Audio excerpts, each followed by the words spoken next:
G'day, May 40 here. Do you have a problem? Do you have a habit? Do you have a compulsion in your life that you can't yet overcome? I certainly do. And one of them is that on Saturday afternoons, on the Sabbath, I just have to take a nap. And this is even though I usually sleep quite well on Friday nights. So Friday nights, I typically get 8 hours in bed. I'm typically asleep for probably on average close to 7 of those hours. I usually still get up at about 6 a.m. That's my normal wake-up time. Occasionally, I'll sleep in till 7 a.m. I don't have any alarm that goes off Saturday morning. Even though I sleep pretty well on Friday nights, I must have a sleep deficit. And so by about 2:30 to 3 p.m. on Saturday afternoons, despite the best of my intentions, I just feel an overwhelming need to lie down and rest. And when I'm lucky, such as when my mind is going around about something, is operating on some question, is fascinated by something, needs to figure something out, then I don't sleep, and I may just lie down and rest for 15, 20 minutes, and I'll wake up refreshed, and I'll go back to reading. But typically, I fall asleep for about an hour on Saturday afternoons. Then I wake up groggy, because if you nap during the day for more than 20 minutes, you'll typically wake up groggy. And then I will not fall asleep until after midnight, typically. And so because I had that nap yesterday afternoon, I'd only got about 5 hours of sleep last night. And you can do many things to trick yourself. I had my weekly cup of coffee this morning, and I've got the energy from that, but you can't trick your voice, right? Your voice quite accurately displays your level of vitality, and I simply do not have the same vitality when I've had 5 hours of sleep as compared to 7 hours of sleep. And here's my second question for you. When you do something wrong, or when you suffer an injury, is your first response, this is my fault, I'm a bad person? Or is your visceral response, this is somebody else's fault, I'm the victim? So here's how it works for me. When my mistake is pointed out by somebody else and my well-being is in danger, my immediate instinct is to focus the blame on another party. But when I fall flat on my face, like I did Thursday afternoon, and no one else is pointing a finger at me, right? The only finger pointed at me is me, right? I landed on my middle finger of my left hand. Then my immediate tendency is this is 100% my fault. And I thought I slipped, I fell, and I keep doing this. Every few months it feels like I fall flat on my face when I'm running along. I don't lift my feet up off the ground, and then I trip, and I always fall forwards. And I don't like it. It's embarrassing. And so I was just feeling out of sorts the past few days. And I think this is my fault. And then yesterday afternoon, I had the opportunity to revisit the place where I fell on Thursday. And there's a major dip. So in personal injury terms, if there is more than an inch displacement, say the concrete on a sidewalk or on a pedestrian path, there's more than an inch, then you have a case against the city or the county or whatever entity is responsible for keeping that up. And there was a substantial, probably 2 to 3 inch dip in the pedestrian crosswalk that I tripped on. And so in personal injury terms, this is a case of comparative negligence. So whenever there's a trip and fall case, it is always comparative negligence, because if you trip and fall, you always have some responsibility. And so typically it might be 50-50. And so in this case, it might be 50-50. If I had walked across the street, it's highly unlikely that I would have fallen. But I started running, and then I hit that dip, and there was about a 3-inch gap, and then I tripped and fell. Whew. So that brings up complex trauma. And the problem with certain terms is they get used so much that they cease having meaning. They become a cliche, and trauma is one of those terms that has become the go-to source for all pain and suffering and medical problems. Like it's trauma. But I started listening to this new guy, Tim Fletcher, new to me, and he talks about complex trauma, and it really speaks to me. So even though I don't like the term because it's so overused, but the idea is that obviously every child grows up with pain, but in approximately 2/3 of homes is relatively healthy, and the child can express what's going on and find a way to be authentic, true, honest about what's going on and get some degree of support around him. But for about 1/3 of homes, including the various places that I grew up, it was not a safe place to be authentic and honest. And so I learned to adopt personae.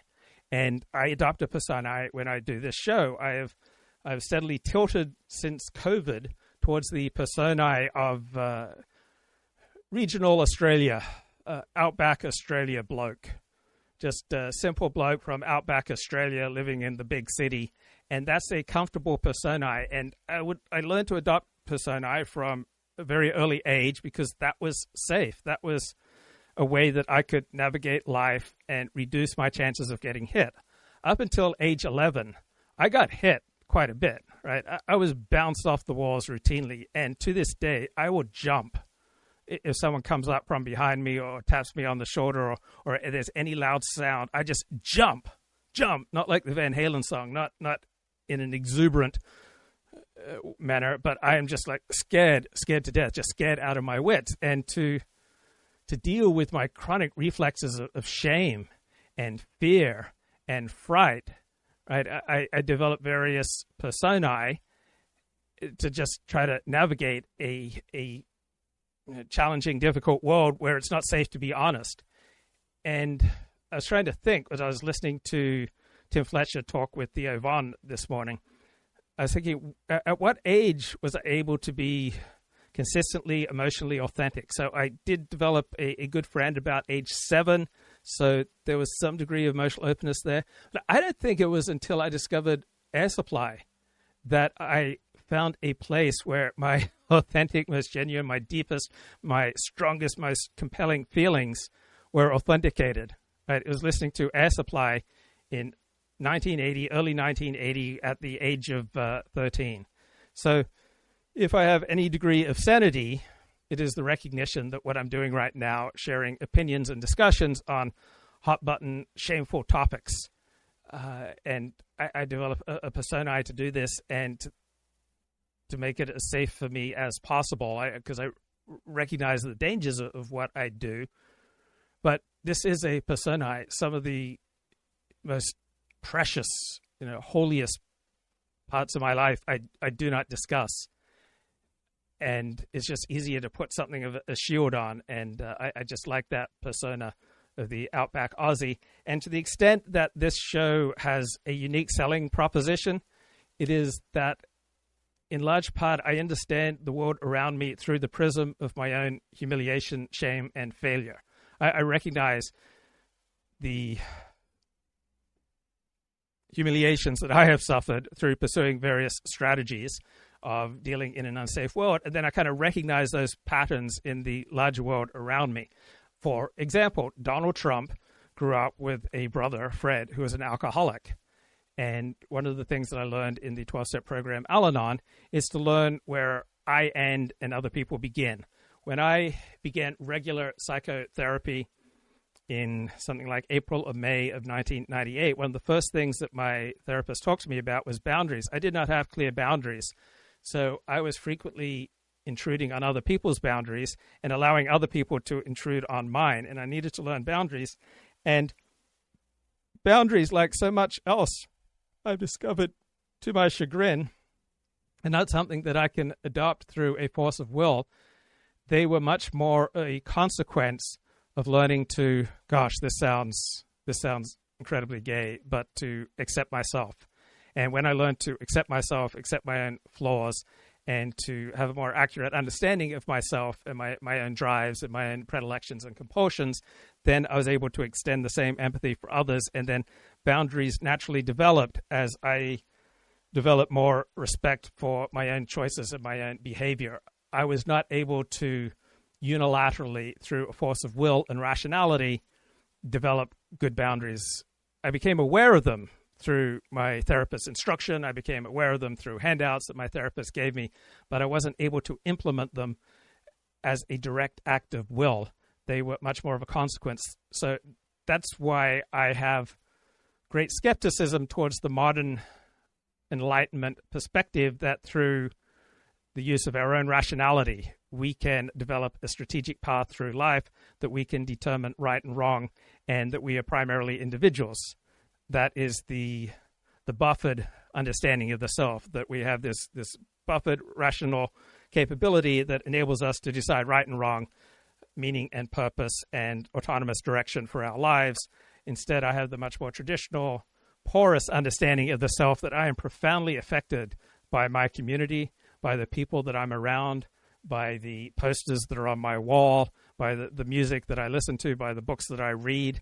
And so because I understand myself as porous, I try to use as much discretion as possible in surrounding myself with situations that will play much more to my strengths than situations that will open me up to my self-defeating tendencies. So Donald Trump grew up with a father who was brutal and with an older brother, Fred, who couldn't handle the father's brutality and developed a drinking addiction. And so I'm not sure that Donald Trump ever went to Al-Anon meetings, but I think he developed a sense of there are certain things in life that are under our control, all sorts of things that are out of our control, and sometimes you have to allow other entities to reap the consequences of their actions.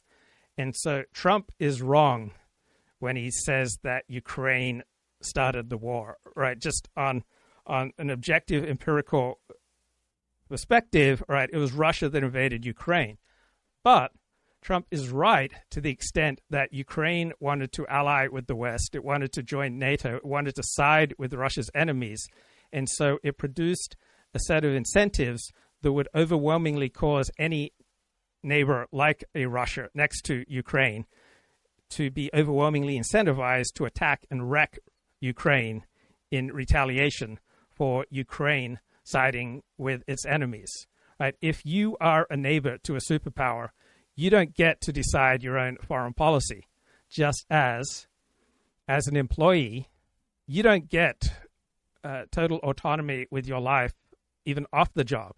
Right? You can make all sorts of choices off your job that will imperil your job and will likely increase the odds of you getting fired.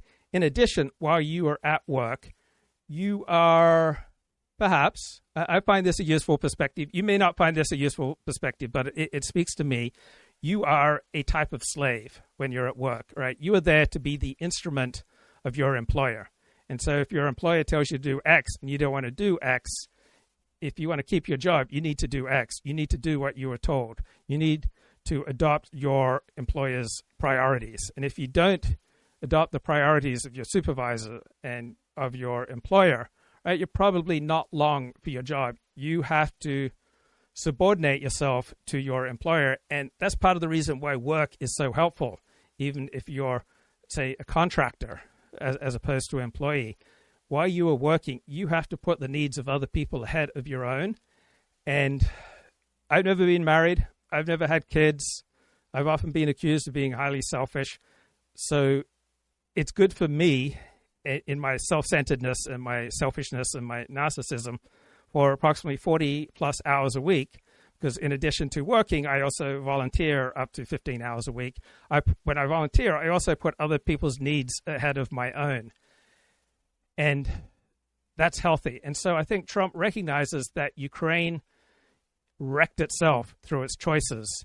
And I wonder if Trump, influenced by the experience of having an older brother who is an alcoholic, if that helped him to recognize that when other people make incredibly self-destructive choices, sometimes you're not doing them any favors by stepping in and trying to mitigate the pain that they will unnecessarily encounter. My father, for example, would often try to steer me straight. And upon reflection, he was far more often right than wrong in this regard. But then I would stubbornly resist my father's direction, and he would get this countenance filled with pain, and he would shake his head, and he would say, "You'll only learn through pain," because I wouldn't learn through advice. And so if other people are doing stupid things, other entities are doing stupid things, right? If your employer is doing stupid things, right? You will likely have to pay the price for his stupidity, just as a citizen of a state will have to pay the price of the stupidity of its leaders, and Ukraine will inevitably have to pay the price for its stupidity in trying to ally with the enemies of Russia while it is existing on the border of Russia. And so, in an objective, morally objective perspective, it doesn't feel right that nation states don't get to choose their own foreign policy when they border with a power that's much stronger than them. But that is the nature of reality. In an objective sense, it may not be right that an employee is essentially a slave for his 40 hours a week, but that is the nature of reality. In an objective perspective, it's not right that even how you spend your off-duty time can have a profound effect on whether or not you retain your job, but that is the nature of reality. When you join a community or when you connect with other people and form relationships, that will always come at a reduction in your freedom. And that may not feel right, but that is the nature of reality. And so I'm all about understanding reality, even when it doesn't accord with what I want. I quite enjoyed Friday's All-In podcast. It's got the title here, Trump Rally or Scott Bessent Put. Elon Musk back at Tesla. Google's Gemini problem. Here we go. Here we go. Yeah, I'm curious. I want to get your take on all this stuff because I'm fascinated by what's going on in these markets this week. Let's start on the markets because we got a rally. The question I think behind the rally is this a Bessent put? Is this a J? Okay, so this is Andrew Ross Sorkin, New York Times columnist and a TV host on CNBC. Guy center-left. Powell's in the job. He's got a put on this thing. I don't know what you think is going on. We're up 3 to 7% for the week. There's been a she loves me not situation with what Trump's been saying about China and whether there's a deal or not a deal. China's saying nobody's talking. He says everybody's talking. What do you guys think is really happening? And then we got to get into Alphabet. We got Tesla, got a lot of earnings here that's also moving this around. I think that the most important piece of financial logic that we have to break is this idea that there is always a put. The put is this weird thing, just for the folks that don't understand it, is that when the market goes down, somebody can bellyache and cry, and somebody in the government will say, okay, we'll buy your shitty securities at your bad prices. So that's what the put is. So typically what's happened is you can cry to the White House and they'll call the Federal Reserve and they will buy it. That's the Fed put. And in some very rare cases, when things get really calamitous, like in 2008, Treasury will set up a program and start to buy things. That's what was called TARP back in the GFC. So the question is there a put here? I mean, my honest answer is no. And the simple reason is if you look at where we are, the stock market's back to where we were in like May or August of last year. And if you had said that we would have upended 50 years of economic policy and the markets would only be off 500 or 600 basis points, I would have been shocked. So there's no reason for a put. Maybe the more interesting question is who's asking for the put? The ones that have suffered from the volatility.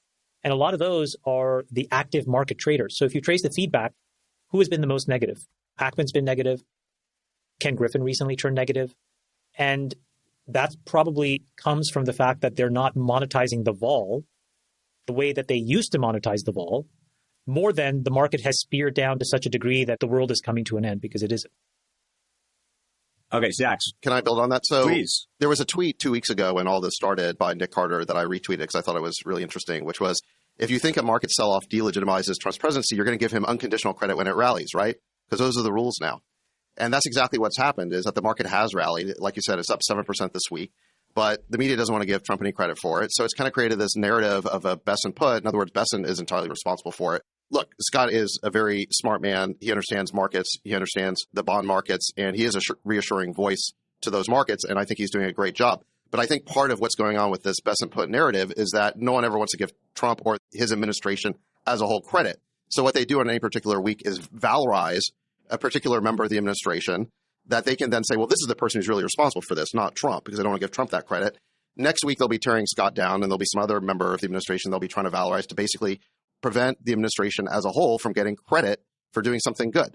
So again, I think Scott's doing a great job. I think he's doing a great job making these deals, and he's saying a lot of correct and reassuring things to the markets. But I think if the media is going to tear Trump down every time the market goes down, you have to give him credit when the market goes back up.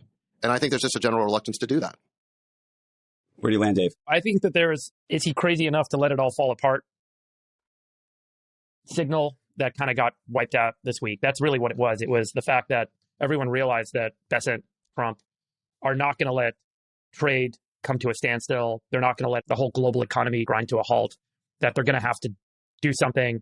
And I think that the read is that they're making the indications that they're going to get deals done, which means that their intention is to make sure that the market doesn't tank. And more importantly, that the economy doesn't tank. Roughly 3 weeks ago, when we started talking about this, I think I made the point, Chamath made the point, that part of the art of the deal here, so to speak, is an opening salvo, right, which is bold, and some people would say maybe it's too extreme, but it's basically an opening bid to shift the conversation completely. Yeah. And that would create tremendous leverage to get deals done. And isn't that exactly what's happened? Isn't that the way it's played out? Yeah, I remember there was a guy from Harvard who used to teach a class on negotiation. He put out all these videos, and what he always said is, like, set your anchor point as far away as you possibly can if you want to get maximal leverage in a negotiation. I don't know what's farther away than 145% tariff. So it's clearly, a point for, as Zach said, for negotiating to a deal that seems like one that would have been impossible or implausible if you started from a 0% tariff beginning point in negotiating. So there are many, I think, legitimate criticisms of Donald Trump, but one that I hear often that I don't believe stands up, and that is that Trump is stupid. Right? Trump is not stupid. There's no evidence that Trump has a low IQ. Right? He's not stupid. Now, many of the arguments made for Trump are not terribly compelling also, and that's picked up by the Financial Times in a column here by Jemima Kelly, Trump and the Art of Dealism. His acolytes discovering that it's not so much about any particular policy as having blind faith in the man himself, right? So we constantly hear, oh, this is all the art of the deal. So I think this is a solid critique.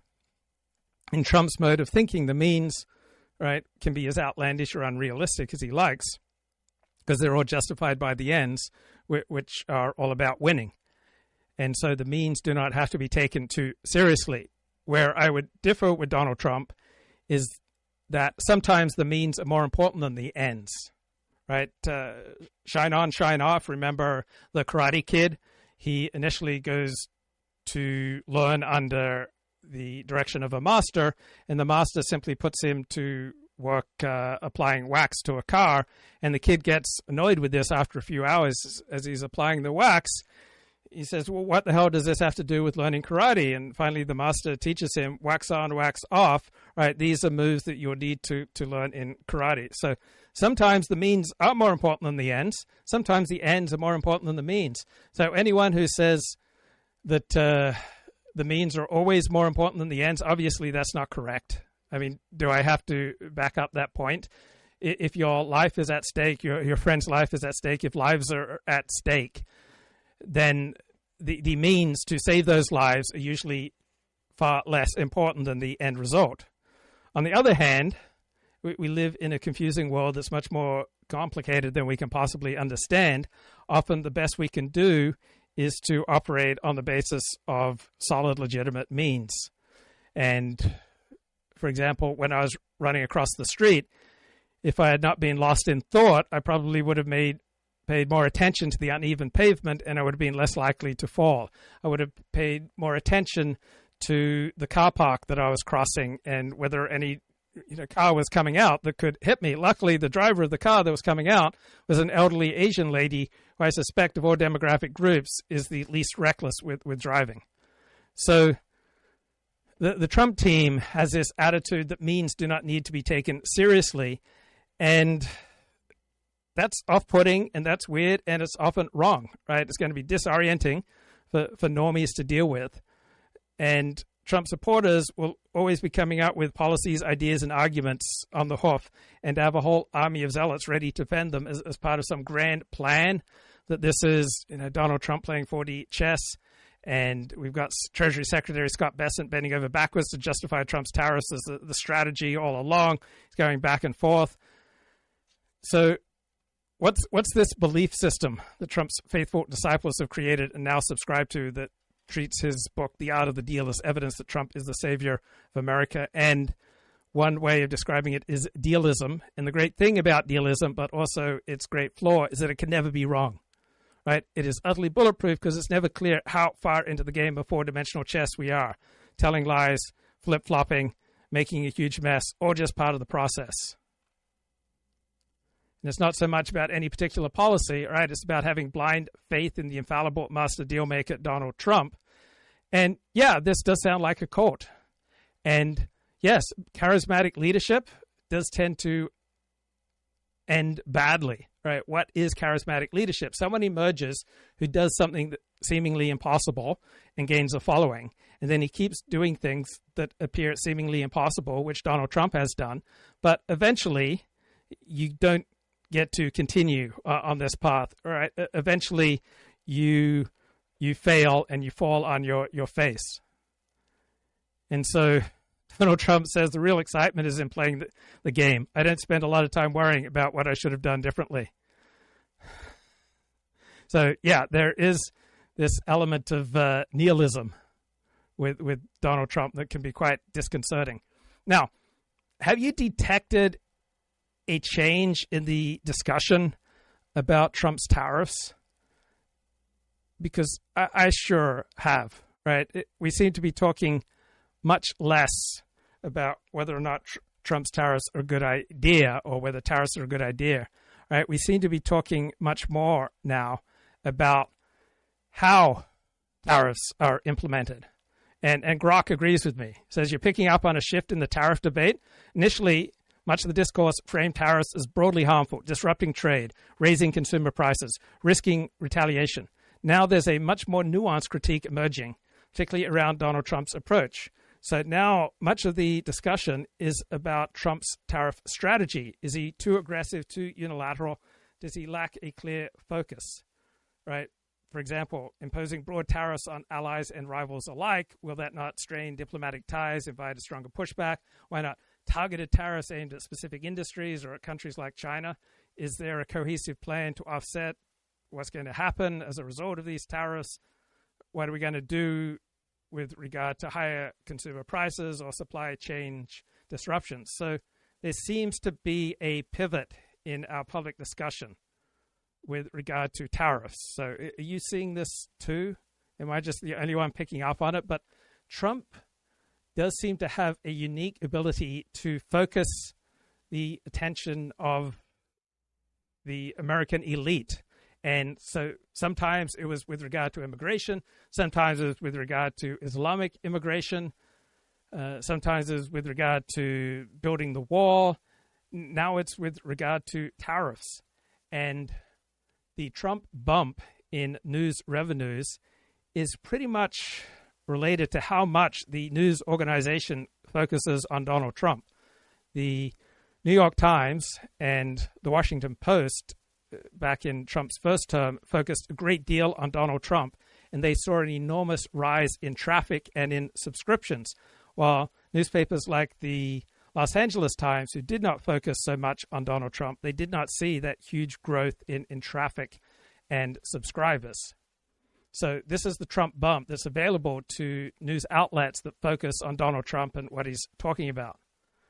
So, yeah, the broader news discussion, policy discussion, elite discussion has shifted from opposing tariffs generally to critiquing Trump's specific approach, right? The focus now is on the implementation of tariffs. The approach now seems to take it as inevitable that we are shifting towards a different American economy. We're shifting towards a more protectionist trade strategy and how we can navigate this new economy. So we have a much more nuanced debate than we did in the initial reaction to Trump's Liberation Day. So back to the All In podcast. And there was some percentage of the market or some probability that people were assigning to the fact that this administration could be crazy enough to tank the global economy by leaving tariffs really high and letting this kind of run. And I think that that's kind of being taken out of the market. Right, but now that it's out of the market, that means that the leverage, there's less leverage. There's less leverage in the conversation. And if the goal is to... No, that's not true. You're saying a critical thing, and that is not true. Well, hold on. If the goal is to effectively pressure China, which I think is the ultimate goal, I think as the bond market has spoken, and as Trump and Bessent administration has said, okay, we understand where the floor is here, what we got to do. I assume if you're Mark Carney, if you're the EU, name your place, India, Japan, you say, I'll make a deal with you. But, if you thought I was giving you the world before, no. You need me as much as I need you. And you seemingly need me even more now. So the part where I agree with you is that last part. Like, I think too many times you look at the stock market and you think that that's reflective of what's actually happening. And it's not. The stock market, I think the best way to think about it is it's an estimation of what the future would look like at a rate of return. You're superimposing a view on reality. So what is actual reality right now is if the United States was running negative $2 billion a day of trade deficits, right? If our current account balance was minus $2 billion on March 31st, the day before Liberation Day, the real question is, what is that number mathematically after April 1st, right? Because you're ratcheting up tariffs, okay? And you're implementing a scheme that should take that negative $2 billion that's going out the door, out of America's shores. It would have. Okay, let's have a look at the change in the general narrative, right, with regard to tariffs, right? This is not just something in my imagination. Right, so we had an article in NPR, April 11, Trump's tariffs a bargaining chip for a new global economic order, right? Trump's tariffs are now seen as part of a broader strategy to restructure the global economic system. It seems to me that our discussion has made a substantial shift, right? There seems to be broad and bipartisan support for a change in the global economic order, something equivalent to Bretton Woods or equivalent to Richard Nixon taking the United States off the gold standard in the early 1970s. Right, so the shift in the elite media has gone from opposing tariffs to understanding the strategic use of tariffs, right? They're no longer viewed solely as a blunt instrument. Now they're also understood as a tool for negotiation. We had a New York Times article, April 10, 2025. Trump's tariff reversal calms some GOP nerves, but questions linger, right? So Democrats are outraged. Republicans are caught between opposing tariffs, fearing criticism of Trump. But we've got a more nuanced discussion here where the focus is on Trump's specific policies rather than just tariffs in general. And political reactions are now playing a significant role. We have commentary from the Los Angeles Times, April 11. No one understands Trump's thinking on tariffs. Here are the top guesses. Right, so there's confusion, there's speculation surrounding Trump's tariff policies. Trump has been making abrupt reversals, leading to mixed reactions. Some see these reversals as strategic. Others doubt its coherence. And I don't agree with Michael, who was on the show about 10 days ago, who thought that Trump's reversals discredit tariffs as a policy, given that every medium to large-sized country has become rich only through using protectionist measures. I don't think that, given that all the examples we have of medium to big-sized countries becoming rich, it's through using tariffs. I don't think that Trump's tariff reversals discredit the policy. Right? We don't have any examples of medium to large-sized countries becoming rich through free trade. No country becomes rich through consuming. And then we've got various economic analyses. We've got the Penn-Wharton budget model on April 10 titled The Economic Effects of Trump's Tariffs. Right? They underscore the significant costs of Trump's tariffs, their projections, the economic burden. The shift has moved towards evaluating the effectiveness and the necessity of Trump's tariff policies. Then we have discussions of how Trump's tariffs fit into larger economic and geopolitical strategies. So we've got a speech by Stephen Moran, who is the head of Trump's economic advisors. Says that tariffs are part of a plan for a Mar-a-Lago Accord to devalue the dollar, reduce trade deficits, and that there's a strategy beyond mere opposition to the conventional wisdom. We've got Trump's threats, such as a 100% tariff on countries abandoning the dollar as a reserve currency. We've got more nuanced discussion about how Trump is reacting to economic pressure. So Donald Trump is the most powerful person in the world. And I think many people would disagree with that. But even Donald Trump has to operate within particular situations. And when you have rising bond yields and falling stock market prices, all right, when we see a global shift away from American assets, right, that raises alarms of a potential financial crisis.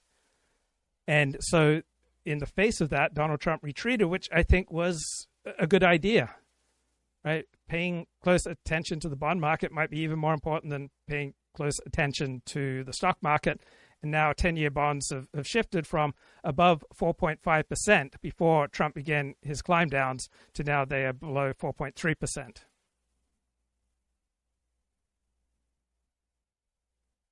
flipped it positive. How positive, we don't know, but I'm sure that the government knows, and I'm sure the White House knows what that number is. That's important fact number one. And then separately, the country that matters the most on the other side of that, who was very positive, right? Let's say China was plus 3 or 4 billion a day. Where did they go to? And I suspect that it's probably break even or possibly even negative. So if you think about what the new reality is today, April 25th, as we tape the show, we've gone from -2 to maybe +1, and China's gone from plus 4 billion a day to maybe 0 or -1. And I think that's what instills the leverage that is required to get the deal done. Then we can all debate whether the forward PE of the S&P should be 16 times or 22 times. So my word for today's show is complex. I want to talk about complex trauma, and I want to talk about complex variables and expertise.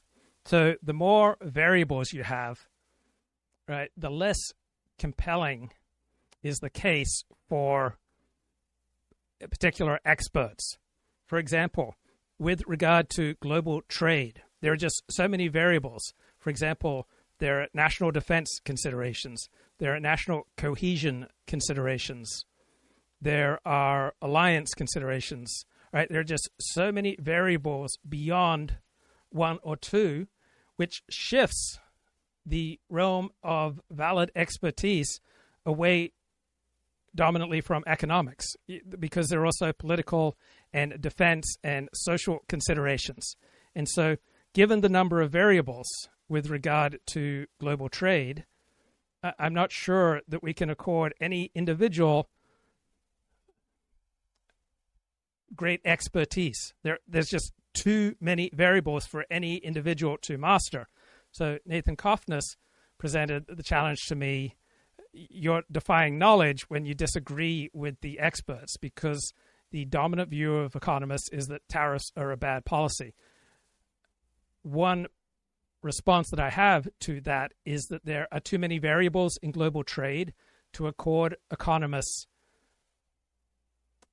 that much deference, right? No individual can master all the variables. Therefore, we don't have to be as subservient to their expertise as we might be if they are truly expert, if they truly mastered the topic. So let me give you an example. Let's talk about professional ethics. So the main ethical obligations of a doctor are to his patient, right? That ethical obligation just overwhelms all other obligations. The major ethical obligation for an accountant and an attorney is to their client. Now, consider, however, journalistic professional ethical obligations. The journalist has obligations to the reader, to the subscriber, to his bosses and superiors, so to his organization, to the subjects that he is writing about, to the individuals he's writing about, to the people that he interviews, to his sources, and to his profession. Right? The ethical obligations of the journalist are so varied that they tend to reduce the power of professional ethical obligations. They just don't seem nearly as clear and as forthright as they are in the case of the attorney, the accountant, the dentist, or the doctor, right? Where there's just one party to whom you primarily have ethical obligations. The journalist has ethical obligations to his reader, to his organization, to his profession, to his subject, to his sources, right? His ethical obligations are so incredibly diffused that his ethical obligations are not nearly as clear. They are just spread out to so many different entities that they are not as immediately compelling as they are for the normal professions. And so too, think about expertise with regard to world trade, right? You not only have to take into account the effect of world trade on, say, consumer prices within your country, but you also have to take into account what will be the broader effect of trade deficits or trade surpluses, what will be the effect on your alliances, what will be the effect on your workforce, what will be the effect on your national cohesion, what will be the effect, say, on average and below average IQ members of your population and their ability to work and earn a decent living, right? There are just a lot of factors that you have to take into consideration. So let's get Michael back onto the show. Michael, what's going on, man? 4D, how are you? I'm good, bro. Good to talk to you. Yeah. So here's the deal. I do not think that the trade tariffs have been delegitimized as a concept.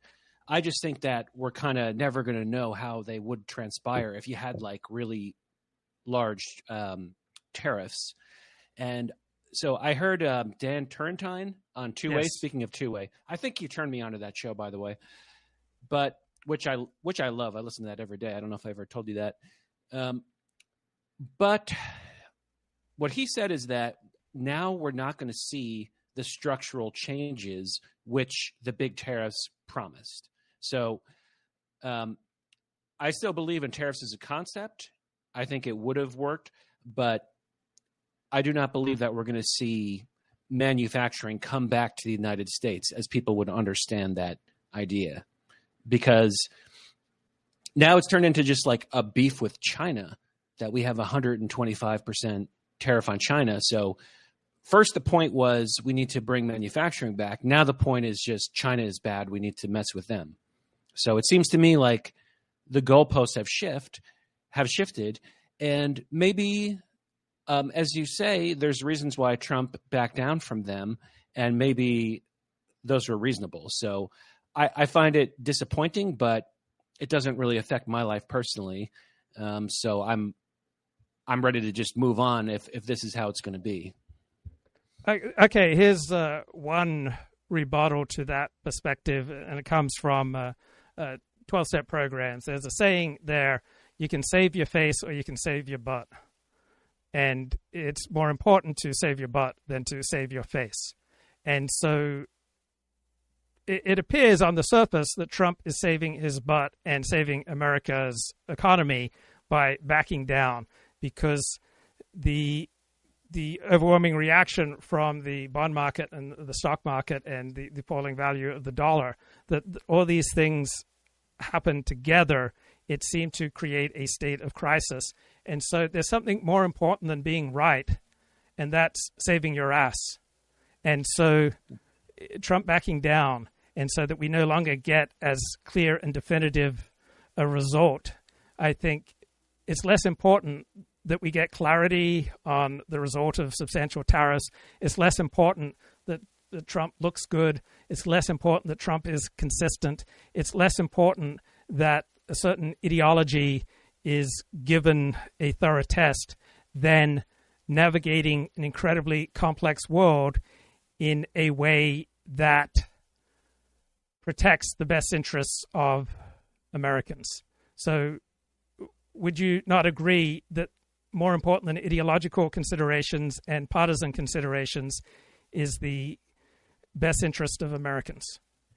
Yeah, I do. And like I said, I'm willing to accept that perhaps that was the case, just all things considered, it was not worth kind of going down on the ship of putting high tariffs on everyone. So I think we can agree on that. I don't think we disagree on the issue at all, actually. So I don't see any disagreement here. Yeah, and then I have a follow-up, which is related. There's a concept in California driving laws, don't be dead right. So don't insist on the right of way. And I remember one time I blew through a red light at like 70 miles an hour, and if the opposing traffic had insisted on the right of way, I'd be dead and they'd be dead.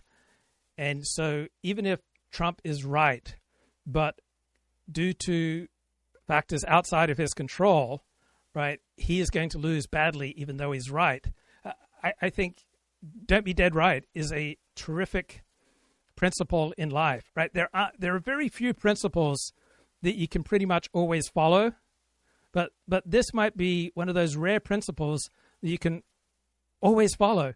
Don't be dead right, right? Don't insist, even though you're right, if the results are going to be terrible for you and for those that you care about. And what do you think of that as one of those rare principles that you can pretty much always follow? Yeah, I like that. I think previously I've been guilty of being dead right, and like you kind of go on a moral crusade against your own self-interest, and you just have to say, hey, the world is an imperfect place and people are corrupt, and you just have to take things as they are and just move on. I was reading, because my economics background is in the free market, Adam Smith, University of Chicago, Milton Friedman, UCLA approach. So everything that I've learned about economics has been on the case of free trade. But to try to balance that, I just read Robert Lighthouse's book, and he was Donald Trump's trade representative during the first term. And Lighthouse is not a free trader. He's not automatically against it either, but he's kind of in the middle. He sees a substantial case for protection for some industries. And he made the point that he was able to work quite effectively with Nancy Pelosi and the Democrats because they too were very much interested in the well-being of America's manufacturing base and the well-being of America's manufacturing workers. And one of the reasons that Donald Trump won his 2 presidential elections is that he was able to get the votes of people who wanted more protection, who wanted more manufacturing jobs. And even if one, say, despises protectionism, and even if one, for example, despises the Maha movement, despises its rejection of medical expertise, even if one despises Robert Kennedy as head of Health and Human Services, the way that you win elections is by expanding your coalition. And if Trump is able to bring on lefties like Batya Ungar Sargon, who's a Marxist and a lefty, but she's on board with MAGA because she sees it as operating in the best interests of Americans.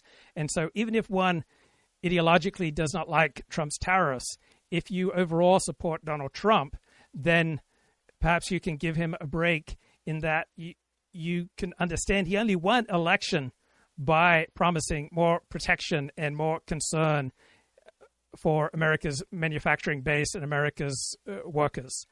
Any thoughts? Yeah, let me tie that to even the Russia-Ukraine situation, or war, I should say, which is that I heard you discussing earlier, people are pissed that Trump said that Ukraine started the war. It's kind of funny. You know, he has a way of saying things in a very concise and provocative way. And the kind of low IQ media response is like, oh, but actually, like, Russia invaded. So how can you say that? I heard Sean Spicer talking about that again on Two Way. And he's like, man, if I could talk to the president, I'd say, don't say that Ukraine started it, but talk about, you know, like, give a softer version of that. And I thought, that's why Sean Spicer, I like Sean Spicer, but that's why you were not a good spokesman for Trump, because you don't actually share his beliefs, at least not on Russia and a variety. That's true. Yes, a variety of other issues. So Sean Spicer, as press secretary, always tried to package Trump's views in a way that's like, actually, this is just normal Republican stuff. You in the media are exaggerating. So he had totally the wrong narrative and the wrong lens for presenting Trump's ideas. Even though, again, he is like, comes off like a cool guy, and I can say that because I listen to him every day. As I said, with Mark Halperin, they have a good dynamic going. It's not quite as good as Luke Ford, Michael M. vlog, but you know they're getting there. Yeah, and you're touching on something there that important, that Sean Spicer comes from Republican Incorporated, right? He's a right down the middle member of the Republican Party. He's also largely aligned with National Review type conservative, and so he will try to soften Trump's harder edges to make them more aligned with mainstream Republican Party attitudes and with mainstream American conservatism. And Donald Trump mounted a hostile takeover of the Republican Party and then of the United States of America. And so I think you're picking up on something good. I don't want to run away from tariffs just yet.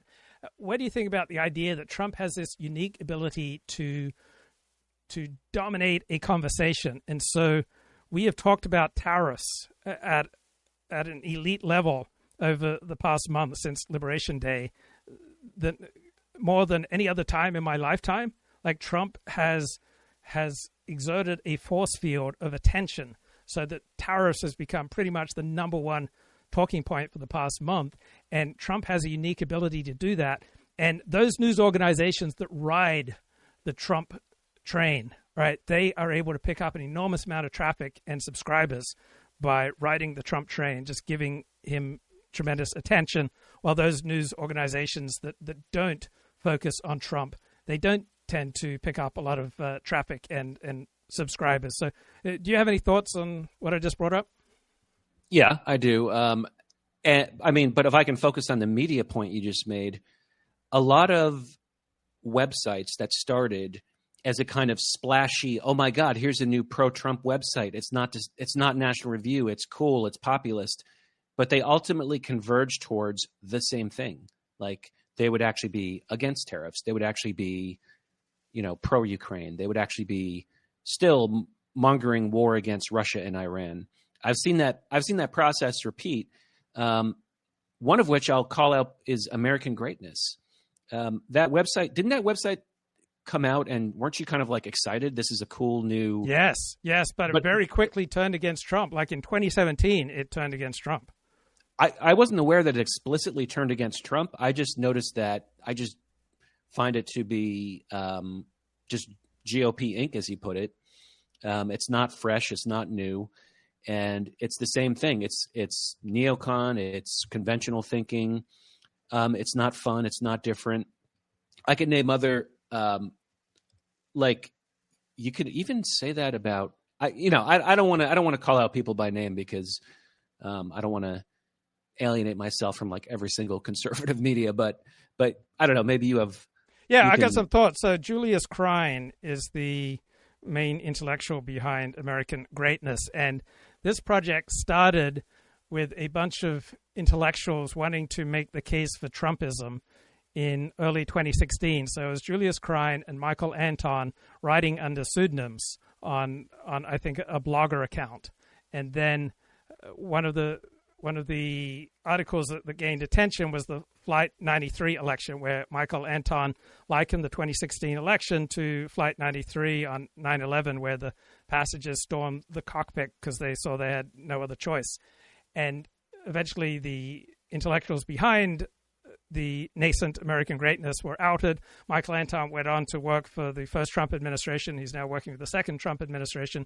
Julius Krein went on to explicitly found this online magazine, American Greatness, that was initially developed to make the intellectual case for Trumpism. But then Julius Krein, like Ann Coulter, very quickly became disillusioned with Trump. And here's something that I've noticed.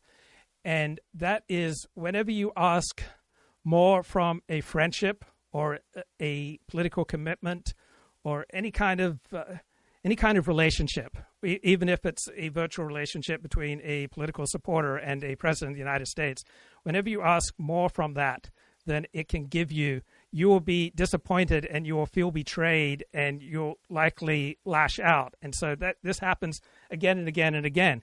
And I didn't ask more from Trump than he could deliver. I simply expected Trump in his first term that he'd make some progress towards reducing immigration. And while I was overall disappointed with his first 3 years, by the time 2020 rolled around, he crushed immigration. And so I was very pleasantly surprised by the results in his final year. And elsewhere, he made a little bit of progress towards the things that he campaigned on. So I was never disillusioned by Trump until after the 2020 election, when I hated the way that he tried to discredit the election results and how that led to January 6th. But people like Ann Coulter and Julius Krein, they put more weight, more belief than was rational on Trump. And so they became disillusioned and became feeling betrayed, and then they lashed out. So have you noticed this tendency where people put too great an expectation on a relationship, even a relationship with, say, Donald Trump, and then they turn bitterly against him?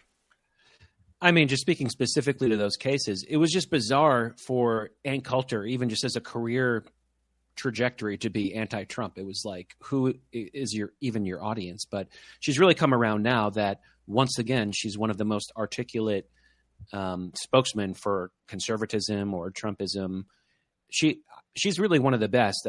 She seems to just have a breadth of knowledge that is very impressive. I think she was a lawyer, and she had a background working under a Republican administration, I think Reagan, or so. She's no dummy, but some people go against Trump. I think in her case, it was like an ego thing, like he didn't follow what she said specifically.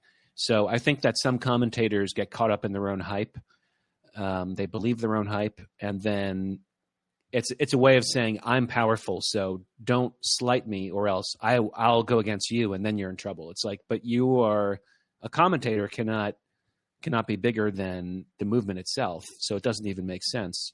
But there's a lot of people. Yeah, that's huge. That's huge because this is the through line that I notice with most commentators, and this is where I deliberately try to steer against this, and that is the upshot of almost all pundit commentary is to place the pundit at the very center of things. And so if you're saying that America is on the ledge of descending into communism or fascism, right? You're saying that the end is nigh, and therefore there's nothing more important. If the end is nigh, nothing is more important than the end is nigh, and because you are able to see that when most people don't, that then places you in an attitude of premium importance. And so it's discouraging, and I think it robs the credibility of pundits when that seems to be the upshot of everything that they're saying, is to try to advance their own status. And yeah, you do see that with these pundits who soured on Trump. And it also touches on a second important topic, and that is individual and his freedom to say the truth as he sees it, and then your responsibilities to the community. And so Amy Wax took Nathan Kofnas and Richard Hanania to task because both Kofnas and Hanania have been overwhelmingly negative about the second Trump administration. And Amy's saying, you're not making my job easier, or those of us who support a conservative or right-wing approach to politics, when all you do is dump on Trump. And you've got to consider that Trump is going up against almost all of America's institutions, which are dominantly controlled by the left. And so he has an enormously difficult task, and you may make many valid criticisms of that, but you're lacking the perspective, and so you're only focusing on what Trump is doing right. And so I recognize the individual wanting to be 100% true to his perception of the truth, but also there is a case to be made for taking into consideration the effect of your words, and the effect of Kofnas and Hanania on people who take them seriously is demoralizing. Any thoughts on that? I mean, I don't really know who Hanania's audience would be. He definitely has an audience, so he has a bigger audience than me, so I don't want to, that's not like a cheap shot, but he's a very eccentric guy with eccentric views, and like we said last time, I think it's kind of a status signal for him. I think for Kofnas, he just genuinely doesn't like Trump. I mean, he's a professor, and you'll have a hard time finding university professors who favor Trump. But on the topic of conservative media, for 1 second, Trump said something like, "Russia, stop." And it was the headline on the New York Post, and actually even on the whole media. Like, they loved that headline that Trump said something confrontational towards Russia, and they hyped it up towards 1,000. And then kind of the next day, Trump's like, well, no, I don't think, Russia's okay. They're trying to end the war. So it wasn't quite what they wanted to make it out to be. Yeah. I mean, it's just a fascinating time to be alive. And here's one challenge that I'm wrestling with that Nathan Kofnas posed to me.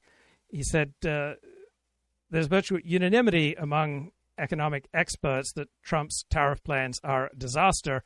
How can you oppose that?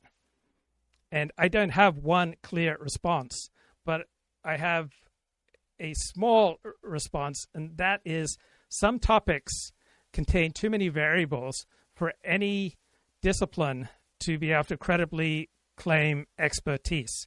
And so I think we all know that economists' predictions about the overall national economy are quite mixed. They're not terribly impressive. They don't earn the respect that science has earned, because economists predicting the future with so many variables that will influence the national economy that their record is quite mixed. So too with climate change and forecasting the climate, the record of experts there is quite mixed, because no individual can credibly claim to be an expert in international trade because there are just so many damn variables. There are the variables on prices for consumers. There are the variables on the effect on a nation's workforce. There are national security implications. There are national cohesion implications. There are alliance considerations. There is international balance of power politics considerations. So I do not give economists, even trade economists, deference as the definitive experts on international trade, because there are just way too many variables outside of the realm of economics to accord them status as experts. So too with regard to climate change, there are so many variables with regard to climate that no individual scientist can possibly have expertise in the arena of climate. And so you're therefore, you don't get the deference of science because you are confounded by far more variables than you can possibly master. Any thoughts? Yeah, I definitely agree in regards to trade. Like, you would have to literally just try tariffs. There's no study that could prove it one way or the other. Climate change, I'm a little bit more deferential towards the experts, actually, at least as far as they can say that we've seen the temperature rise and then we've found a parallel with the rise of CO2. So that to me seems like something you can kind of verify a little bit more easily. And so even though it's kind of rare for someone in the conservative space to say what I said, but I've just never really been persuaded by the conservative raging against climate change. I heard kind of a transition here. I heard Jordan Peterson talking about that. He's very skeptical of the climate change narrative, but he was on Joe Rogan. I don't know if you caught that. And I was thinking, Jordan Peterson is a guru, and I've never heard Luke Ford talk about Jordan Peterson. So what do you think about him? I've talked about him a bit. He's never held my attention. I did watch one documentary about him, but listening to him has always made me uncomfortable. And I couldn't quite put my finger on why, but I just feel like I'm listening to someone who's just so mentally ill that it's just uncomfortable for me to listen to him. And so I think that Jordan Peterson makes many good points, but he's just too mentally disturbed for me to listen to for very long. And I think while he can be a useful guide for some people in certain situations, overall, he's deserving of a great deal of skepticism, and particularly when he plays the outrage pundit. I don't have any time. And when he claims, I've read 300 books on global warming and I know, therefore, it's a hoax, I don't buy that. I don't buy his claims outside of his expertise. I've never been a Jordan Peterson devotee. I just always felt profoundly uncomfortable listening to him because I couldn't name it at first, but as the years went by, I could name it as just such a high level of mental illness seems to be operating there. Any reaction? Yeah. I mean, I don't know if I want to use the term mental illness. That's funny, but he does get a little weepy sometimes, and people make fun of him for it. I don't want to make fun of him he's an emotional guy. He's like an artist, he's like maybe a little bipolar. Well, I guess that would be mental illness. But he tends to tear up sometimes, but he's passionate. And nor am I a devotee to Jordan Peterson, by the way. But I think I respect him. And I bring him up because you hear he's like a very polarizing figure. So a lot of people on the far right hate him for reasons other than what you said. and then some people love him, and then liberals hate him. But to me, I just kind of feel like, yeah, I respect Jordan Peterson. I think his way to becoming famous was kind of a heroic thing. Like he refused to say the pronouns and he took personal consequences. I don't think he did that as like a publicity stunt. He was just a professor, right? He was an academic. I read 12 Rules of Life and I thought it was good. Unfortunately, I can't find it, but I remember enjoying it and finding it like challenging but engaging. Someone gave it to me. Like a challenging book that connected biblical stories to kind of almost self-help or just self-improvement kind of approaches to life. Someone gave me his latest book, We Who Wrestle with God, and I think it should be called We Who Wrestle with This Book. It's like a very challenging book, let me say. But I don't find it to be a ridiculous book. It's a very serious effort.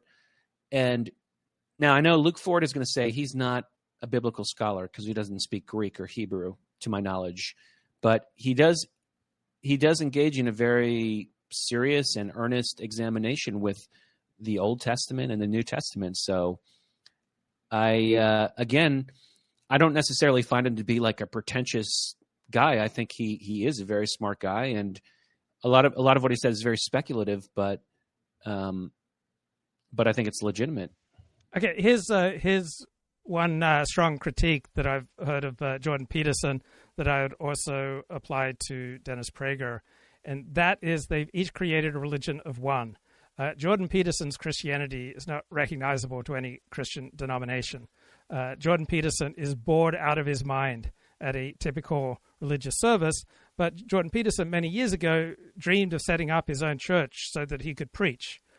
And Dennis Prager is similar. Like, he's bored out of his mind at a normal Jewish religious service, but he likes preaching. And so Dennis Prager's older brother, who's an Orthodox Jew, tells Dennis quite accurately, your Judaism is a religion of one. And Jordan Peterson's Christianity is also a religion of one.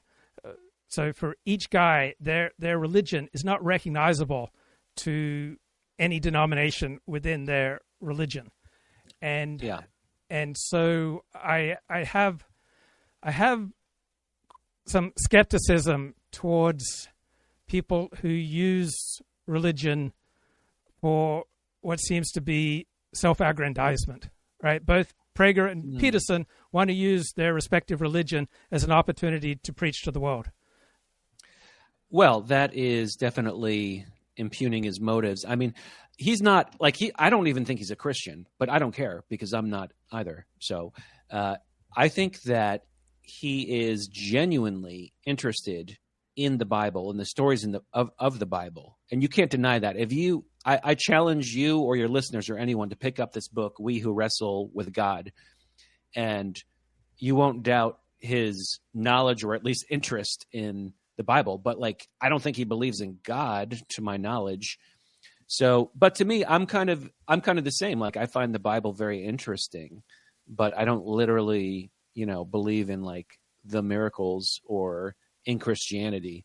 But I think for him, a lot of his audience, probably most of his audience, actually are Christians. So he's kind of, I can just say that bluntly because I don't care, but he is probably walking a fine line because he doesn't want to alienate people. So he's just kind of vaguely like talking about Christianity without actually being Christian. Right. He wants the benefits of Christianity without paying the price of Christianity. And so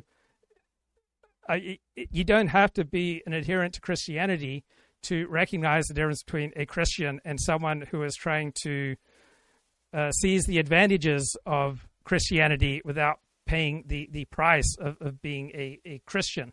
And so this also would apply to Nick Fuentes, right? He recognizes that being public about being a white nationalist is just a loser, but if he wraps himself in Christianity and says, I'm Christian first, I wrap myself in the blood of Jesus Christ, that is much more palatable way to present himself.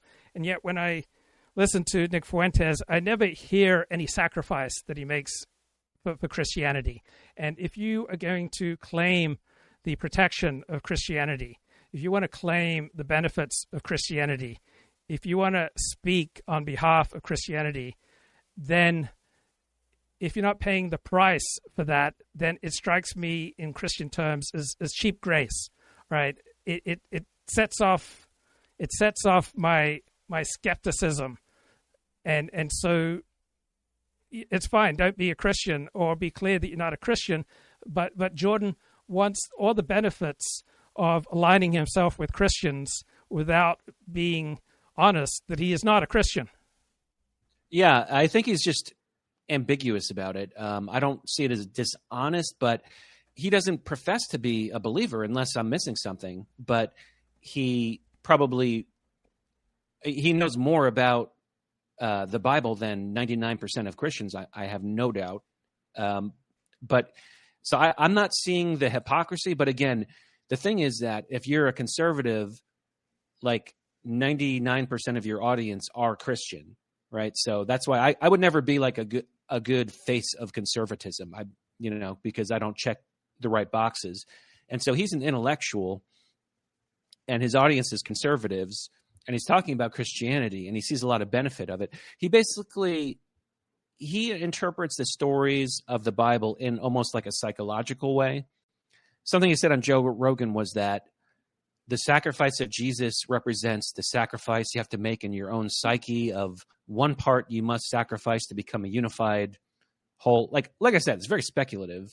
It's not like true or false, but that's kind of what he does. Like, he comes up with a secular interpretation of the Bible. His takeaway is not, and that's why you must follow God. His takeaway is more like, and here's the moral lesson that you can take away from the story in the Old Testament. So it doesn't trouble you that he's not more explicit. So, for example, Donald Trump wants the support of Christians. His biggest support base is evangelical Christianity.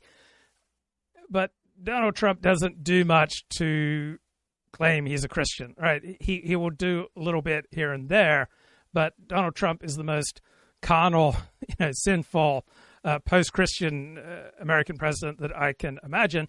But he explicitly says, with me in the office of the presidency, Christianity will have power. But he's, I don't know, I just find him much more forthright about his transactional approach to Christianity, while Jordan Peterson seems to play down the obvious fact he's not a Christian. Yeah, I mean, point taken. I don't 100% agree, but I will say, final thought, I challenge anyone to try to read his new book. I'm not saying it's bad, but I think I've spent about an hour or maybe an hour and a half reading it, and I'm not even past the intro. So I'm starting to doubt whether anyone in America has actually read it. I think a lot of people probably bought it, but there's probably about a dozen people that have read it cover to cover. Yeah, it's like Alan Bloom's The Closing of the American Mind. The first third is just compelling, fantastic read, but the last 2/3 is a real slog. But do you have one more minute? I want to lay something out for you. I love Closing of the American Mind, by the way. I didn't find that a difficult read. I've read that several times. The last 2/3 you didn't find a difficult read? The discussion of Nietzsche and Plato. No, I mean, it was definitely less concrete than the first part. But I love Alan Bloom, the legacy of Alan Bloom. Ravelstein is a book, kind of fictionalized version by Saul Bellow, which is about Alan Bloom. So that's another one for people to check out. Okay, I got one more thing for you, if I can hold you for another minute. Sure. Who determines the winning narrative? So, for example, it seemed like in the first few weeks of the second Trump administration that Trump was determining the narrative. And then the last 6 weeks, the narrative has gotten out of his hands. And so I think it's worth asking, how do you control a narrative? So I'm looking at a Wall Street Journal column here. The president has lost control of the narrative, but he has a chance to retake it. So my fundamental question is, who determines the dominant narrative? And my answer is the dominant determine the dominant narrative. And even though Trump is portrayed as a bully, the narrative is primarily determined by the dominant in our society, and the dominant are those who control our institutions, particularly our institutions who dominate narratives such as cultural institutions and media institutions, which are dominantly in the hands of the left. Do you have any thoughts on who determines the dominant narrative? I certainly don't have any answers to that. And in fact, I find it kind of a mystery because the way that people kind of ignore or follow the manufactured opinion through the media is mysterious to me, because apparently the dominant narrative was controlled by Trump in order to win the election, but now supposedly his approval rating is going down because now the narrative is people are listening to what the media says. And I know you would say people are not gullible, but it seems like sometimes they are. So I can't solve that one for you. Sorry, 40. Okay. Thanks, bro. Good to talk Right. to you. Take care. Okay, so my answer to the question that Michael just raised is that people are not gullible with regard to things that are vitally in their interest. And given the consequences of tariff policy are not going to be vital to most people because there's nothing they can do about it. And so even if something is vital to you, but there's nothing you can do about it, there's no rational reason where you should be invested in determining the truth of something. So when I say people did not evolve to be gullible, it is people did not evolve to be gullible with regard to that which is vital to their interests and that to which they have substantial effect.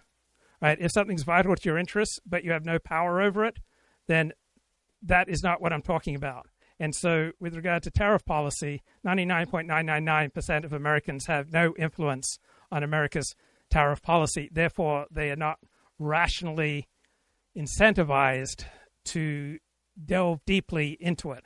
So in areas where you're not rationally incentivized to take a strong stand, in that, right, there is no evolutionary reason why you should not be gullible, right? If you can't affect political and international outcomes, there's no rational reason why you should be terribly invested.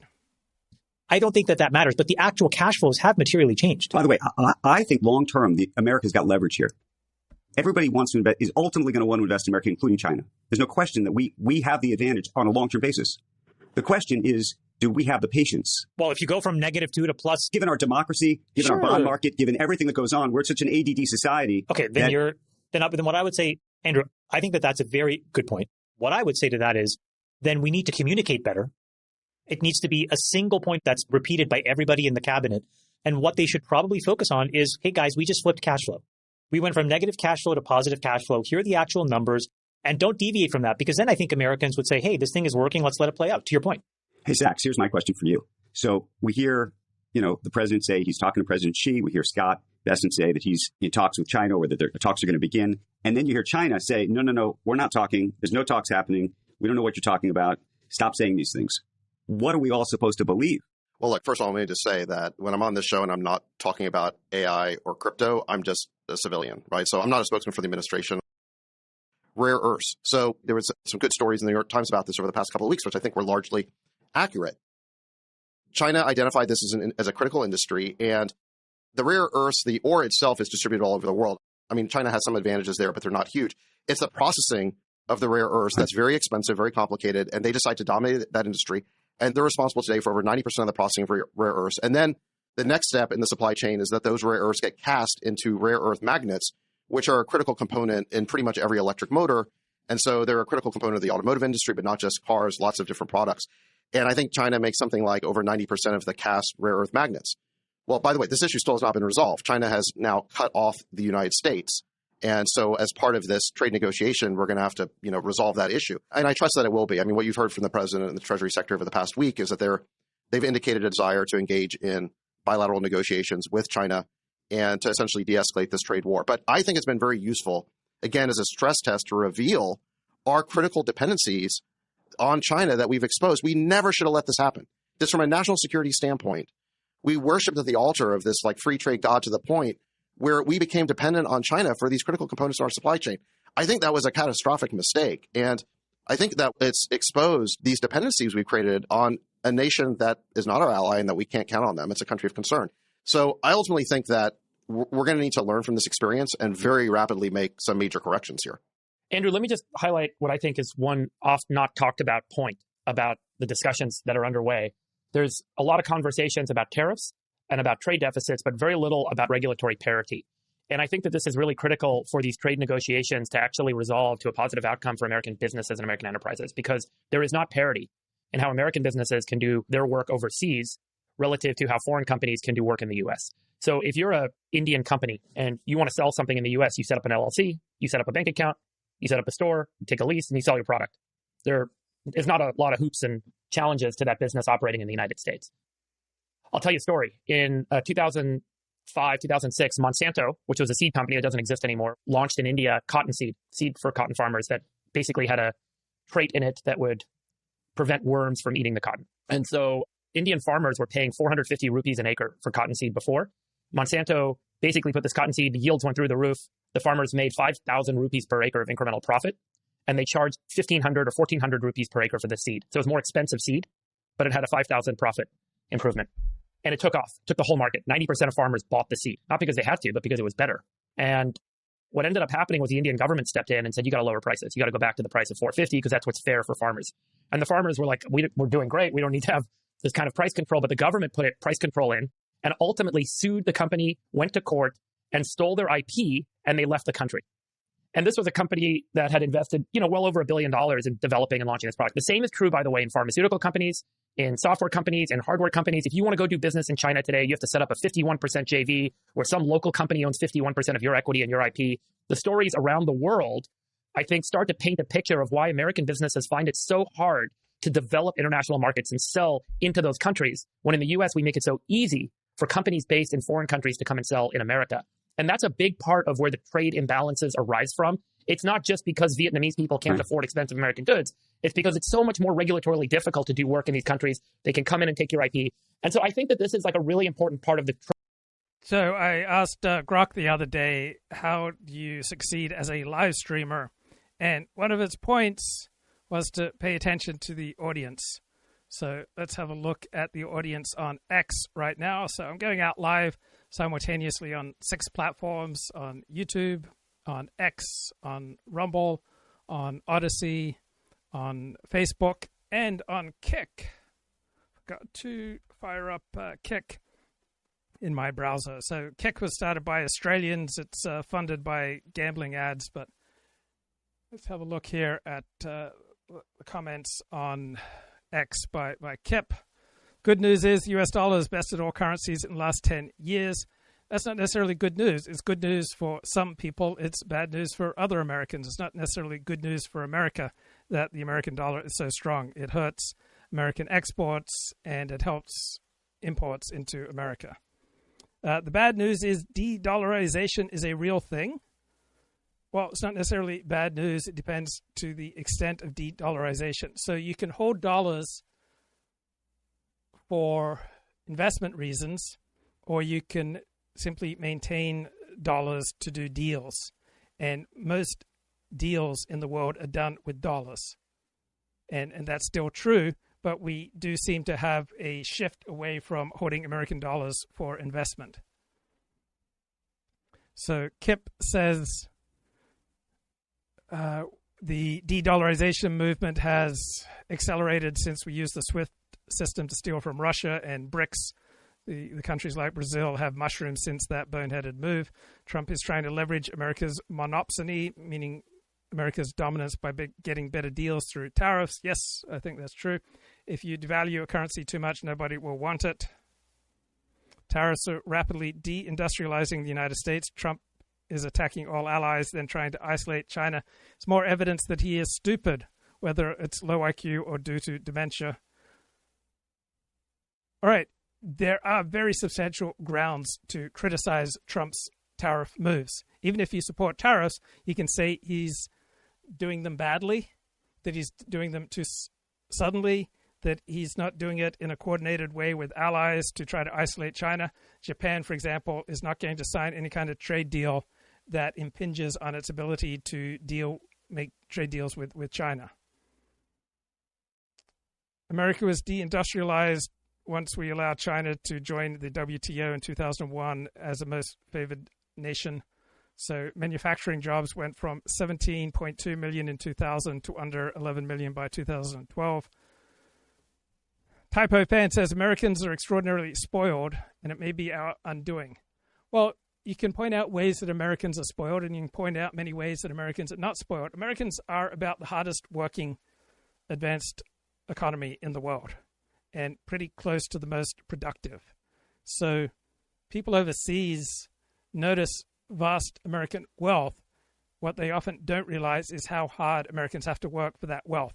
In Australia, everybody gets a minimum of 4 weeks off a year.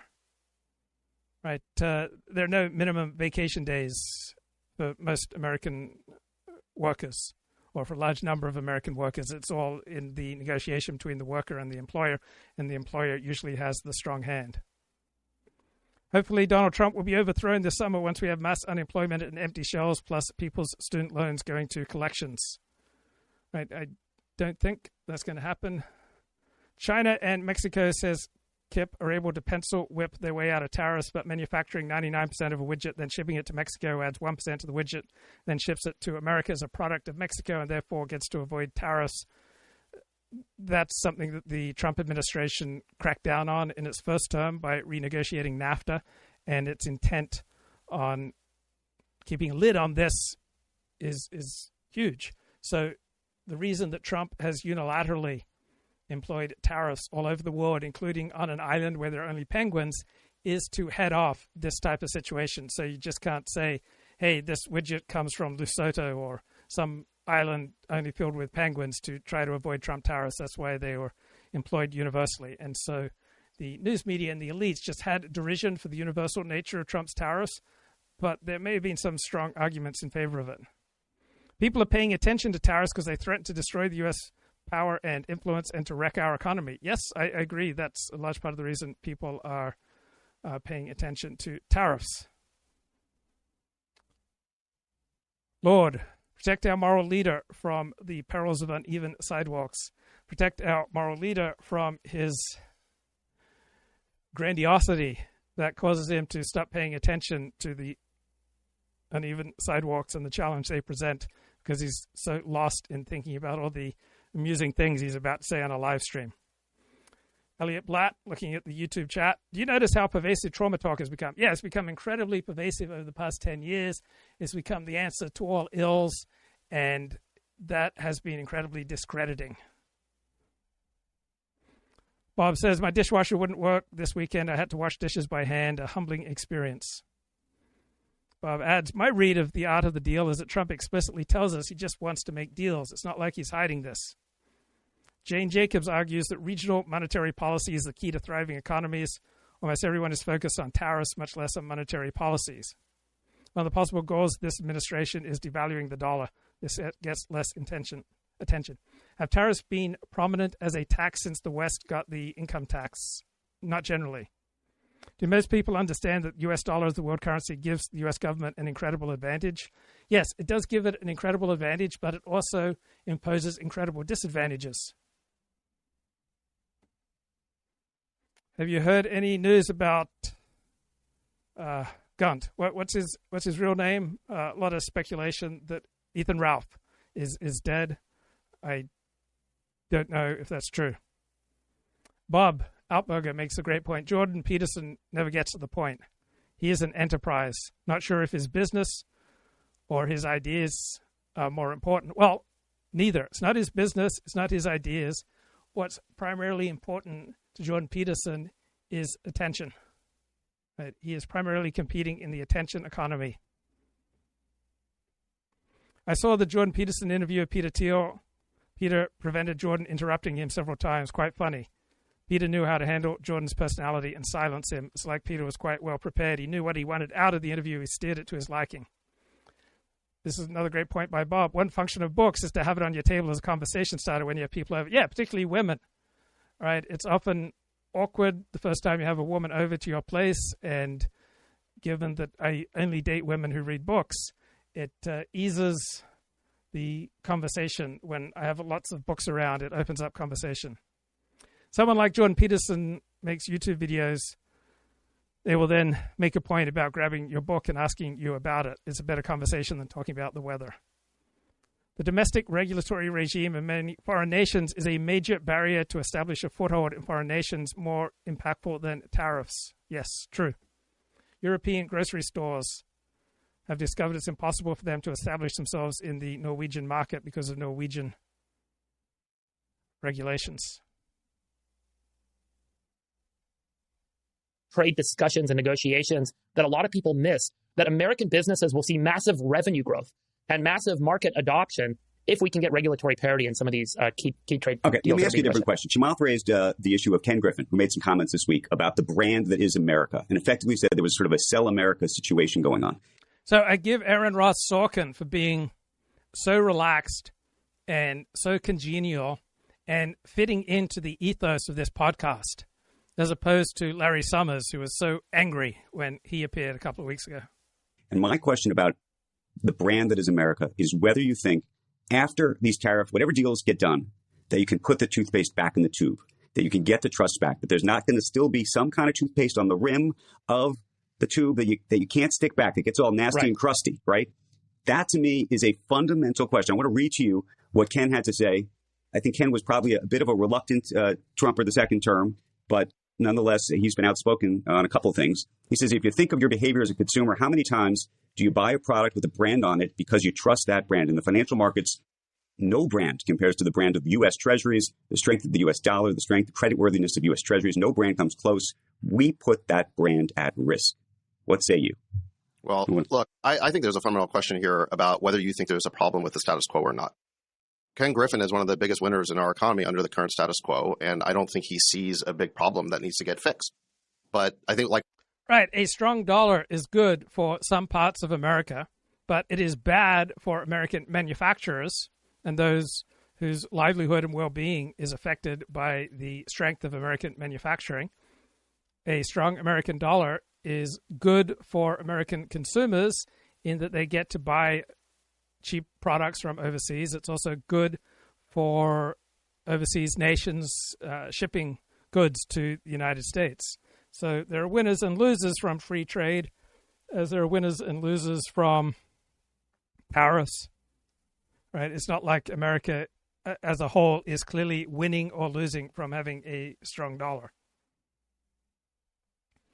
So this is the question I put into Grok this morning. There are just too many variables with global trade for anyone to be an expert. There are too many variables with global trade for any one academic discipline to be able to claim expertise. So I am more respectful of expertise than populists in general, than Trumpists and MAGA. I am less respectful of expertise than the elite consensus.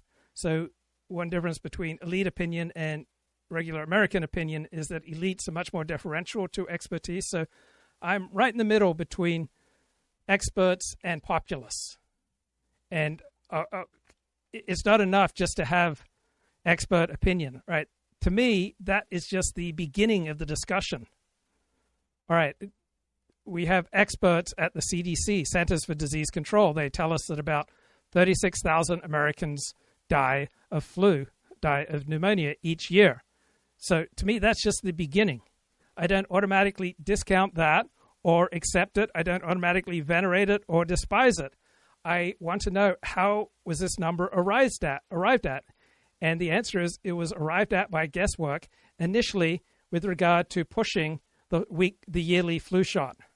It's not based on death certificates, so it's not nearly as significant as the CDC releasing numbers of Americans who die from COVID. Right? That number comes from a death certificate, right? A physician, someone with expertise, decided that this person died of COVID. Now, there's a populist challenge. What's the difference between people who die of COVID and people who die with COVID? And it sounds like a smart challenge, but it falls apart upon analysis because the average length of time between contracting COVID and dying from COVID is 14 days. So when someone's had a health condition for many decades and then they die of COVID, I think it's fair to say they died of COVID, right? They were obese for 40 years. they had pre-diabetes or diabetes for 25 years, and then they catch COVID and they die within 2 weeks. They died of COVID. They died from COVID. They didn't just die with COVID. People who died of COVID, from COVID, overly died of COVID, not just dying with COVID. So it's important to delve into the claims of experts. So we're told, for example, about inflation numbers.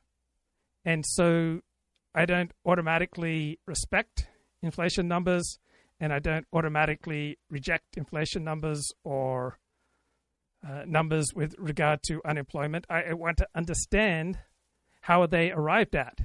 And when there is a substantial discrepancy between popular opinion and expert opinion, then I don't automatically side with the experts and side with the people.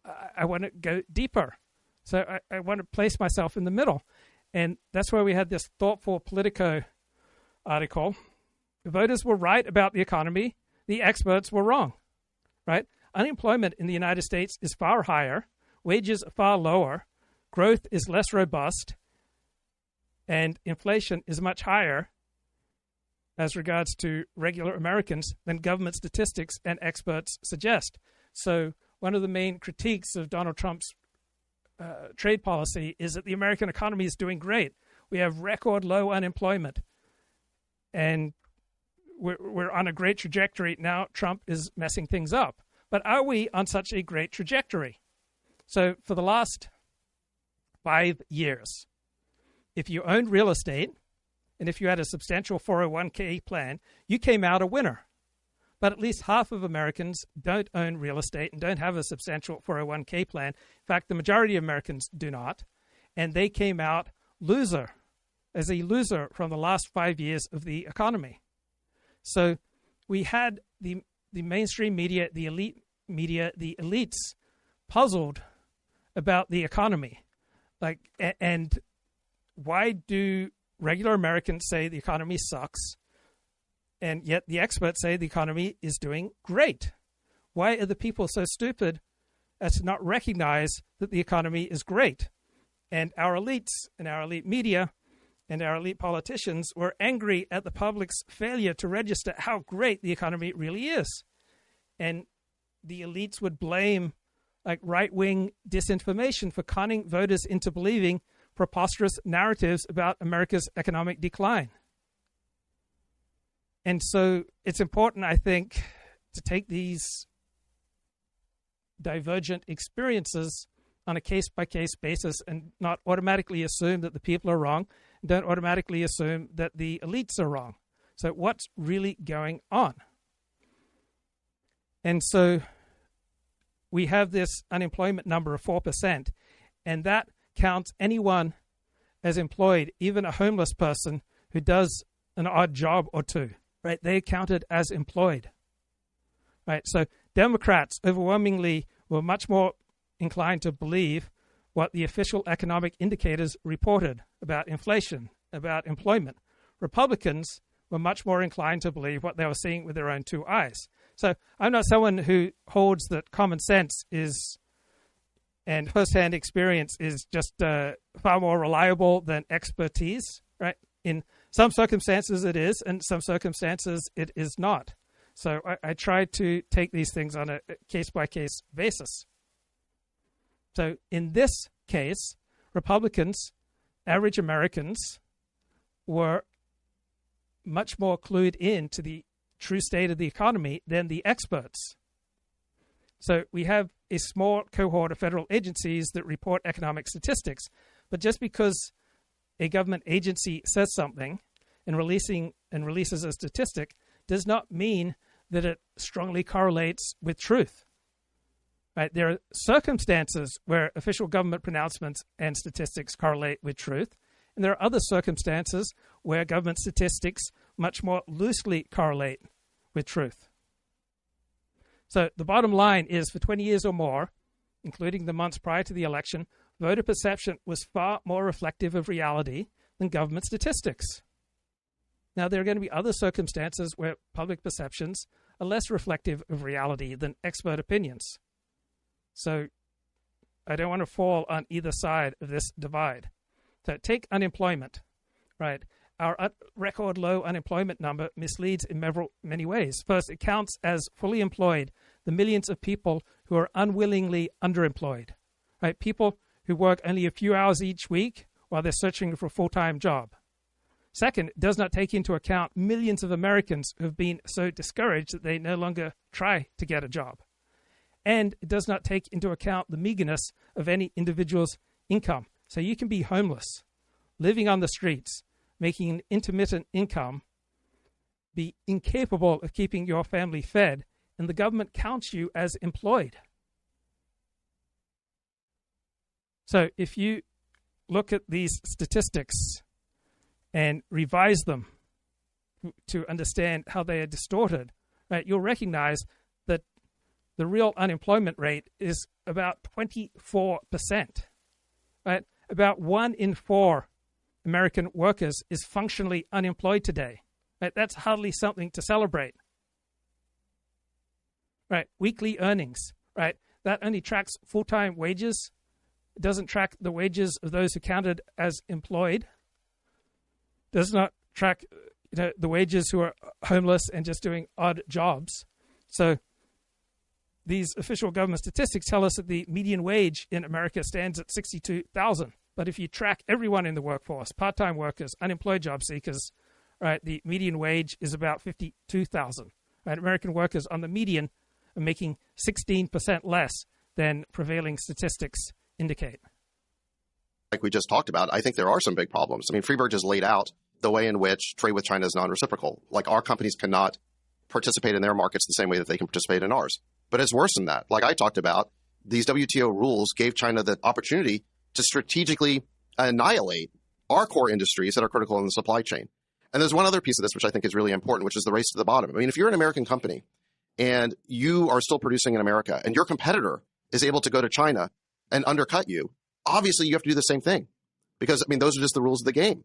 And so we've had this race to the bottom where if you're an American company operating under these rules, you have no choice. It's worse. But to export your manufacturing, your supply chains. So, we've had these rules that, again, under the status quo, I would say they're not free trade. It's unfair trade. It has all these perverse consequences. It's bad for middle America and this manufacturing belt of the country. And it's created massive strategic dependencies on an American adversary. I'll say 3 things. Let me just say 3 things quickly. Number 1, I think Ken is massively long Pax America. I mean, he's built a $42 billion. Okay, so everyone deserves some skepticism, right?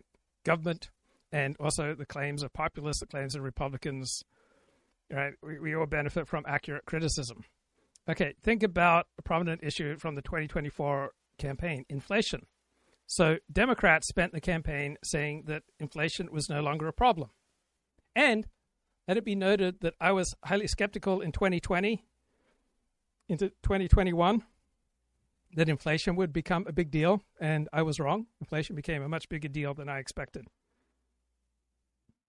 But our consumer price index perceives reality through a rosy-looking glass, right?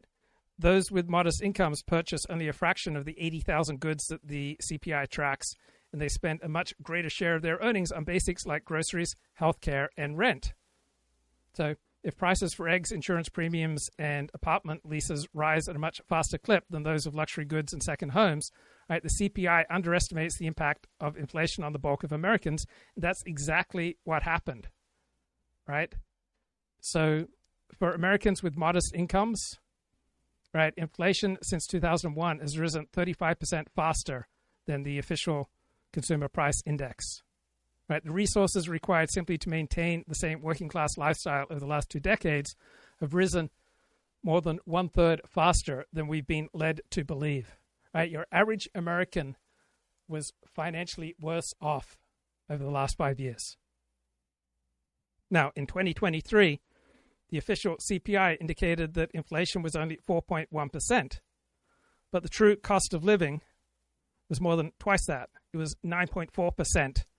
For working class Americans, right? So Democrats and elites and officials told us that wage gains outpaced inflation in the crisis following COVID.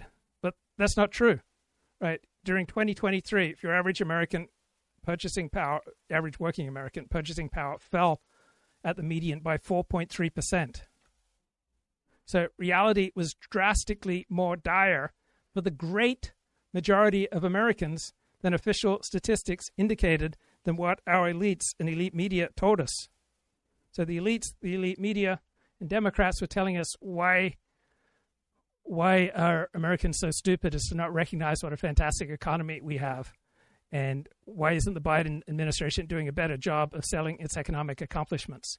But the Biden administration did not have economic accomplishments for the vast majority of Americans. The vast majority of Americans were financially hurt by the Biden administration. And in 2023, all right, they went backwards on the median average by 4.3%. So Americans with bachelor's and more advanced degrees have since 2013 seen their material well-being improve. Those without high school degrees have seen no improvement or are falling behind. So we have a whole bunch of economic indicators that all point in the same misleading direction. They all shroud the reality faced by the overwhelming majority of Americans. Right? Some Americans came out financially ahead after 4 years of Bidenomics. But the majority of Americans, the lowest 60% of American income earners, did not. So don't just trust the experts, and don't just distrust the experts, but dig into the basis of, say, elite claims. Billion-dollar empire. He owns $1 billion of American real estate. So I don't see him investing in Ecuador anytime soon relative to the opportunity set in the United States. And I think that's what speaks to the second point, which is investing is always a relative exercise. On Wednesday, I had a meeting with a Brazilian multi-decabillionaire, very, very, very successful guy. And we were talking about the tariffs and the investing posture. And he's like, there's still no other country other than America that I can really put my money to work in that makes any sense. And I kind of pushed him. What about China? What about India? And in all of these markets, there are, as Freeberg mentioned, vagaries in China. There's different problems in India. There's different problems in these other markets. Europe is roughly uninvestable. So the more generalized answer is on a relative basis, the United States is still the shining beacon on a hill. There is no investable alternative for scaled capital except the U.S. The last thing I want to say is just to build on what Zach said. Andrew, the thing that we keep forgetting is when economic leverage spills over to political leverage, what happens to the United States? And specifically what happened this week was on the rare earth side, not only did China constrain rare earths into the supply chain, what they then did was tell South Korea what they could do with the rare earths that they gave them. And now all of a sudden you have this geopolitical spillover where it's not just a country constraining supply, it's a country now dictating the political and trade practices of another country. So let me ask you a question. How do you think America is in the best position to make its own decisions? For example. Right. So people understand the ethical obligations of the doctor. They're overwhelmingly to the patient. But the ethical obligations of the journalist are incredibly diffused. And so economists are nearly universally opposed to tariffs. But how much deference should we give the expertise of economics with regard to tariffs, given that there are so many variables outside the realm of economics, right? Here's my point. There are too many variables with global trade for any one academic discipline or any one individual to be an expert, right? There are just so many variables. There are supply chains, there are currency fluctuations, there are geopolitical tensions, there are labor costs, there are environmental regulations, there's consumer demand, there are national security considerations, right? Expertise is going to be specialized, right? So you'll have economists focusing on trade theory and comparative advantage.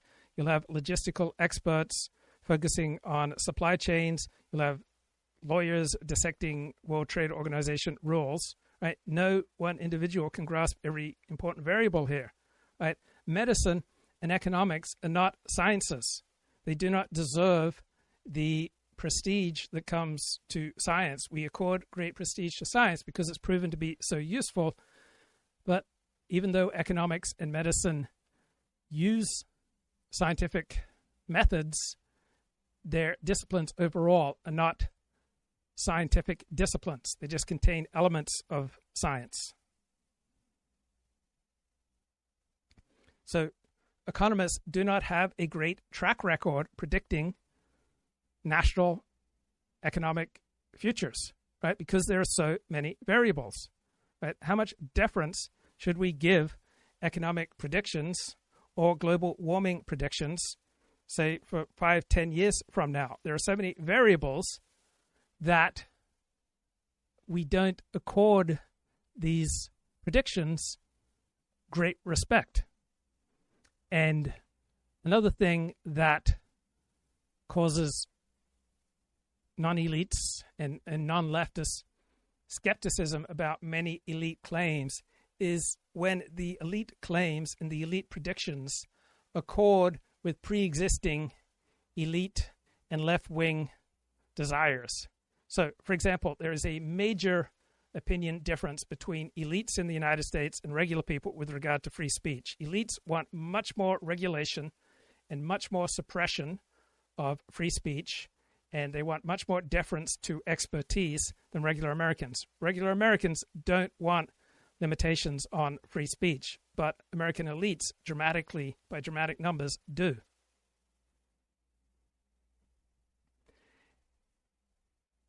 And so why is it that the people making the case for global warming end up at the same place that the left desires, even if there was no such thing as global warming? Right?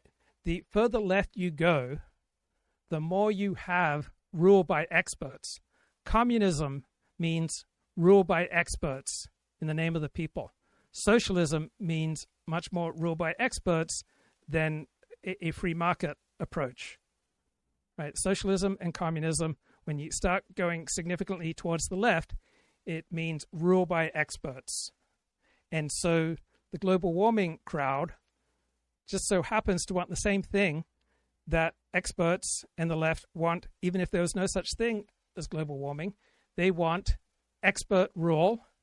They want increased limitations on individual choice, such as whether or not to drive a car.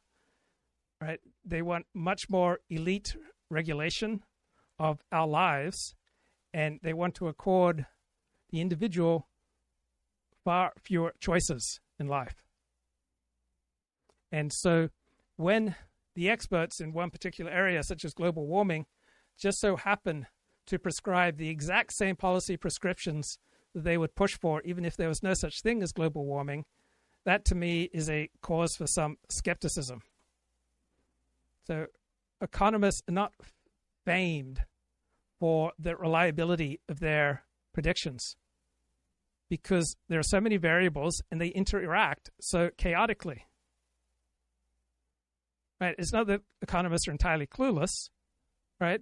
They're better than nothing, but think about weather predictions, right? It's better than nothing, but it's certainly far from 100%, right? And Grok largely agrees with me. Global warming, like macroeconomics and global trade, is a domain with an overwhelming number of variables interacting chaotically, and that makes comprehensive expertise by a single person or even a single academic discipline impossible. Right? The climate has intricate and chaotic interactions across atmospheric chemistry, ocean currents, land use, biological feedbacks, human activity, right? Each with its own subfields and uncertainties. Right? So many variables with so chaotic an interaction between them that no one person can, or no one academic discipline can claim convincing expertise in the overall project of climate change or in the overall project of global trade. Right? What's the track record of global warming experts and their predictions? Right? It's quite mixed because we have great complexity when it comes to climate. We have all these countless chaotic interacting variables: atmospheric chemistry, ocean currents, human emissions, feedback loops. So there are some areas where we should give expertise great deference, and then there are other areas where we should have considerable skepticism. Right? If the experts are right with regard to Trump's tariffs, and all the experts seem to be pretty much unanimous that Trump's tariffs are terrible, then why is Wall Street only down 7% from its all-time record highs earlier this year? Right? If Trump is such an idiot, such a buffoon, such a disaster, then why are the bond markets and the stock markets only falling towards a modest level?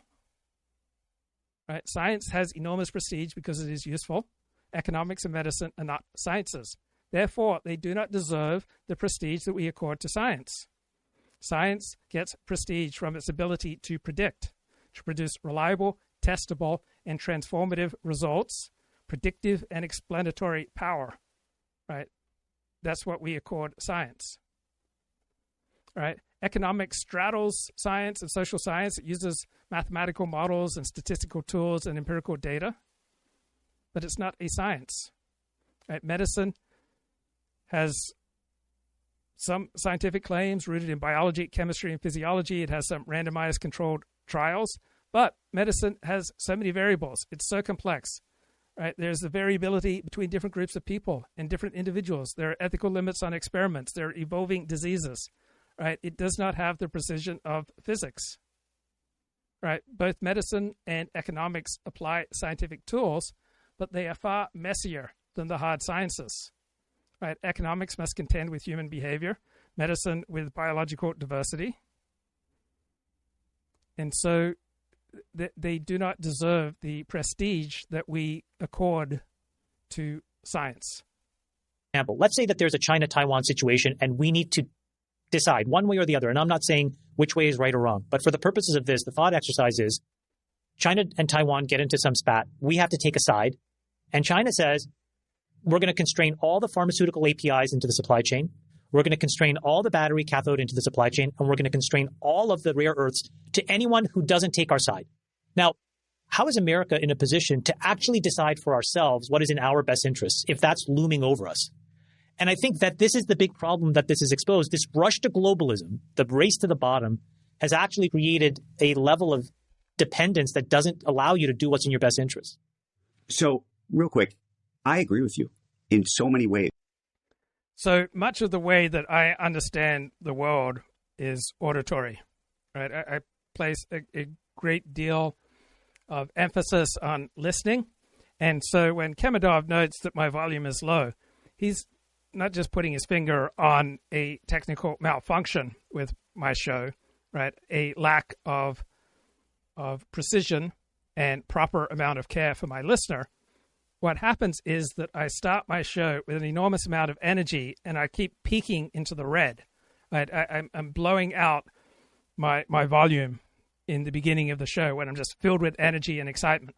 Now I'm almost 2 hours into the show, and the greater the intellectual challenge, right, the more challenging the various requirements of a live stream, the more fatigued I get, then my volume decreases. Just as in when you're watching a basketball game and players are tired, they will tend to miss their shots short, right? They'll hit the front of the rim instead of the back of the rim. And so as my show goes along, right, I lose energy and my volume drops. And if I don't pay attention to that, right, then it's not a pleasant experience for the listener. But the dropping volume of my voice is not just telling you something technical. It's telling you that I am increasingly fatigued, right? I don't have the same enthusiasm level. And it tells you that I'm struggling. And, right, it tells you a great deal about my current state. And any of the ideas that I'm sharing, they come out of my body. They come out of my physiology, which is increasingly fatigued. I think the question that I have is not in what the ultimate goal is. It's how you get there. And is there a way to do this with a velvet glove, if you will? And maybe there's no way to do it in a better way. But what is to say this isn't the velvet glove? This could be. It's that the stock market is down 6%. Like, it's not down 60%. But this is what I think is so interesting, Andrew, is the way that Trump has already shifted the conversation. Because the truth of the matter is that before Liberation Day on April 2nd, which is 3 weeks ago, no one was talking about the unfair trade practices. No one was talking about the dependencies on rare earths. No one was talking about the race to the bottom. And Trump has shifted the conversation. 100%. When Jared Kushner was on the show, he talked about how the Trumpian approach is controversy elevates message. And we said at the beginning that by having this Liberation Day, by planting this flag in the ground, Trump was creating leverage to then have these negotiations, and he completely shifted the conversation. Now, where I will agree with you is that the administration has to stick the landing here, right? Bessent, and it's not just Bessent, also Lutnick, these are all smart, talented people. They do have to then negotiate these deals, and we have to basically stick the landing. But I think the fact that you're saying that you don't disagree with where Trump is trying to get to, but it's mostly just tactical, is a huge shift in the conversation. It may raise the issue the way you're describing, but at some level, it's also undermining a semblance of trust. I just want to relay two stories. One is, I've been talking to a whole number of multinational CEOs who do business in China. I'm talking about the McDonald's of the world, the Starbucks of the world, the Nikes of the world. And so many of them now talk about not just how consumers aren't going necessarily in their stores the way they used to. I think there are very strong criticisms of Trump's tariff policy, and there are legitimate reasons to be concerned that Trump has done irrevocable damage to America, to the American economy. Good point in the chat, quote from Montesquieu, the less men think, the more they talk. So in much of life, I just blurt things out, and I think by talking.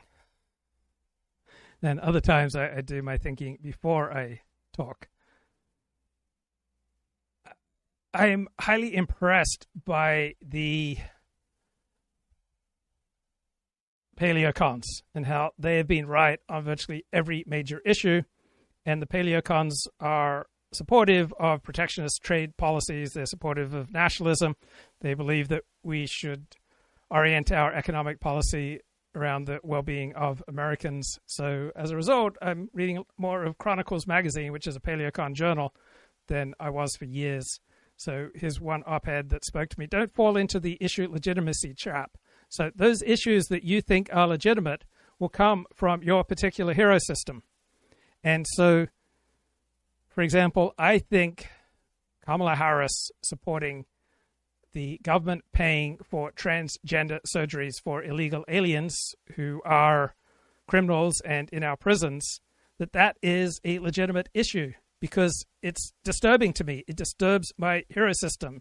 And the idea that the government would pay for these surgeries, even if none of them were performed, but that she would support this and speak out on this is disturbing. And to me, it's a legitimate issue because I have a traditional porous understanding, and I believe that our sex overwhelmingly comports with our sexual organs, and that you cannot change your sex. All you can do is mutilate yourself. And I find it the prospect of people mutilating themselves to try to change their sex just incredibly disturbing. And the idea that the government would pay for it, even if it's just theoretical, just creeps me out. To me, this is a legitimate issue. I believe in a traditional understanding of marriage is between one man and one woman. Any deviation from that is disturbing to my hero system. I believe that our military should be a heterosexual institution. Right? I don't want gays beaten up. I don't want gays bullied. But I want our military to be a heterosexual institution. And so deviations from these things, right, causes me pain, physical pain. Right? And these are legitimate issues. What's legitimate, right, will be determined entirely on the basis of your particular hero system. And so often the media tries to tell us that we need to focus on the issues and we need to stop investing time and concern in fringe issues. But what are the issues and what are fringe will just depend entirely on the nature of your particular hero system. The media overwhelmingly has a liberal, left, Enlightenment hero system, right, that comes out of the Buffett identity, the notion that the individual on his own can decide right and wrong, meaning, purpose, and plot a strategic autonomous direction for their life. Right? The trad recognizes that we have a porous identity where we're profoundly affected by what's going on around us, and this predisposes us to a different hero system. Chronicles magazine has an op-ed, Tariffs are essential to a free people. It says, over the last 5 decades, America has offshored trillions of dollars worth of economic production to rival nations. This has impoverished the American people. It has sapped America's economic vitality.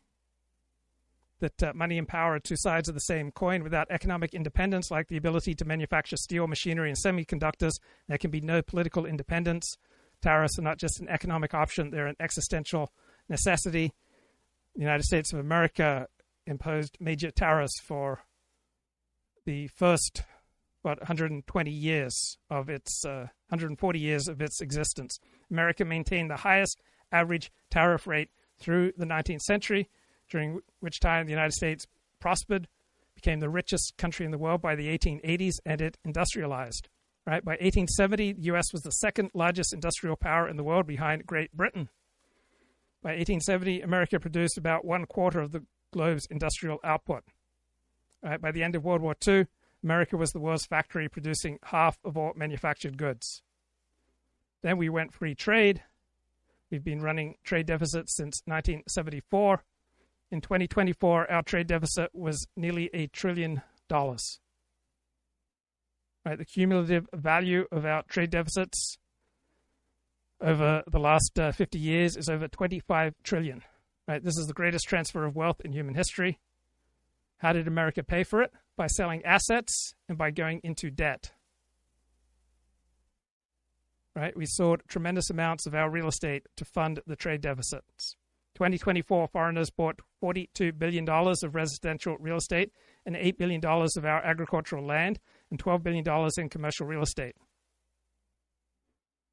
Maybe this is one of the prime reasons why the median American household now spends more on needs such as food, clothing, and shelter than on wants, everything else, than at any time since the 1960s. To finance our trade deficit, we also sell ownership of our businesses. Foreign investors now own 17% of all American equities. So foreign businesses and foreigners have direct access to our technology, which facilitates intellectual property theft, which is worth up to about $600 billion per year. We also sell debt. Foreigners own almost $9 trillion of U.S. Treasury securities. They own about 24% of the public debt. Right, America became a debtor nation only in 2006. We pay over $150 billion in interest every year to foreigners for the privilege of buying their products that we should be building ourselves. Many Americans buy groceries by pawning grandma's wedding ring and racking up credit card debt. Consuming more than you produce is fundamentally unsustainable. No nation becomes great by consuming. All right, we've had a consumption bubble that destabilizes our economy. And tariffs can solve the problem by making America's trade relationships symmetrical. This will create opportunities for American industry by opening up foreign markets and protecting America's markets from unfair foreign competition. This will result in reshoring America's industry, which will restore the middle class, revive the American dream, including for our fellow citizens who have average or below average IQs. Right? There aren't high-paying service industry jobs for people with average and below average IQs. But if you're physically strong enough to work in manufacturing, you can earn a much better living than through middle IQ service industry jobs. Right?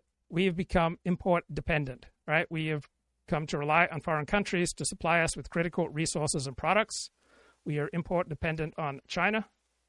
We are largely import dependent for machine tools, which transform raw materials into something useful. We used to be the leading manufacturer and global exporter of machine tools. Now we import 93% of our machine tools. Right? So this endangers our national security. Right? Imagine if we had another pandemic or a hot war and global supply chains are disrupted. How will Americans scale up industrial production without machine tools? Right? We lack the industrial capacity to do so. We lack the machines to regain our manufacturing edge. We're increasingly dependent on imported technology. We imported over $760 billion worth of advanced technology in 2024. Right? We are buying from foreigners the future that we should be building ourselves. Right? This endangers our national security. The world runs on computer silicon chips. We import far more chips than we produce. We depend on Taiwanese chip makers. This makes us vulnerable. We rely on foreign chips. We don't even manufacture the photolithography machines required to print the chips. These come from the Netherlands and are shipped to Taiwan, and then the chips are finally shipped to America. Our entire modern economy depends on foreign manufacturers. We depend on imported steel, imported ball bearings, imported automobiles, and ocean-going ships.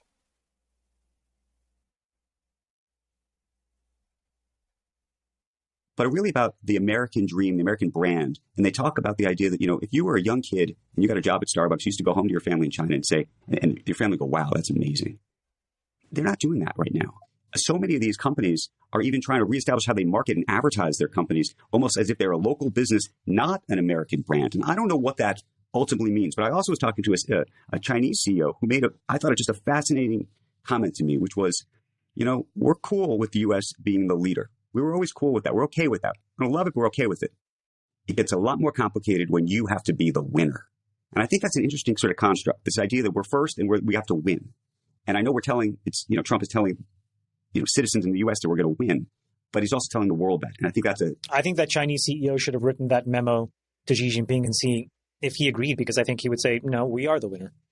Look, you got to remember in 2003, 3 years after China was admitted to the WTO, Hu Jintao became premier. He had this incredible speech. And in it, what he said is, there are these 10 boxes. And I've written inside these 10 boxes all the critical industries that in 25 to 30 years from now will dictate supremacy in the world. We are going to create national champions, he said, in those 10 areas. And what's interesting about Xi, despite the ideological differences to Hu, he followed through with it. This is a group of people. So we can say what the CEOs are going to say. But at the end of the day, the CEO of China Inc. is one man.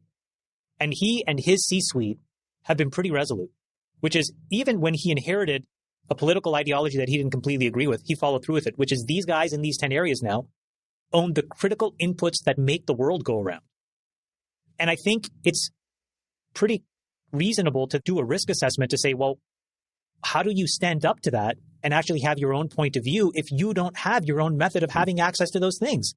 I think that is the most important question. Everything else about, brand and all of this other stuff, I think comes after this question. This is the critical question, because if they can tell you what to think, that is not winning. Yeah, I would just add to that you hear this criticism of Trump a lot, which is that, okay, he's right on the issue or his instincts are correct, but there should be a nicer way of doing it.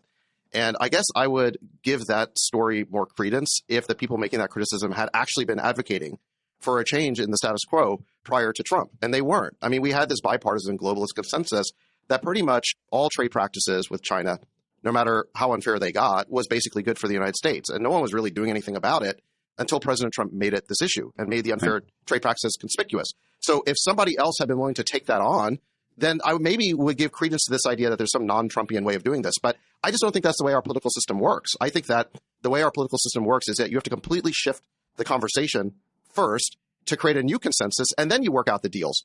And that process can be a little bit disruptive. Okay, one tiny follow-up. So I don't know if you guys saw the news this morning, a report out that Apple is going to move its manufacturing of iPhones that are exported to the U.S. or imported here in the U.S., but they're going to manufacture all that stuff in India, not in China anymore. So they're going to move all the manufacturing to India. See you in 2035. They say they can do it supposedly in 18 months by the end of 26. Bet. You say no way. Bet. Well, I think this is geopolitically smart. Yeah, they should do it, but I'm just saying it's very smart. It's not going to get done in 18 months. I don't know how long it's going to take. But look, I think one of the big lessons here over the past 25 years is that you have security first. Security has to be worked out first. Then you have trade.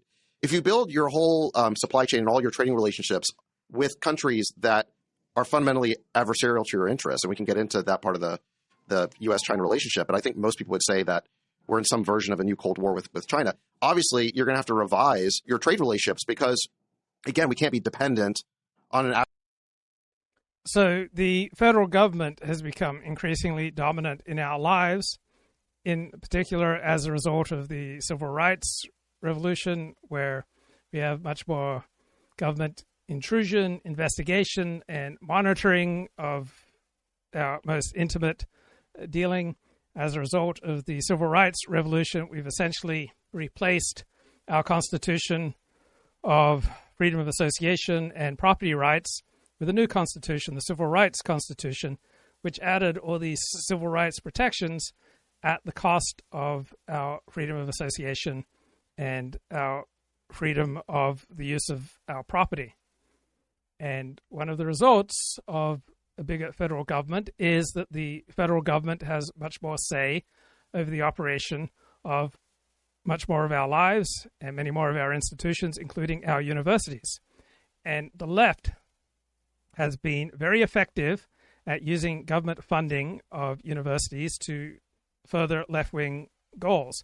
For example, the Biden and Obama administrations made university funding contingent on stripping away basic legal rights for men accused of sexual misbehavior on college campuses. Now, we have the federal government, at least nominally, in the hands of Republicans and President Donald Trump. And you may be a free market guy. You may want the government to be a neutral arbiter in human affairs. But given that the federal government has so much power, and given that the left consistently uses this power to push a left-wing agenda, why should not the federal government now push back against this left-wing agenda? And so maybe the Trump administration is onto some good things with its pushing back against left-wing dominance in the professions and in our universities. So President Trump posted on Truth Social last Tuesday, perhaps Harvard should lose its tax-exempt status. Perhaps Harvard should be taxed as a political entity if it keeps pushing political, ideological, and terrorist-inspired sickness. Remember, tax-exempt status is totally contingent on acting in the public interest. So Obama's IRS was looking to make life difficult for conservative nonprofits. It denied nonprofit status to all Tea Party organizations that tried to get nonprofit status. So when Democrats have been in power, right, they have not been afraid to use the power of the IRS and the power of federal spending to push much of American life to the left.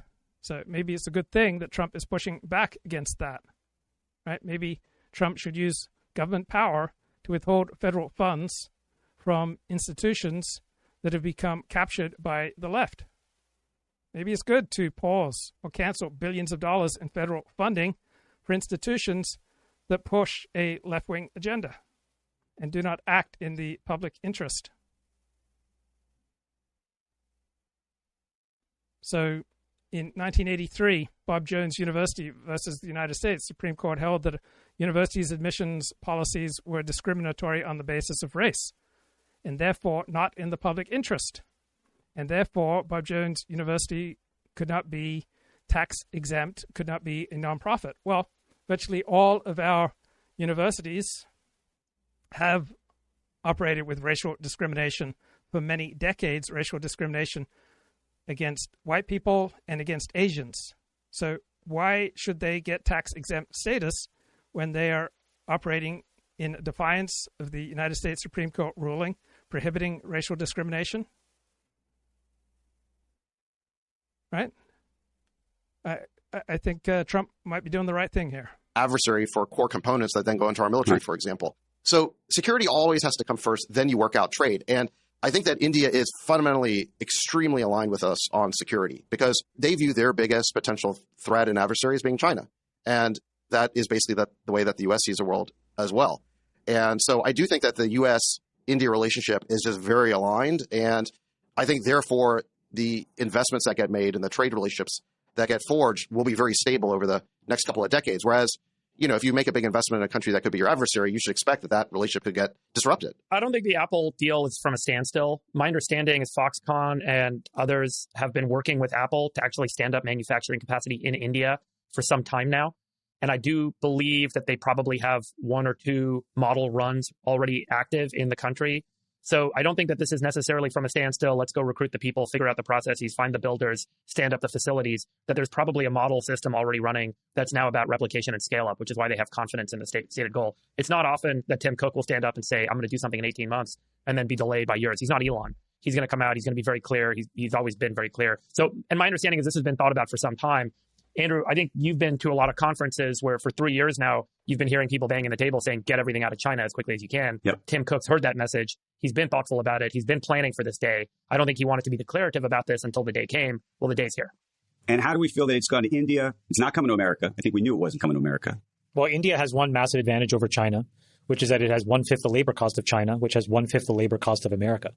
And India is not a major geostrategic rival in anything like the way that China is. Right? The average IQ in India is about 81. Right? The average IQ in China is in the neighborhood of 105. So the Chinese are a far more formidable people than the Indians. And so we have much more reason to take care of people who can hurt us more deeply than those who are overall less threatening. Another article here in Chronicles magazine, and U.S. taxpayer support for the higher education gravy train. He makes a point that most laws depend upon a stated or an unstated quid pro quo. Right, so we had critics saying that Mahmoud Khalil, the green card holding Hamas sympathizer and someone who was publicly advocating for genocide of Jews, maybe he did not deserve to have residence in the United States, right? Because he was a clear supporter. State Department recognized foreign terrorist organizations. Any green card holder can be deported at the say-so of the American Secretary of State. So by supporting terrorist organizations such as Hamas, right, he abused the terms of his non-citizen legal permanent residence, and therefore he forfeited his rights to be here. Right? He violated his implicit quid, meaning comporting oneself as a decent human being and not a threat, and therefore he lost his corresponding quo, his ability to legally remain here. And we have all of these examples throughout our legal fabric. We have Section 230, right, came from the 1990s in exchange for creating a forum for diverse discourse. Right, social media platforms are not treated as publishers for the purpose of defamation law. But when big tech repeatedly violated the quid by engaging in politically driven censorship, therefore a change to the statutory quo is appropriate. So think about the standoff between Trump and Harvard. Right, for decades, American institutions of higher education have benefited from extraordinary amounts of taxpayer funding. And the quid is that the universities would act in the interests of America. But instead, they have acted overwhelmingly as tools of the left. So therefore, by violating the quid, it's not unreasonable that the Trump administration decides to change the quo. Right? So American higher education no longer conducts itself according to the common good. And so Trump wants to condition federal funding for elite universities on the university's bare minimum compliance with the nation's civil rights laws. Right? They need to stop, for example, discriminating against white people, against men, against Asians. So the elites have overwhelmingly lined up to defend universities and their rights to discriminate against white people, against Asians, and against men.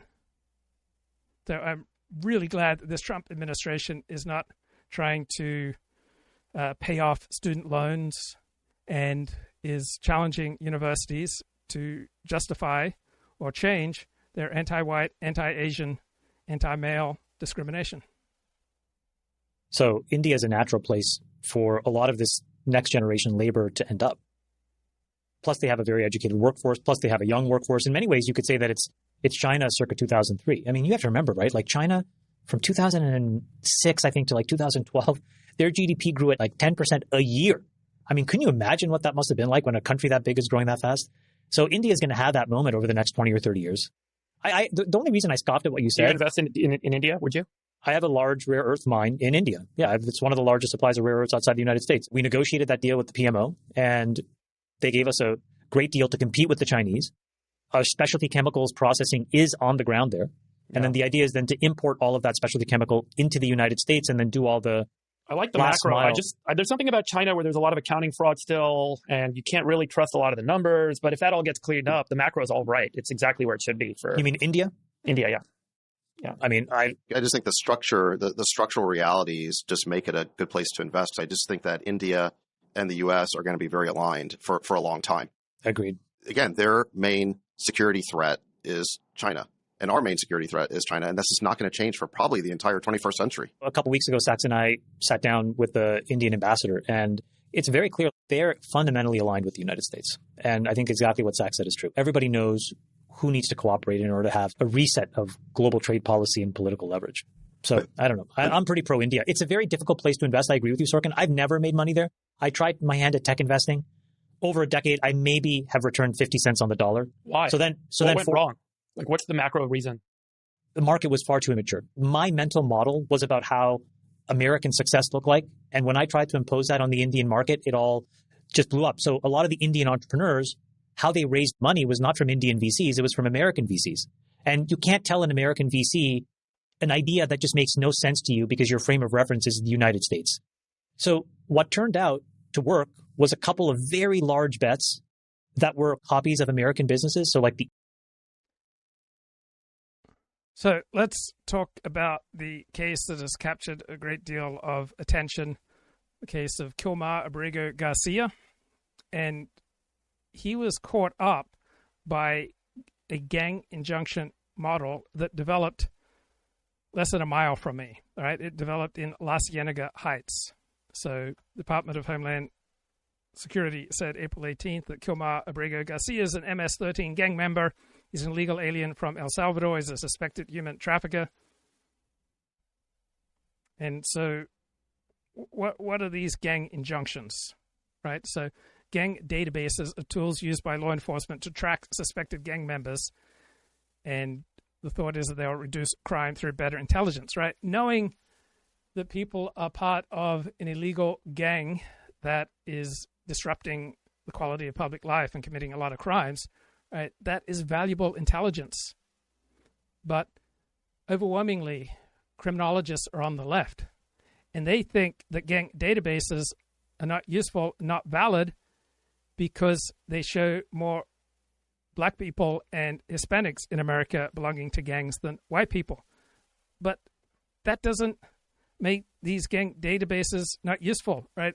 Crimes are not committed by the same exact ratio between different racial or sexual groups, right? Men commit far more violent crime than women.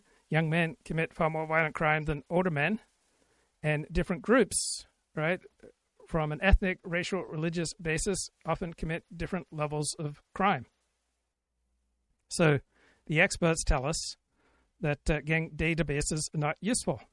But that just completely defies common sense. And so the reaction against gang databases, right, it took off in 2020 as the result of the death of George Floyd. So in July 2020, LAPD Chief Michael Moore banned his officers from accessing a statewide gang database because this database supposedly was flawed. But just every tool is going to have flaws. Right? Just because a database is not 100% accurate is no reason not to use it. California's then Attorney General Xavier Becerra prohibited police across California from accessing any record that an LAPD officer had entered into the database. So we had all these racial justice crusaders dismantling the use of California's incredibly effective gang database on the basis of disparate impact. And Donald Trump passed an executive order banning the use of disparate impact grounds, right? Life has a disparate impact because different groups have different gifts, right? So the timing of these bans on use of gang database all occurred, right, in the summer of 2020. And the whole factual basis for the database prescriptions fell apart. In February 2022, Los Angeles judge dismissed the city's case against 3 of the 6 officers charged with improper gang data entry, citing insufficient evidence. LA's left-wing district attorney dropped 2 of the remaining 3 cases. Even if the charges against the officers had been proved, they would have affected just a tiny number of data entries. Right? The officers who were exonerated were accused of a single incorrect entry each in a database consisting of about 80,000 entries. And the bans on the use of the gang database remain in effect in California, which impede the ability of detectives to locate gang associates of shooting and homicide suspects. And Persisting in his crusade against disparate impact, the LAPD chief forbade his officers from initiating low-level traffic stops lest they suspected a serious crime was afoot.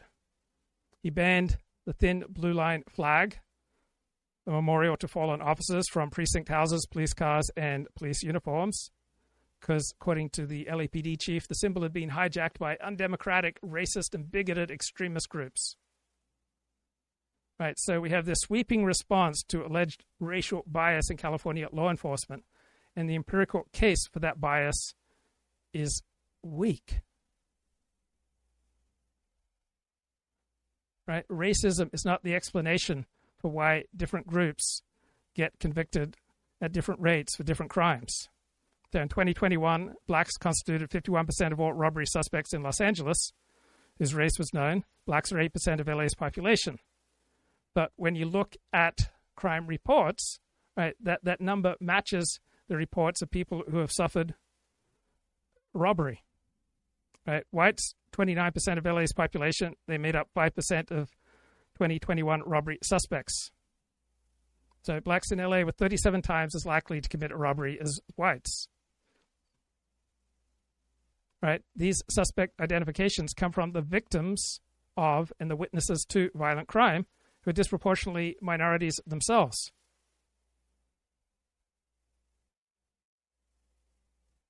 Right, twice as many black male offenders as white male offenders between the ages of 10 and 19 were arrested for felonies in 2021, despite there being 7 times as many whites as blacks.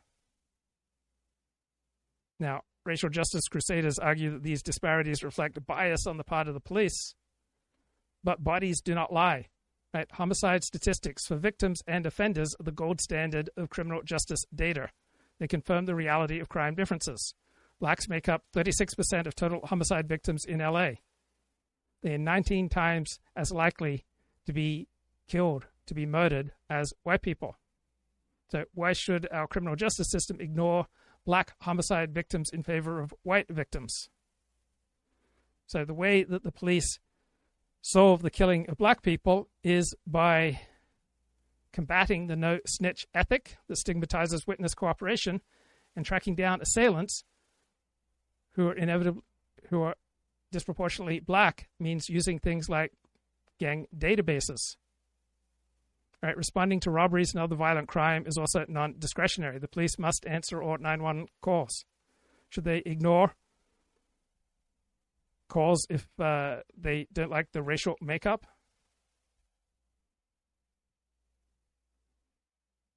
Heather McDonald has been on this issue for decades. She wrote back in 2004, right, before immigration optimists issue another rosy prognosis for America's multicultural future, they might visit Belmont High School in LA's overwhelmingly Hispanic, gang-ridden Rampart District. Most of the people I used to hang out with when I first came to this school have dropped out. Observes one illegal alien from Guatemala. Others got kicked out or got into drugs. 5 graduated, 4 girls got pregnant. None of the older teens I met outside Belmont was on track to graduate. These teens are no aberration. Hispanic youths, whether recent arrivals or birthright American citizens, are developing an underclass culture. Hispanic school dropout rates and teen birth rates are now the highest in the nation, and gang crime is exploding. So because gang crime is exploding, we should track gang members who are very likely members of criminal and antisocial organizations. And so this policy of developing gang databases began out of La Cienega Heights, which is near the 10 freeway and La Cienega Boulevard. So you had the introduction of rock cocaine into this community and the emergence of street gangs in the 1980s, like the Playboy Gangster Crips. They sold crack on Corning Street and controlled the surrounding blocks. So we had a 1987 gang injunction that was specifically developed to stop this gang. Right? It was the first of its kind in the country. It was the first of a series of crackdowns on crime in the neighborhood. What made it important is that it was a barrier between prosperous, low-crime neighborhoods, and they wanted to stop the crime here to prevent it spreading south into Pico Robertson and Beverly Hills. So this La Cienega Heights neighborhood in the 1950s was 99% white and probably 90% Jewish. Then, with the introduction of busing to local public school in the late 1960s, the neighborhood very rapidly changed to majority black. So now the neighborhood is majority Hispanic, and Jews are pushing back into this neighborhood. Rents are going up. There's a housing shortage. And so we now have a neighborhood that's about 15 to 20% black, about 50% Latino, and increasingly Jewish. And so for the experts, right, for the directors of criminal justice programs at the Urban Peace Institute, right, cracking down on gangs, right, that is racially disproportionate. So blacks have been steadily pushed out of LA's core by rising rents. Now, we've got elite media here talking about the suppressive policing structure, right, maintaining a gang database, is exemplified by gang injunctions. Gang databases and sentencing enhancement has left a particular indelible mark, right? We've got barbed wire wrapping around fencing. Alleys are still padlocked. Well, it's not the gang injunctions that created the crime. The gang injunctions were a reaction to the crime that began when the demographics shifted in this neighborhood. Right, the California Gang Database contains the names of about 80,000 state residents, most of them people of color. And about 50% of young black men in Los Angeles were in that gang database.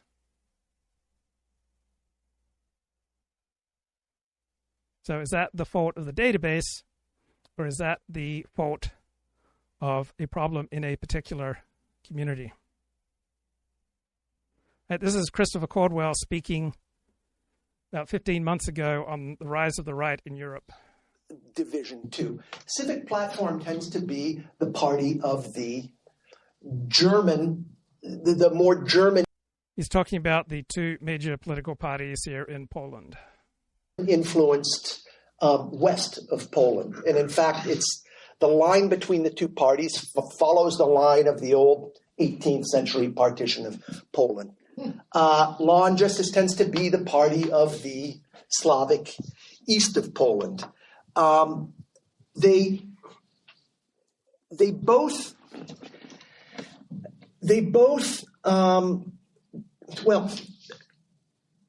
Civic Platform tends to. So you don't get nearly as fluid a speech when a person optimizes for truth. Right, when someone's optimizing for attention or for rabble-rousing, right, someone is particularly glib, right, they're doing that at the price of truth. So the reason that there's some awkwardness in Christopher Caldwell's speech is that this bloke optimizes for truth. To have more influence among elite private institutions in Poland. The leading newspaper is Gazeta Wyborcza, which is firmly in the Civic Platform camp. And the second leading newspaper, which used to be a conservative newspaper, was just bought by an investment fund close to George Soros.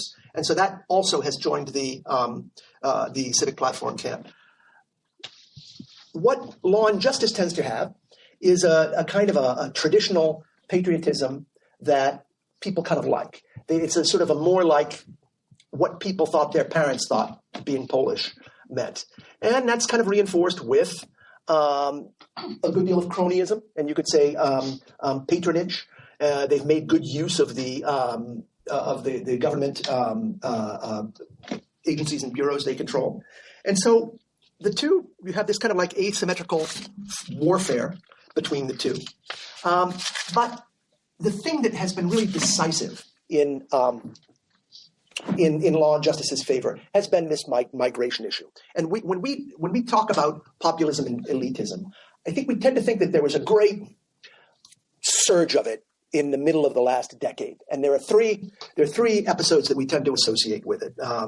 There's, first of all, Brexit, certainly the most extraordinary political event of our time. Second, the election of Trump. And I'd say third, the election of the Italian elections of 2018, which brought this left-right populist government to power, which was very interesting. But I would argue that actually the Polish election of 2015 was the beginning of that. And the context of it was that Tusk, who had been prime minister for 7 years, had just moved to Brussels. The migrant wave out of Syria had just begun. And the German public had just turned on Angela Merkel. And so there was a kind of an emergency about what to do about these million-odd migrants who are now occupying every middle school gymnasium in Germany. Okay, and the plan that the European Union came up with was to distribute them to the other countries. This was the beginning of this plan. Poland had been part of a bloc of 4 countries that was able to veto this thing. The Civic Platform switched its vote and voted to accept Merkel's plan, which then became the rule, although it was never really implemented. When she did that, her name was Eva Kopacz. When she did that, she wound up on the cover of like half the newspapers in the country, and there was all sorts of there was just an absolute fury about her. There's one newspaper that I just remember. Oh yeah, there was a weekly magazine that showed her like dressed in a burqa, and then a headline on the magazine was, "Eva Kopacz will follow Germany's orders and ensure we live in hell." So at elections a month after that, the Civic Platform lost a third of its seats. And then something really interesting happened. There was a very complicated, the shortest way to say it is that, as in the United States, a new populist government came in and was able to change the composition of the courts, and that is true. But it was like just a tremendous drama on both sides. It involved not just stacking the courts with sympathetic appointees, but also changing the rules of the courts. There was a discussion about the role of the Polish Supreme Court and the Polish judiciary in general that resembles the one that we have here about activism. And there were really genuine problems, such as that of judges appointing their successors. But Law and Justice. So Christopher Caldwell is an incredible thinker. He is the only person who will get me to reach for my wallet to pay for a subscription simply to read an essay that he's written. Right? I pay for $90 subscription annually to Compact Magazine to read his columns. I bought a subscription to Barry Weiss's Free Press, I think for about $100 a year to read Christopher Caldwell. I subscribe to the Claremont Review of Books for $28 a year to read Christopher Caldwell. And he has a way of speaking about things that enables him to publish in left-wing places such as the New York Times and the New Republic, that enables him to speak to a very broad audience and share with them, right, an understanding and empathy for right-wing populism that you don't normally find in the mainstream media. And he's able to do it in a way that a wide swath of thinking people can hear. I mean, this man publishes regularly in the New York Times and in the New Republic. But his book, The Age of Entitlement, was this bracing critique of civil rights legislation, right? And that book, right, dramatically changed the thinking of Charlie Kirk, who's one of the most effective political activists we have, who also hosts a nationally syndicated radio show. And so Christopher Caldwell's thinking on civil rights dramatically affected Charlie Kirk's thinking on the topic. Right? It's one of the books that most influenced Charlie Kirk. Charlie Kirk then had Steve Saylor on as a guest. Right? Christopher Caldwell is an intellectual giant. Change the rules of the courts. And so then Civic Platform sort of began to pursue a different strategy of painting. Okay, I want to digress briefly to a comment made by Kip, which exemplifies something that disgusts me in right-wing discourse. So Kip writes, did Trump promise to get rid of all illegal aliens or not, 40? I presume he did promise that. So what? Right? People promise things all the time that they are incapable of carrying out. Right? I am not going to be angry at Trump if he fails to do the impossible. They'd be angry at Trump if he failed to make any progress. Right? Trump has made more progress with regard to illegal immigration than any president since Eisenhower. He's absolutely crushed it at the border. But he's done a fantastic job with regard to illegal immigration. And if you fault him that Trump is not perfect, if you fault Trump for not being able to immediately do the impossible, then there's something in you that is invested in staying angry and isolated that has nothing to do with Trump's immigration policy. So you say, at this pace, you'll never remove the 15 to 20 million who, if given time, will create a low-trust society. So for every one person that we deport for being in the country illegally, approximately 100 will leave voluntarily. So if Trump removes 10,000 illegal aliens, another million will leave voluntarily. If Trump removes 100,000 illegal aliens, another 10 million will leave voluntarily. So don't get angry at people who are on your side and who are unable to immediately accomplish the impossible. It's incredibly isolating, self-destructive. It comes out of a pathology. You are getting a biochemical rush from getting angry at Trump for not immediately accomplishing the impossible. It's a pathology. It is against your own interests. It's a way of thinking about the world and about politics and about Republicans and about Donald Trump. It's incredibly self-defeating and isolating. But you have a compulsive addiction to a biochemical rush for getting angry at people who are unable to immediately accomplish the impossible. And why do you have this compulsion and addiction? Right? What needs in you is it meeting? And it meets your need to live in a cave, to live in an isolated state, to live in a world of conspiracy theories, live in a world denying reality. You get to be a rock and an island because, well, fully participating in life is just too painful.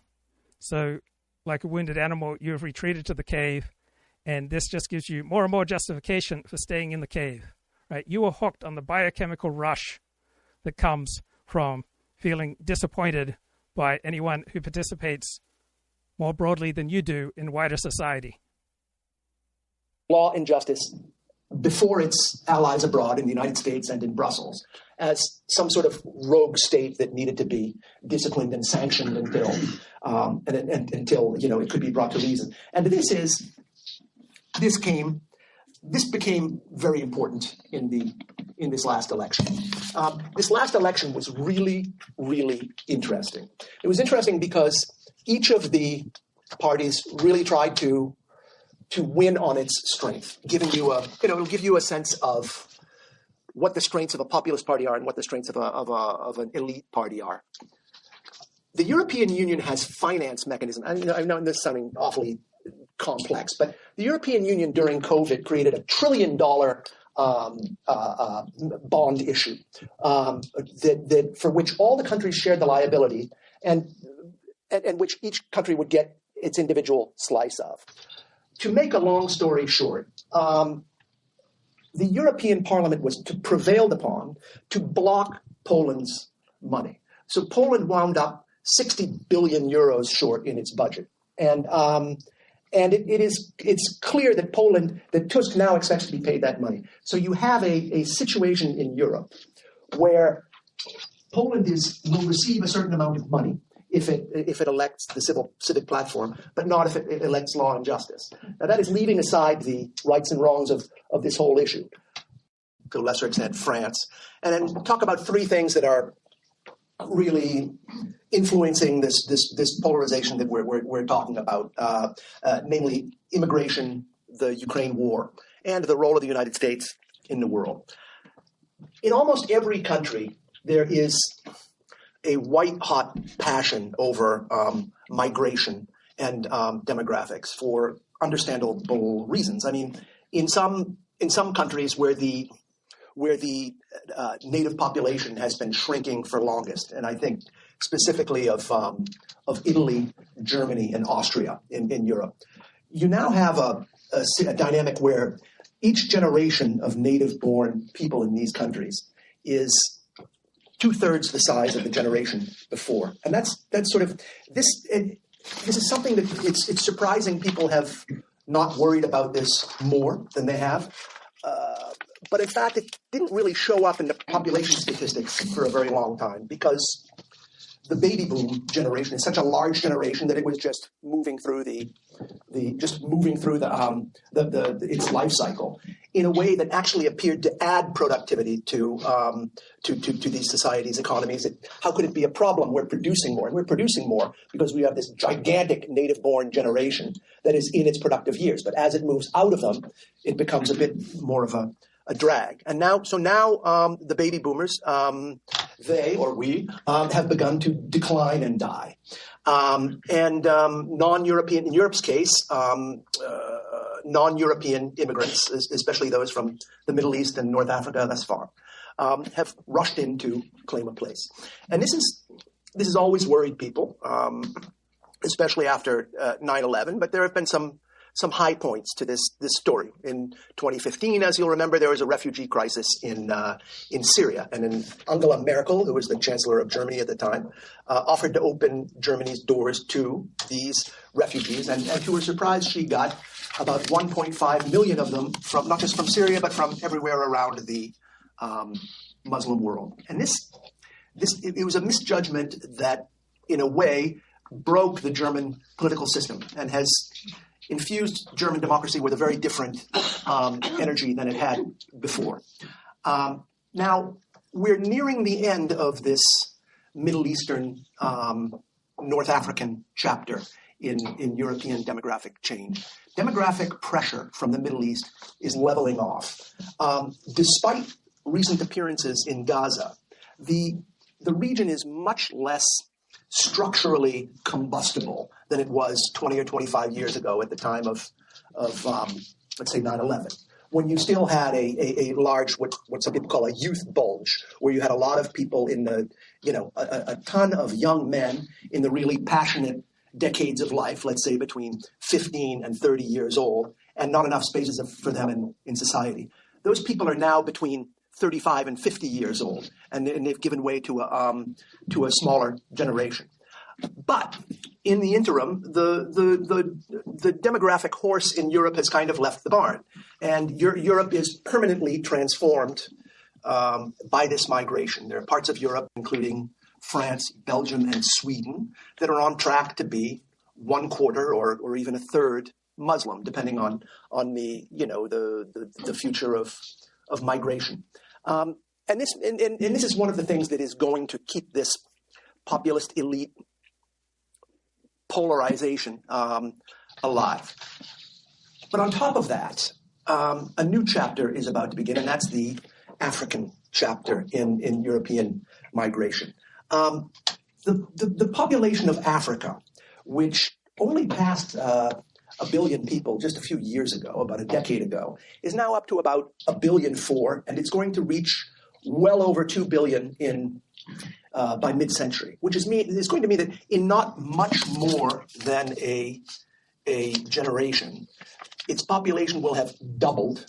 And generally, it's hard to make jobs and positions in society grow as quickly as the population grows. So there's every reason to expect that that migration pressure on Europe will increase. And right now, that migration across the Mediterranean is about 500,000 a year, but it's growing, as you can see if you watch the news, and it's taking every effort at every level of European government to keep that number only growing slowly. The numbers, the pressures that have been, the population pressure coming out of Africa is really mind-boggling the closer you look at it, and the entire dynamics of that area has changed since the U.S., UK, French invasion of Libya in 2011, which created a kind of anarchy in that Tripolitanian coast, as it used to be called, which informal actors have moved into, militias and mafias, and they have really strengthened their hold on the place, and it's a very hard thing for Europeans to break, short of using military means. And so there's a lot of complaints about the way Europeans are dealing with that source of migration, particularly from Libya, particularly the deals that the Italians have made with the Libyan Coast Guard and the deals that the European Union has just made with the government of Tunisia. When you look at these things, when you look at the population statistics, it's really amazing. And there's a francophone American journalist who's just a terrific writer named Stephen Smith, who wrote a book on this subject. He was the Africa correspondent for Libération, which is a left-wing Paris daily. We had him here a couple of years ago. You did? Yeah. Well, more like 7. Stephen Smith. Yeah. Well, you probably have heard these statistics, but I'll quote them for you again, okay? In 1950, Niger, which had 2.6 million people, was smaller than Brooklyn. But in 2050, it's going to have 68.5 million people, and it will be larger than France. And when that happens, Nigeria will have 411 million people, and it will be larger than the United States. Nigeria's capital, which is Lagos, in 1960, it had 350,000 people. That is, it was smaller than Newark. But Lagos is now 60 or 70 times larger than that. It's got a population of over 20 million, and it's expected to double, where it'll be about the size of Spain. So when you talk about population pressure, one of the things that Smith did was he said it's really amazing how a growing population that finds an outlet can expand in a new territory. It's exactly what most of our forebears did when they came from the old world to the new world. It's the story of American growth. But in 1955, Mexico had 30 million people in it, and if you were to pose the question if you were to say, okay, in our time, a lot of Mexicans are beginning to go to the United States. What is the Mexican population of the United States going to be, in another generation or two? You would assume it would be some fraction of 30 million. But actually the number exceeds 30 million. It's about 40 million. So a real disparity, in the dynamism of populations can have tremendous consequences. Probably the most tremendous example we know of to date happened right here, which is the settlement of the eastern United States in the 17th century. I feel I'm getting a little bit carried away by this, but anyway, let's talk about how this is affecting Europe. If you look at what happened to Lampedusa, a small Italian island in September, Lampedusa is like a rock. Lampedusa makes Nahan, look really big. 11,000 people arrived there in just not much more than a weekend. And when that happened, you got a good example of populist politics and elite politics. So you had the new prime minister of Italy, Giorgia Meloni. I say new; she's been in there for like a year. She came with Ursula von der Leyen. Meloni campaigned for office saying what we need to do in Lampedusa is we need to blockade the Mediterranean. We need to keep migrants out of there. Von der Leyen has a different message that she would like to sell to Italians, which is not unappealing, but it's a different kind of message. She says, we have European solidarity, and don't worry, no matter how many people come to Lampedusa, they will be evenly distributed across Europe. That's a perfect example of the two approaches to the problem. But what's going on now is that Meloni seems to be coming around to von der Leyen's point of view, and so you get movements inside of Italy. Meloni was, as those of you who follow Italy will know, Meloni is as a young woman was a follower of the Alleanza Nazionale, which is the successor party to the Mussolini's Italian social movement, and she was a real. She came from a troubled family, and that became her family. This sort of really right-wing Italian politics. And so when she was elected, people said, "Oh dear, this is the most right-wing person who's ever run Europe." But it was clear that she was evolving even then. The point I'm trying to make is that she will move into the center, but that move into the center will generate another sort of even more right-wing Italian movement, and there's a sort of a regeneration that happens in this. So the problem with von der Leyen's thing is that there's tremendous resistance to it in the European Union, with the idea of dispersing migrants. There are 6 countries in the European Union that have said they're not going to take any migrants at all, period. And those countries are Austria, Denmark, Hungary, Latvia, Slovakia, and, at least until now, Poland. Okay. All right. I respect our friend Kip, because even when I castigate him and criticize him and accuse him of suffering from a pathology and some kind of destructive addiction, right, he doesn't lose his cool. And I would like to believe his happiness level is not significantly reduced. I'd like to believe he doesn't lose sleep when I castigate him unfairly. And it appears I may have been unfair to our friend Kip. And he makes the point. I didn't say I was angry. I was just wondering when or if Trump plans to follow through on his promise to deport the 15 to 20 million illegal aliens. Okay, so I was unfair to you, Kip, yet again. And the answer is that the Trump administration has requested over $10 billion to fund this removal. Right? This removal costs money that is not currently allocated to those entities that will remove the illegal aliens.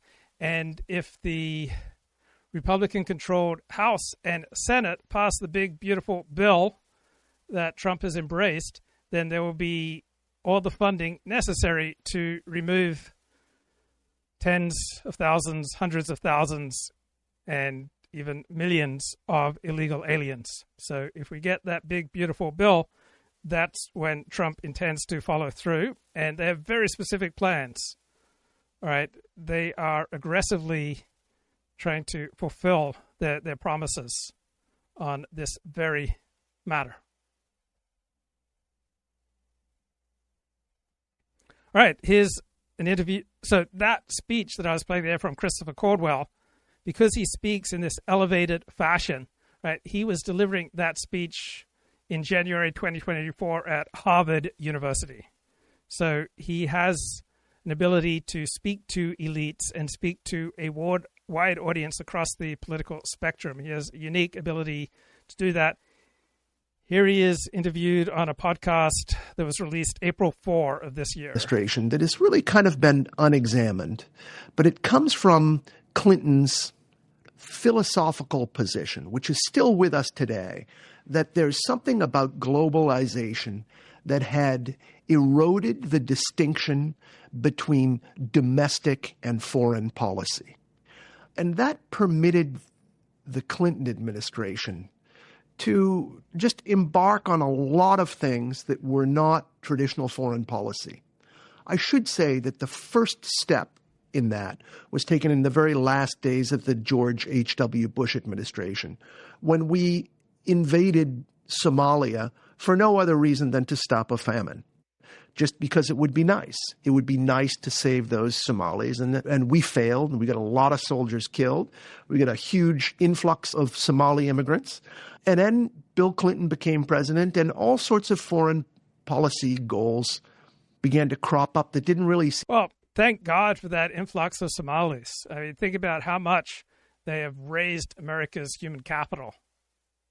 Seemed like anything people understood to be foreign policy. I mean, Hillary Clinton began to speak of a feminist foreign policy. She went to conferences in Egypt and Beijing about getting more women in the workplace. And it's not really a question that ever crossed the mind of anyone who thought about foreign policy up until 1992. But it became like the core of our foreign policy.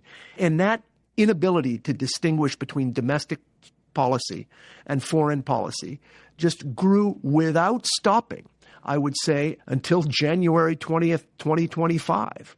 I mean, the fact that Hungary didn't have gay marriage was a major obstacle in American diplomatic relations with Hungary and over the last presidential term. The fact that Russia had laws against teaching homosexuality to grade school children was something the United States nearly boycotted the 2014 Winter Olympics over.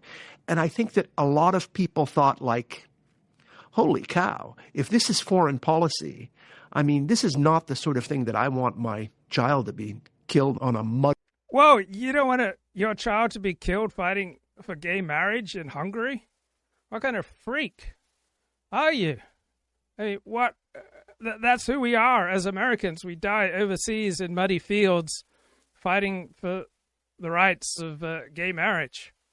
All right, here are some posts on X that I saved and bookmarked. IRS was targeting conservative groups during the 2012 election campaign. Trump is doing nothing new. He's just using the playbook written by Democrats. Here's Mark Halperin talking about Russia, Ukraine. Moments ago, President Trump, 201 please, responded at a critical time. Vladimir Putin did something that's either explicable or inexplicable, launching a very deadly attack on Kyiv. Zelensky is returning to the country because of the attacks. He was in South Africa. President Trump moments ago. I'm not happy with the Russian strikes on Kyiv. Not necessary and very bad timing. Vladimir, stop. 5,000 soldiers a week are dying. Let's get the peace deal done.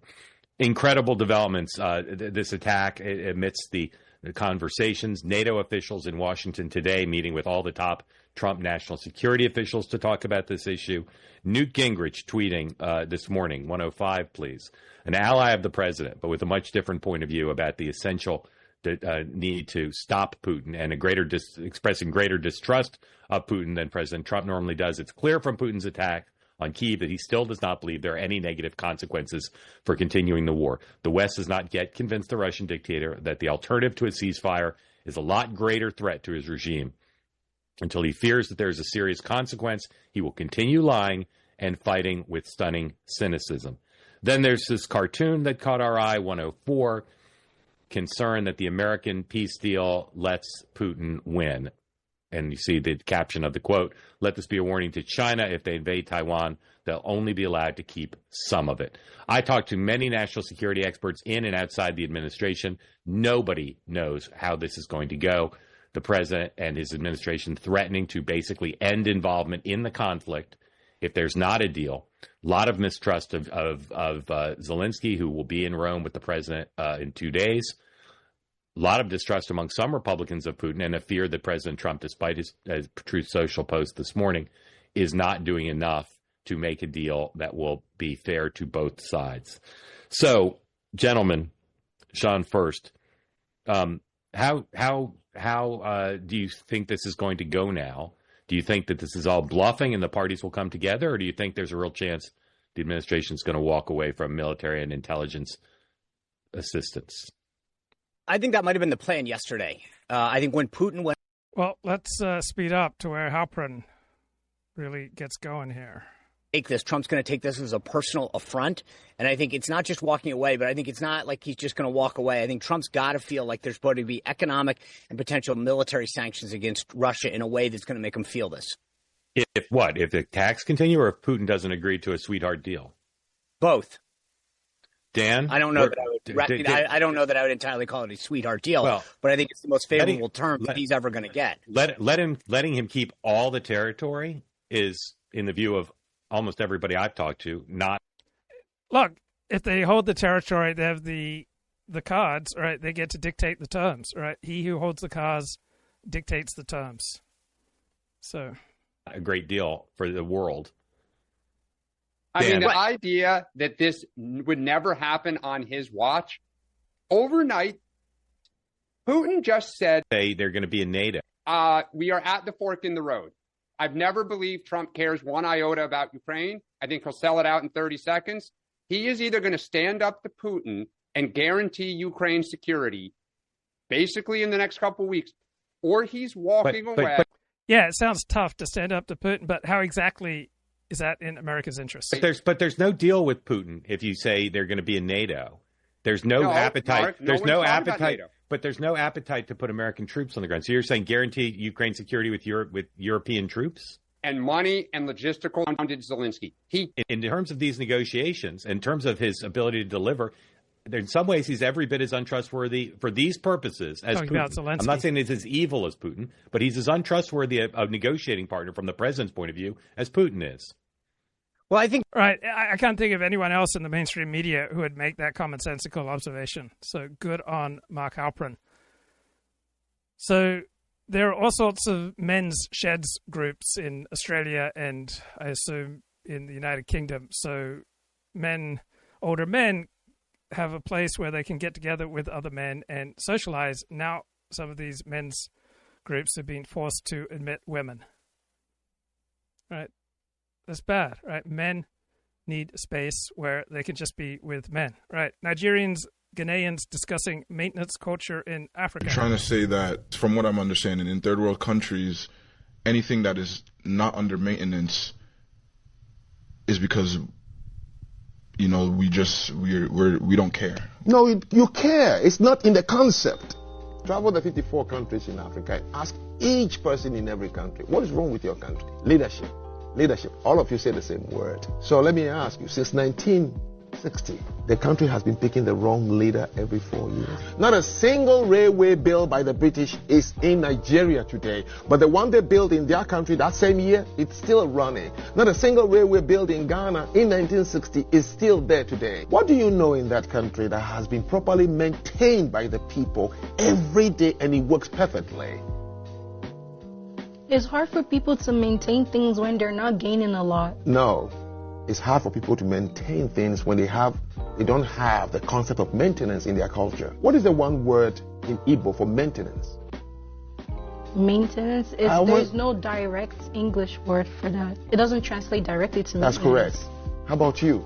It doesn't translate. That's correct. But it translates to like take care of. No, that's not maintenance. What is the one word for repair in Igbo? Imezie. Exactly. What is the one word for repair in You see, I'm driving you to somewhere. What is the one word for democracy in Igbo language? You don't. How about you? You don't. You're trying to practice something that is not in the concept of the language. There is no African country, and I've done it through Kenya, I've done it all, that has an equivalent of the word maintenance. Well, in order to maintain something, you have to have it first. Correct? No, if I leave it for you, you can maintain it. The British left a lot of things in this country when they left. They established the hospitals, they established the fire stations, the post offices, the railway lines, the roads they built before they left. You are not able to maintain it because you don't have that concept. Because your environment, the tropical environment of Africa, the way you build your houses, the material you use, you don't require maintenance. Every country that is called industrialized countries, today one of the things you know about them is maintenance of what they have. That's why we have buildings here that are about 250 years old, 300 years old in this country. There are buildings in other of Europe that are 700 years ago. The Notre Dame that burned in France was a 13th century building. Do you know what kept it that long till today? Maintenance is a culture. Right. If you don't have a word for something, you're not going to have a concept. And there's no word in current usage, for example, about anti-Gentilism. But just as there's anti-Semitism, there's also anti-Gentilism. Why does nothing in the Congo work properly? You're governed by a European country for so long. You should have learned how things work. It wasn't that long ago. Only 50 years. We celebrated independence just a few weeks ago. Until then, you're under colonial rule. Experience should be passed on. Only that way can you develop. Why does nothing in Congo work properly? You went backwards. Look at your railways, high technology from the 1930s. We didn't even have it in China back then. Look at the railroads in the mines. The cable lines are all messed up. I can't bear to see that. Right, you neglected the things that others had left you. This is a Chinese businessman explaining things to a local Congolese man. What's more, you've completely destroyed them.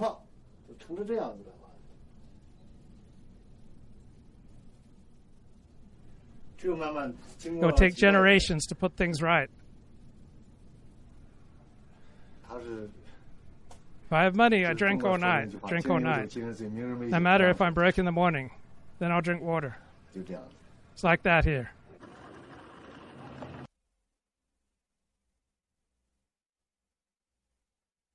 Okay, this was a profound video that really shook me up. 9 ways shame changes your relationships with others, the characteristics of complex trauma, part 5. One is what happens with shame is image becomes more important than reality. Okay, so press 1 if this reflects the home you grew up in, because this very much reflects the home that I grew up in. My father was obsessed with his image, not because he was a bad man, but because this is how he learned to cope with his complex trauma. And then I have inherited these same tendencies.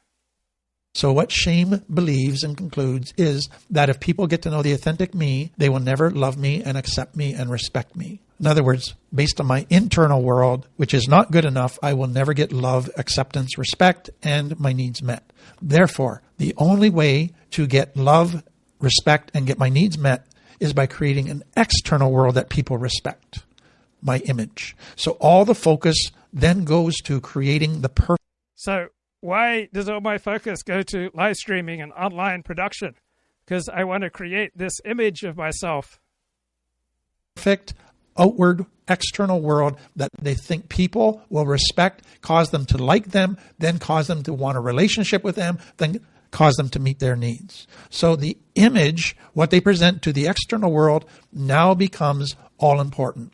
So they have to act perfectly. They have to be impressive in how they look, what they own, performance. They got to control all of their external world in order to get acceptance. Then if they have children, and many of the clients I work with have experienced this, when they went out in public, they had to be dressed to the nines. They had to behave with all the right manners. They had to show lots of affection to themselves. But behind closed doors, it was a totally different story. There was anger. It was chaos. But in public, you had to be the perfect family because that's how you got respect. So the bottom line again is this. People cannot get to know the real me. We got to keep a big part of our life a secret and only let people see what we want them to see, what we can control, what makes us look good. Do you realize that that creates constant insecurity, constant fear that this house of cards that you created just might collapse? It feeds shame. And if something goes wrong, boy, that can mess up everything. So this whole image issue is big for many people because the alternative is become authentic. And that is super scary. But that is really what recovery is about, is becoming authentic.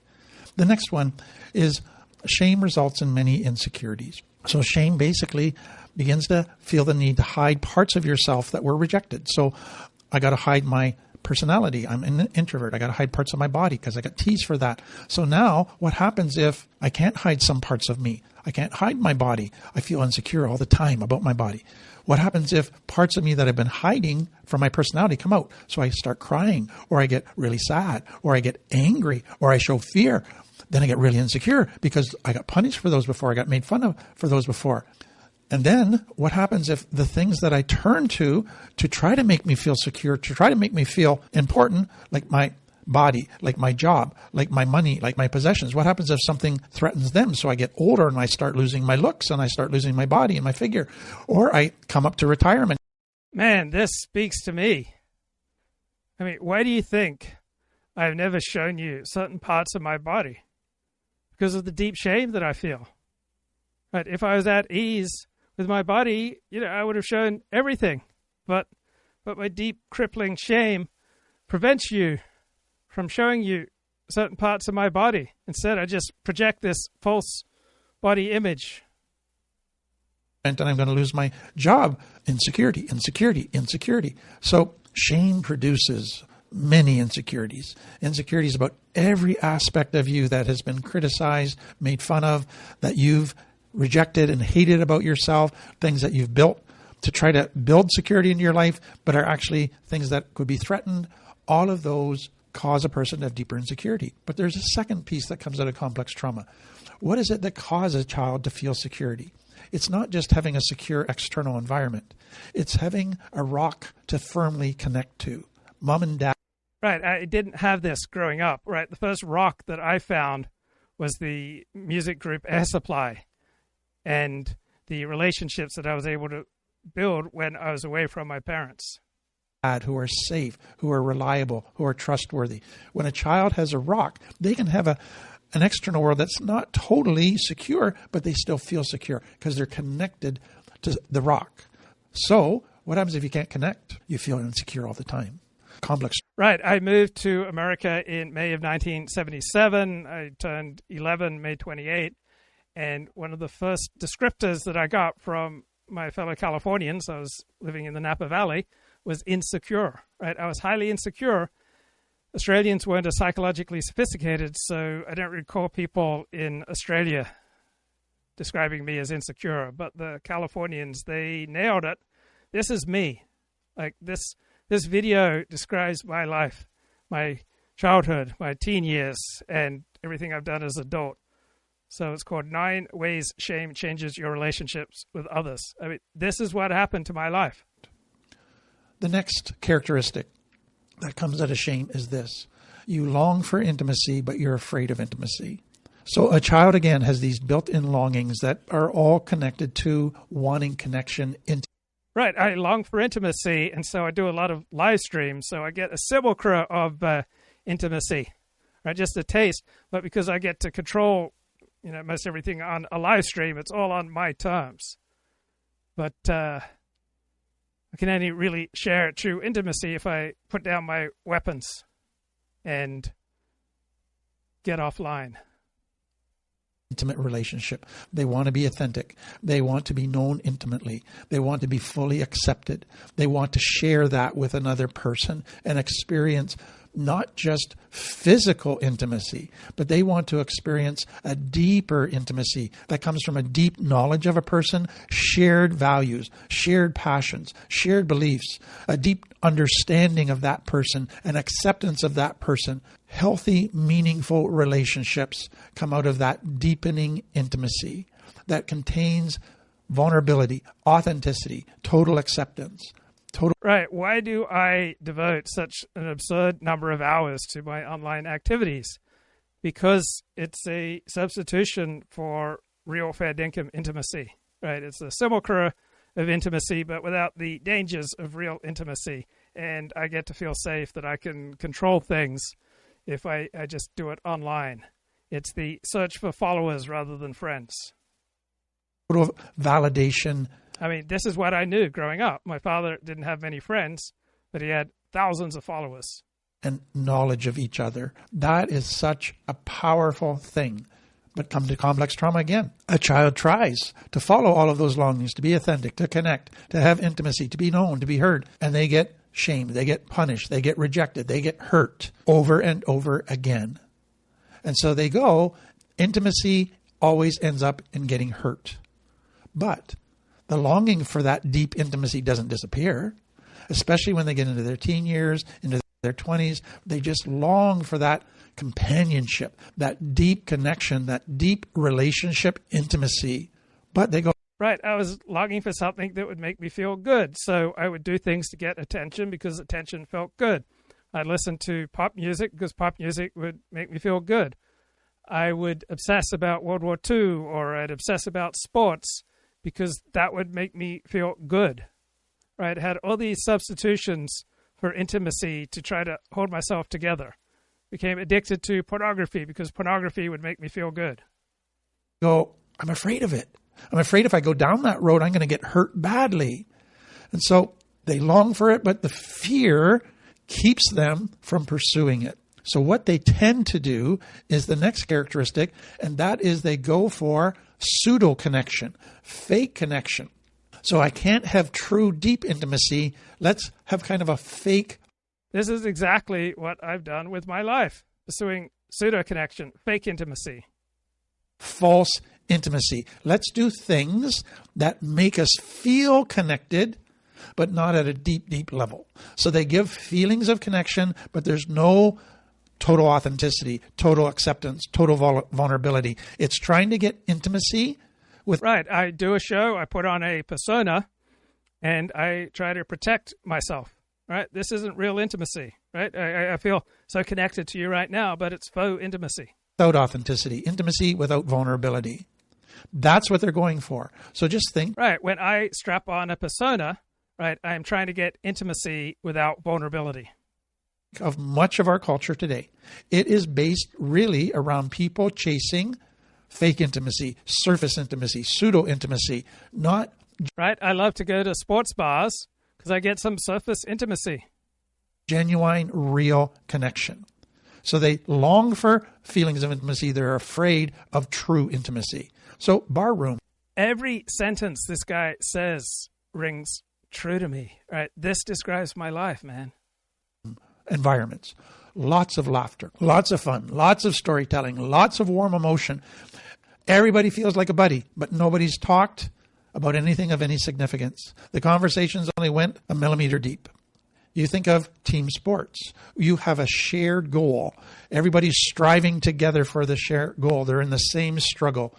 You experience victory, defeat together, the hard work, the coming together, laughter, a family environment. It feels so close, so connected. Right. And same with a workplace, right? I've had a workplace that just fills me up, or a synagogue that fills me up, or some kind of club or group, right, would fill me up temporarily. But I was relying on this borrowed functioning by connecting myself with people who are functioning at a higher level than I was and who would kind of carry me along for a while. But nobody talks at a deep level. It's the feelings of closeness without the actual authenticity and vulnerability. And that's what happens often in many military settings, in gangs. Right, from about age 8 or 9 onward, I just longed with all my heart, with all my soul for a girlfriend. Because I imagined that once I had a girlfriend, then I could have intimacy. And I had all these fantasies about intimacy, but when genuine connections, when genuine opportunities for that intimacy came up, I would push it away because I was too frightened. Though starting in 8th grade, when I moved out of my parents' home, then I started becoming a little bit more at ease with intimacy with other people. But then I moved back home, and I tend to return to the dysfunctional patterns that I saw in my home. Type of settings, you're in a shared goal, shared conquest, shared struggle. Everybody's coming together. Everybody's feeling close, acting close, but there's no true, deep intimacy. Then you get people that come together with. Right. I love cults because I get to feel, this pseudo intimacy. I love being welcomed into a new synagogue or a new yoga studio or this or that group. I love cults because they welcome you initially. Right.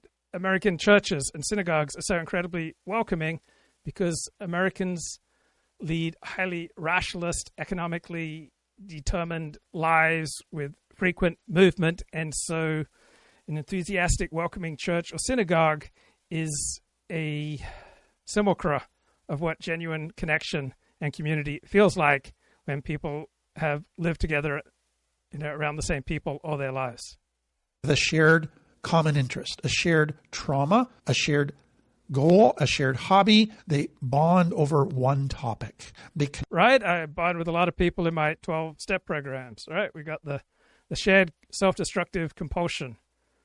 When I went to my first 12-step meeting for sex and love addiction, right, pretty much everything that people shared, there was at least one thing in their 3-minute share that would speak to me. It's like, I'm home. Right. I just constantly looking for places where it's like, I finally found a home. There was a title of a Christian book that just moved me. I don't think I read the book much as a kid, but it was by a Christian psychiatrist, Paul Tournier, and it's called A Place for You. And just that title, that idea, Place for You, makes me feel good. Connect over being able to open up about one topic. And sometimes when they open up about that one topic, it goes deep. It gets raw. It gets real. There's emotions involved. So there's vulnerability in one area. There's coming together, shared goals and desires and passions in one area. I remember in my teenage years, I longed for a girlfriend, and I longed to tell her, I need you. To me, that was like the ultimate disclosure, the ultimate vulnerability. And when I finally started accumulating girlfriends, in my early 20s, many of them would pick up on, you're just looking for someone to take care of you, right? I thought it'd be the most intoxicating thing in the world for a woman to hear that I need her. But I was trying to substitute emotional dependence and my emotional regression for real two-way intimacy. And you go, oh, we're so close. But that's only in one area. That's only in one part of you. You don't know the rest of the person. So it creates strong, intense feelings of... Right. I had all sorts of delusions about what membership in a synagogue might mean. That, then finally I'd have a home for my complicated self. But I need lots of homes, right? I need friends, 12-step programs, good therapist, hobbies, groups aligned with my interests. Of connection, but only around one area. So I hope what you realize is surface connection, pseudo connection, yeah, there's a place for it. It's meaningful to a degree. It gives good, warm feelings, but it's not true connection. It doesn't satisfy the deepest longings of the heart. It's not based on true authenticity and vulnerability. It's based on hiding. It's based on not being authentic totally. So what, again, I want you to understand is we all need deep intimacy. We all need true connection. Surface connection is great in superficial friendships and casual friendships, but we need a soulmate. We need close friends where there's total authenticity, where there's ability to be totally vulnerable, where there's acceptance, where it's safe to do all of that, where we're understood, where people get us. We share. All right, press 1 if this moves you. Press 1 if this describes your life. All parts of life, intellectual, emotional, relational, spiritual. That's what we need to get healthy. And so in recovery, it becomes very important to at least try to find one person that you can begin to gradually build. So great news. I've found a new online mentor. Towards deeper and deeper intimacy, deeper and deeper connection. Now, you have to be careful because a lot of people, they go to physical intimacy too quickly. And all of a sudden they go, oh, we got physical intimacy. We're really close. We're in. Right. I love to smash, man. I love to bang. Because then it also accelerated the path to emotional intimacy at times. So I was out there smashing, and I didn't develop the background and the foundation of emotional intimacy. In a relationship, and they forget all about the other forms of intimacy. Really work at, I want to have soul intimacy. There has to be getting to know each other. A deep. Guys, I want to have soul intimacy. Right? I don't want to have sex with you if you're a man, but I want soul intimacy. That's not gay, bro. Knowledge, shared experiences, talking about a broad range of things, sharing all kinds of different emotions. Then, as we do that gradually over time, there's this growing sense of connection and intimacy. That's where the focus needs to be. So I need to add this. For some people who basically as a child in complex trauma say intimacy always results in pain, therefore forget relationships. But they still have a desire for connection and intimacy. And so like attracts like, and what he just described describes a whole bunch of dysfunctional people that I know fairly well because they recognize in me a similarly wounded dysfunctional person. So what they then do is discover, usually by a fluke, that if they connect to certain activities, it gives the... This is me. I learned to connect with promiscuous sex, to porn. Not so much to shopping or video games, not to drugs, but I learned to connect to emotional processes, including under-earning, right? I would get a biochemical rush from under-earning and from debting. Right, it gave me a rush when I engaged in this profoundly self-destructive activity because it would replay the most intense emotions I had as a child, which is I often went the route of self-destruction to try to wring sympathy, empathy, care, and nurturing from others. Tried to manipulate them into caring for me by self-destruction. Feelings of intimacy. It releases chemicals in the brain that make you feelings of connection. So what we've learned is when people... Right, when I would watch sports or watch porn, right, porn was the most intense, right? Watching porn, it would feel like life was realer than life. Like colors were more intense. Everything was more intense. All my senses were more intense. It made me feel alive and connected. Engage in sex or watch porn, releases oxytocin, releases dopamine, releases serotonin. Those are the chemicals of connection. And so people now go, who needs relationships? I can just do these activities, and it gives... And I'd watch porn, and I'd think about how frustrating and cruel and contemptuous women had been to me in real life, and my way of getting revenge on them was by acting out my fantasies while watching pornography. Me the feelings of connection, and that seems to satisfy. Others, they get that through eating food. Others, they get that through shopping. They get that through playing video games. Some even find it in drugs and alcohol. And so the point is this. Our brain is driven to find deep connection. If you're not going to find it in human relationships, it... Right. I had porn stars who'd come over and give me a blowjob. And that made me feel alive. That made me feel connected. That made me feel like I had the A ticket to life. Right, I was getting the true professional Hummer. Right, sometimes after they'd just blown some Hollywood celebrity, such as Leonardo DiCaprio, and then they'd come over and take care of me. We'll find it in activities. It will find it in things that produce the same chemicals. The problem is that without the true connection happening, those chemicals... Right, but it would leave me feeling empty inside. Yeah, I was drained, but I was drained and empty. It wasn't real intimacy. Don't satisfy. Those chemicals give you a thrill for a little while, but leave you empty again because your deep connection needs are not being met. And it sets a person up for addiction. It sets a person up to pursue sex, porn, gambling. And then I had a relationship with a normie girl who did not want to give me blowjobs.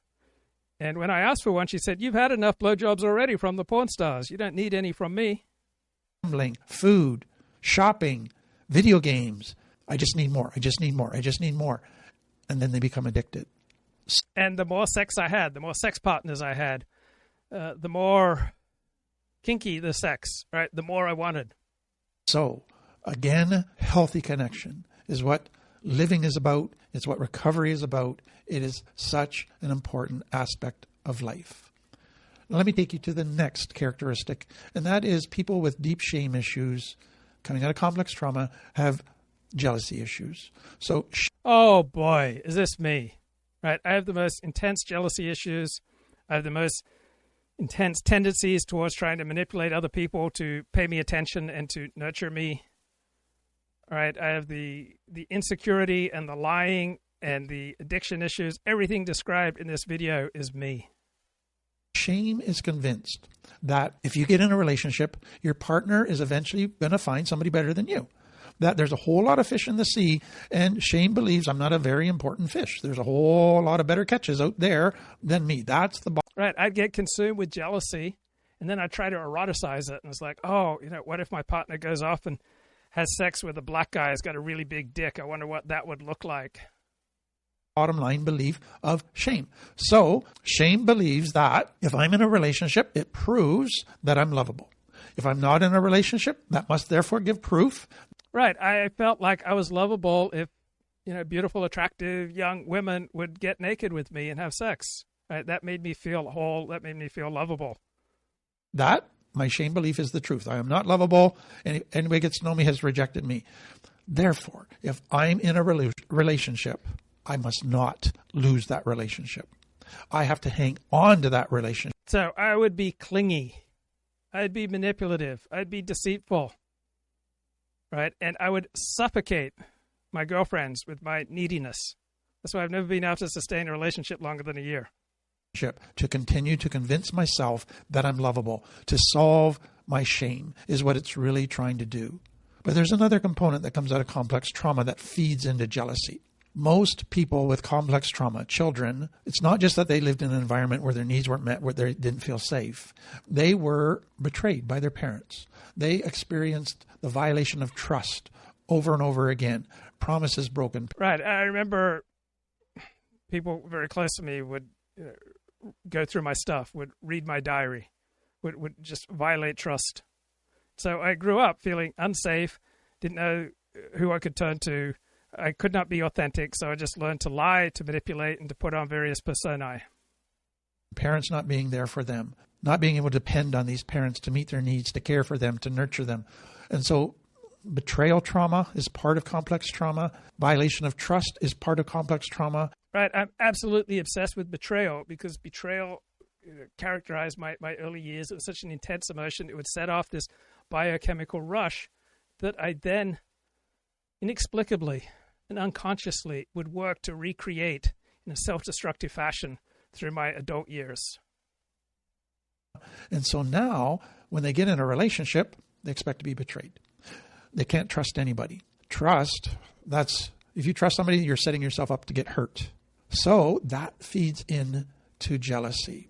And so what does the person do where they're in a relationship, they're afraid of losing that relationship because that'll prove that they're not lovable, that'll expose their shame to everybody. They got to keep the relationship together. So they use fear. I will make that person afraid of leaving me. I will make that person... Or I'll create this online persona to meet my needs and to make me feel like I'm worthy of love. Afraid of having any other friendships, of even having relationships with their parents. I've often been jealous of my friends, my male friends, and their friendships with other people. And when I'd walk into a room and they'd be talking to someone else, I would feel like their friendship with some other dude was a threat to my being best friends with this bloke. I will use my anger. I will use abuse. I will threaten them. I will keep them afraid of ever leaving me. Then I will manipulate them all kinds of different ways to... Right. This is how I have lived my life. I've used other people to meet my own insatiable, addictive needs. Try and get them to never leave me, to continue to stay with me, even though I'm not meeting their needs, even though this relationship is not satisfying for them. I will love bomb them. I feel so insecure right now because bloody Kip is watching the NASCAR boys driving 200 miles an hour at Talladega while listening to me, but he's totally two-timing me. Like I felt like I had this strong connection with Kip, but is he watching me as I pour out my heart? No, bloody Kip is not watching me. He's bloody watching some NASCAR boys driving 200 miles an hour 4 wide at Talladega, and this threatens my connection with Kip. And I'm about to become manipulative with Kip. I'm about to gaslight him. I feel threatened. I'm just a mess. There's a house in New Orleans, the house of the rising sun. It's been the ruin of many a poor boy. Man, I didn't think about Mom when I sang along to Feed the Birds with Julie Andrews, so instead I smashed. Not only that, Kip notices that I say the word simulacra weird. If Total Recall was a real thing, you would have been a great customer for buying fake intimacy. The inauthentic people we see all around us are a product of this attempting to project the perfect me. No way, Jose, it's the flaws, the imperfections that make us worthy of, capable of intimacy. I will guilt them. I will threaten them. All kinds of different things that we just talked about. The ultimate for many people, and this one takes time, but it's gaslighting. I will slowly wear them down so that they no longer trust their own thinking. They no Yep. That's what I've done. Longer trust their own perception, but they now... I would manipulate the lights, and then she'd say, "Is it dark in here?" And I go, "No, it's fine."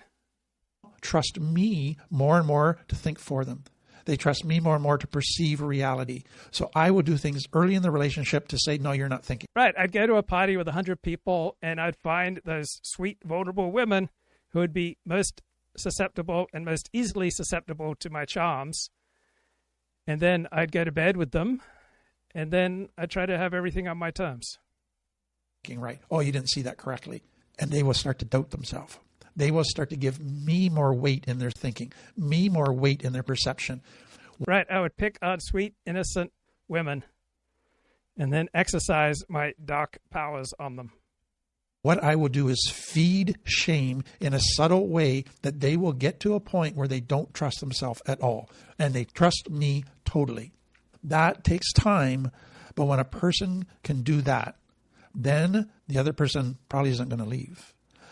And so jealousy is this powerful negative force that is basically working for mind control, basically working to totally control the other person. It almost creates these like a pimp. Right. My strongest instinct in social situations is how can I manipulate things? How can I say things to maximize the amount of attention for me? Now, when I do have genuine connection and friendship and community in my life, then this instinct is muted. Right? My instinct for porn, for sexual promiscuity, for under-earning, for debting, for all of my emotional addictions becomes muted, becomes weakened by genuine connection, friendship, and community. Or cult type of culture within the home over another person. So it's interesting to me as I've worked over the years with people with huge jealousy issues, is they never admit to themselves how ugly it is, how damaging it is, how controlling it is, how abusive it is. They always say, but I love them so much. Right. So the more genuine connection I have, the more friendship and community, the more I've got various parts of my life working, the less susceptible I am to jealousy. But often the only thing I had going for me was some incredibly erotic relationship. And then the rest of my life was not functioning. And then I'd be highly vulnerable to these fits of jealousy. Much. I just do this because I want the best for them. So they can't admit their own fear. They can't admit. Right. I'd be attracted to broken women, right? Homeless women. And I'd bring them in and I'd clean them up and I'd take care of them. And it would give me a feeling of power. Their own shame and the extents that they're willing to go to try to solve their shame, to try to protect themselves from being abandoned. They just try to spin it as love. So the issue... Right. My greatest fear is my fear of abandonment, because that describes my most intense emotional rushes from my childhood. What I'm hoping you see with jealousy tries to make it the other person's fault. It tries to blame the other person. Oh, you talk to that guy too much. Oh, you dress inappropriately. Oh, you go... Right. I would get this huge biochemical rush from being victimized, and it's still there, right? I still feel tempted to create the conditions so I can have that biochemical rush of being victimized. Out so often. It's always trying to make my feelings your fault. What I hope you're beginning to see. Right. So I often notice in the workplace that I'd wonder why people were treating me with disrespect. And it was because I was disclosing too much. You should not disclose in the workplace anything that you'd not be at ease with people gossiping about. But why was I disclosing too much? Because I was emotionally needy. I was not meeting my genuine needs for human connection in healthy ways. So I was trying to meet them at the workplace by over-disclosing, trying to rush to an intimate connection that I would then often hope would subvert my requirements at the job place so that I could use my friendship with my superior, my boss, or my coworkers to cover for my slovenly performance at work. And so I'd have this, huge inchoate need to connect and bond, really quickly with other people. And so I'd disclose a lot. And then I would become disgusted and hurt when people would show disrespect for me. But I was coming out of a place of neediness. Wherever I go, there would be this needy, jealous, manipulative, shame-filled desperado yearning for genuine connection. Jealousy is it's my shame. That's the issue. It's not the other person at all. That other person can change in 1,000 different ways. They can do everything that I say they need to do to change, and I'm still going to be jealous because I haven't dealt. On the other hand, once I got on Adderall, once I got medicated for ADHD, 90% of this, insane self-destructive impulse went away as long as the medication was in effect. There was a genuine biochemical temporary solution to my self-destructive yearning for a biochemical victimization rush. Dealt with my shame. I haven't dealt with the belief that I'm not good enough, that the person will eventually leave me. So since 2018, I've made some progress so that I put greater store in what I think about, what I say and do. And so a little less needy to what other people think about what I say and do, and that makes me less driven to manipulate other people to give me undue and unhealthy and usually destructive amounts of attention. When they really see what I'm like, because there's a lot of better people out there. So Right, that was overwhelming for me in childhood into my teens, that if people saw who I really was, they would hate me. That was still strong into my early 20s. It drove my conversion to Judaism.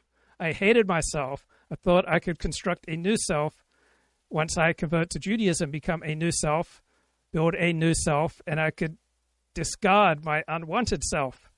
And I could build a self that I could be proud of, and then I wouldn't fear other people getting to know this good self.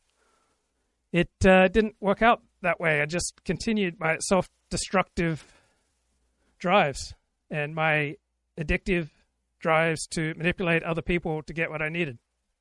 Gotta heal the shame. The next one is a deep longing for validation.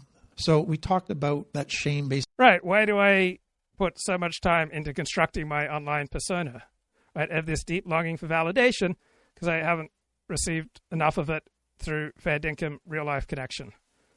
Desperado came to his senses temporarily through better brain chemistry, but alas, there's still no intimate bond. But the good thing about tamping down the self-destructive biochemical rushes that used to get in the way of me being at ease with myself and with other people is that it then creates more space and more of an opportunity to connect in a less destructive way. First of all, most importantly, with myself, and then secondarily with others. Basically, has always felt less than, not good enough. Right. Why would I work 60 hours a week on my blogging? Right? Because I was so desperate for validation. Right? Why do I make so many live streams? Because I still have this yearning for validation, despite all my pious talk about being self-validating. I don't have any inherent value. And so the longing still is there that I want to be validated. Now, let me just add a piece to this. So just being in complex trauma where your needs aren't being met is a child begins to feel that they don't have value. Something's wrong with them. That's why their needs are not being met. But many families in complex trauma, they operated off a belief that the worst thing you could create in a child is pride. Right. So when I had virtually no one in my life that I was connecting with in any manner that made me feel good, I connected with God in the early stages of my journey to Judaism, but I was much more emotionally committed to my virtual and largely imaginary connection with Dennis Prager, right? My veneration of Dennis Prager and my yearning to be the number one fan of Dennis Prager and to buy more of his materials and be his number one customer than anyone else, right? That emotionally dominated my years, say, between age 23 and 30.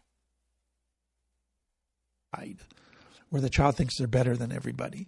And so their solution to that was don't validate your children because you might give them a big head. So never praise them. Never talk about how great they have done, because then your child's going to get a big head and they're going to become proud. It's a totally wrong understanding of validation. Validation doesn't lead to pride. Shame actually leads to pride. And so this lack of validation is what caused a lot of people to have even heightened shame because nobody ever validated them. And a child needs to be validated.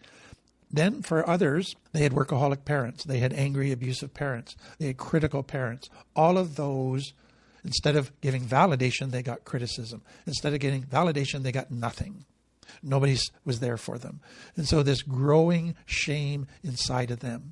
But we have a need for validation. It lets us know who we are. It lets us understand that we are valuable just the way we are, that our personality is just okay the way it is, that our body is okay the way it is. We need validation. And if we're not getting it, if we're in an environment that is non-validating, we can develop a hyper drive for validation. Some children, they try to suppress it and push it down. I don't need validation. But others, they go to this hyper longing for validation. And so it can go in two directions. Some are just very overt with it. They're out there trying to get validation. They try to be the center of attention. They try to get the spotlight on themselves. They brag all the time and point out and tell everybody how. Right, that's me. Right, that is how I've lived my life, and probably still do to an extent that is not healthy. Right? Why have I had such a desperate need for a guru? Because I was unhappy and I needed someone to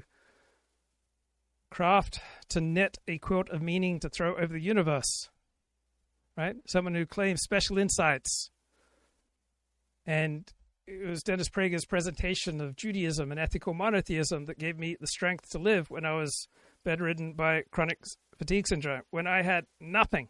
Right? That's when I most needed God, most needed Torah, most needed Judaism, most needed Dennis Prager.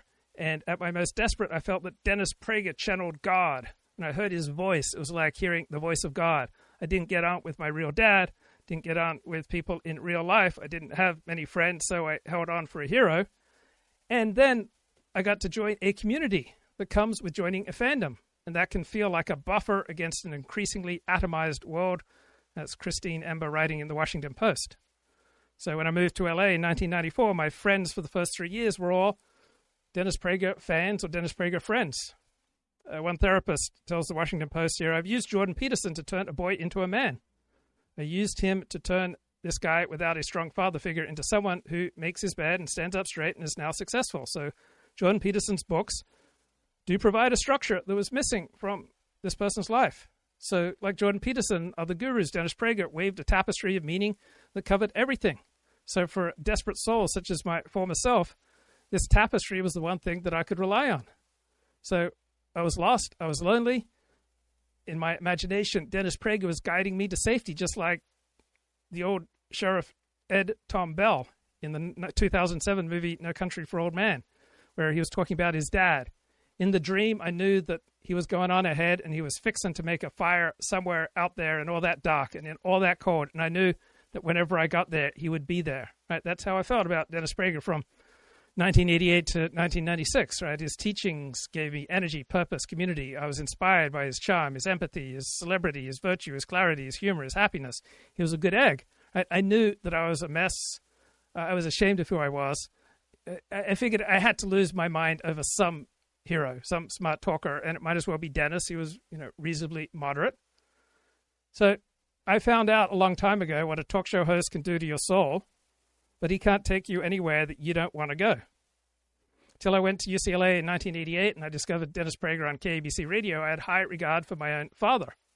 After discovering Dennis Prager, I didn't. I came to view my dad as psychologically damaged. I just dismissed my father. I wouldn't listen to my father.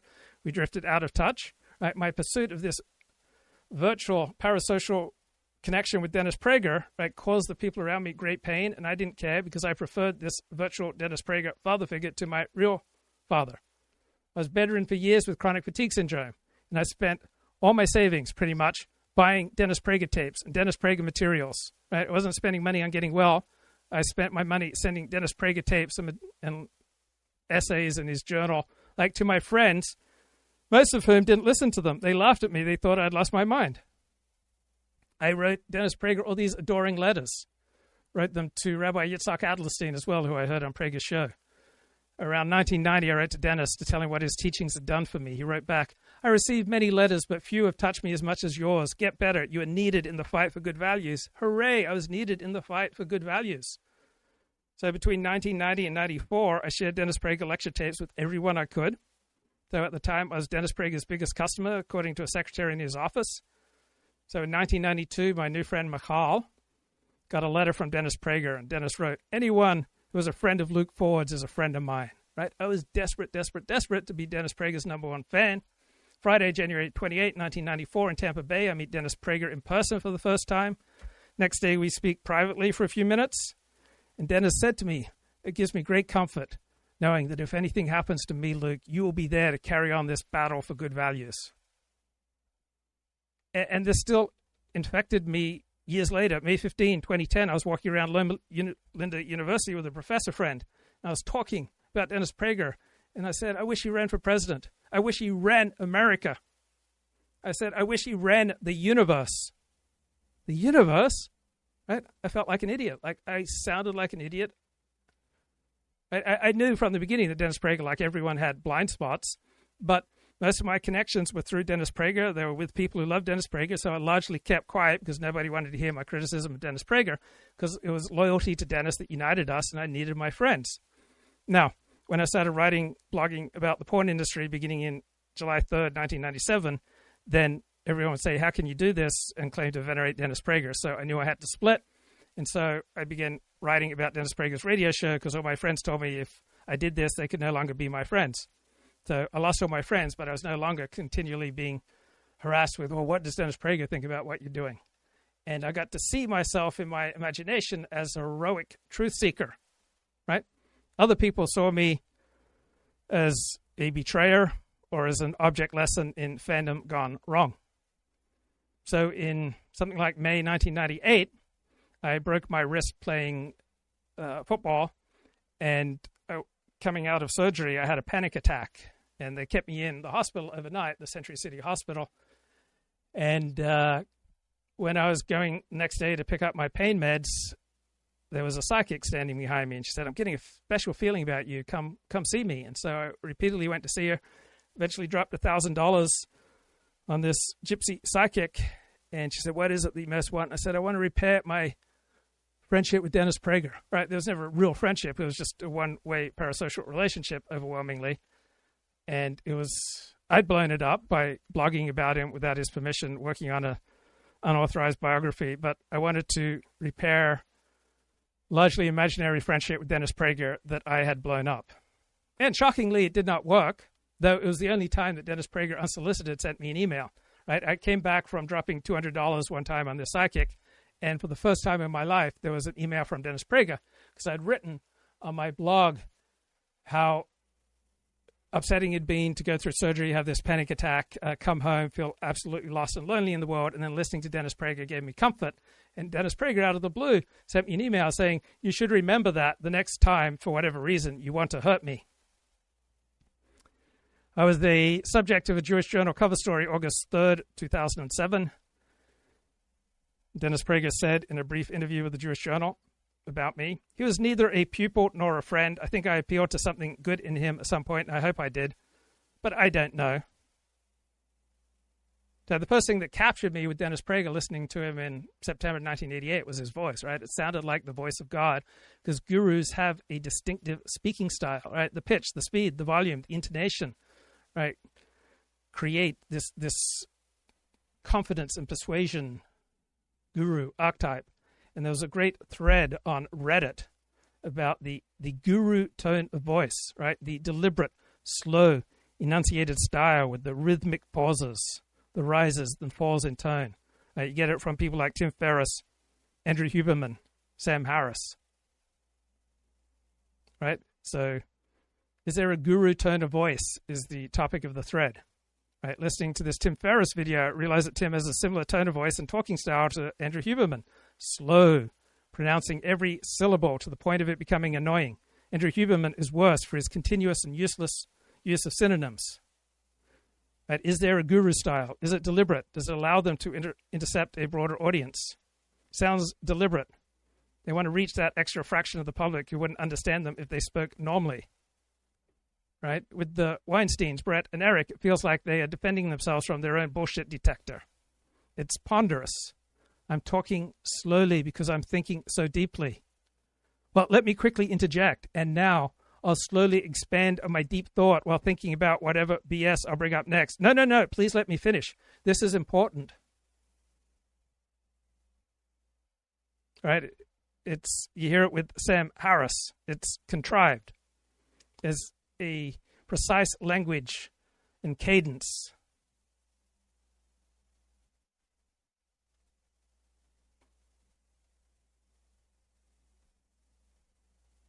Tim Ferriss usually steers clear of culture wars, relatively benign, according to this one perspective. Just scrolling through this thread. A lot of these gurus have the same kind of voice training created by some marketing department 50 years ago to convert people to Scientology or something. It's not that different from all the debate lords online who affect the rapid-fire nerd jibber-jabber cadence that convinces normies that they're smart. Ben Shapiro. destiny, except it's slower and more deliberate to affect spiritual wisdom instead. It's the slow burn excitement similar to American pastors and preachers. It draws you in. It's the smart guy voice. You have to admire the audacity.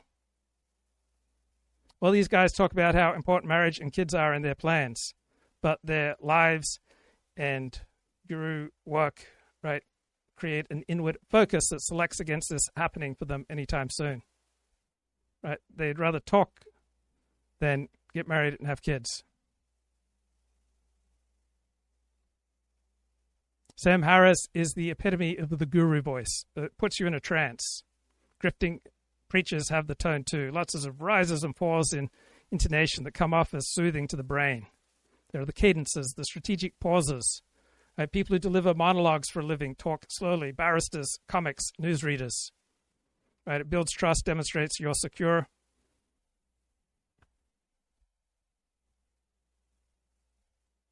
How great they are and about all their accomplishments. They lie and embellish stories and make up stories to try to impress people. They drop hints all the time about things they've done, trying to be a little more subtle, but they're just hoping somebody is impressed with them or somebody says, wow, you are amazing. I would sometimes so exaggerate things that I've done that they are actually lies. Right? I pretended to be having a dream and to be talking in my sleep. I think I was about 15 or 16 at the time, and my dream was like some girl was trying to tempt me into sexual sin. But I was just trying to get attention from my best friend who I was sleeping in his room because I was visiting him. So we form these parasocial relationships, in particular if we're not able to form real relationships, right? For inspiration, for guidance, for community, for blogging, for intellectual stimulation and emotional support. But we can become over-reliant on one perspective. We can idealize and project. We can become emotionally dependent, seek validation from figures who don't know us. This contributes to polarization, division, and makes us easier to manipulate. So instead, we should engage critically, cross-reference ideas with numerous sources, have diverse influences to avoid over-reliance on one, and prioritize real-world relationships over parasocial ones, and reflect on whether admiring a guru aligns with our personal values or is driven by our emotional needs. So the sharpest analysis of Dennis Prager that I've ever heard came in 2020 from Paul Gottfried. He said, Dennis Prager is an intellectual vulgarian of a kind I've rarely encountered in this world. He has said such ridiculous things about history, fascism, democracy, that it is hard for me to bestow any respect on his intellectual accomplishment. So Dennis says many things that sound incredibly profound, but they just dissolve upon inspection. Or they get lots of degrees, lots of possessions. They show their greatness through their degrees and possessions to impress people, to get people to validate them. Others are more subtle. They're not in your face, but this can go a couple different directions. So the first is, to me, a significant one. I've had so many clients that every time they get a new job, every time they accomplish something, the first thing that pops into their head is, I wonder if Dad will be proud of me.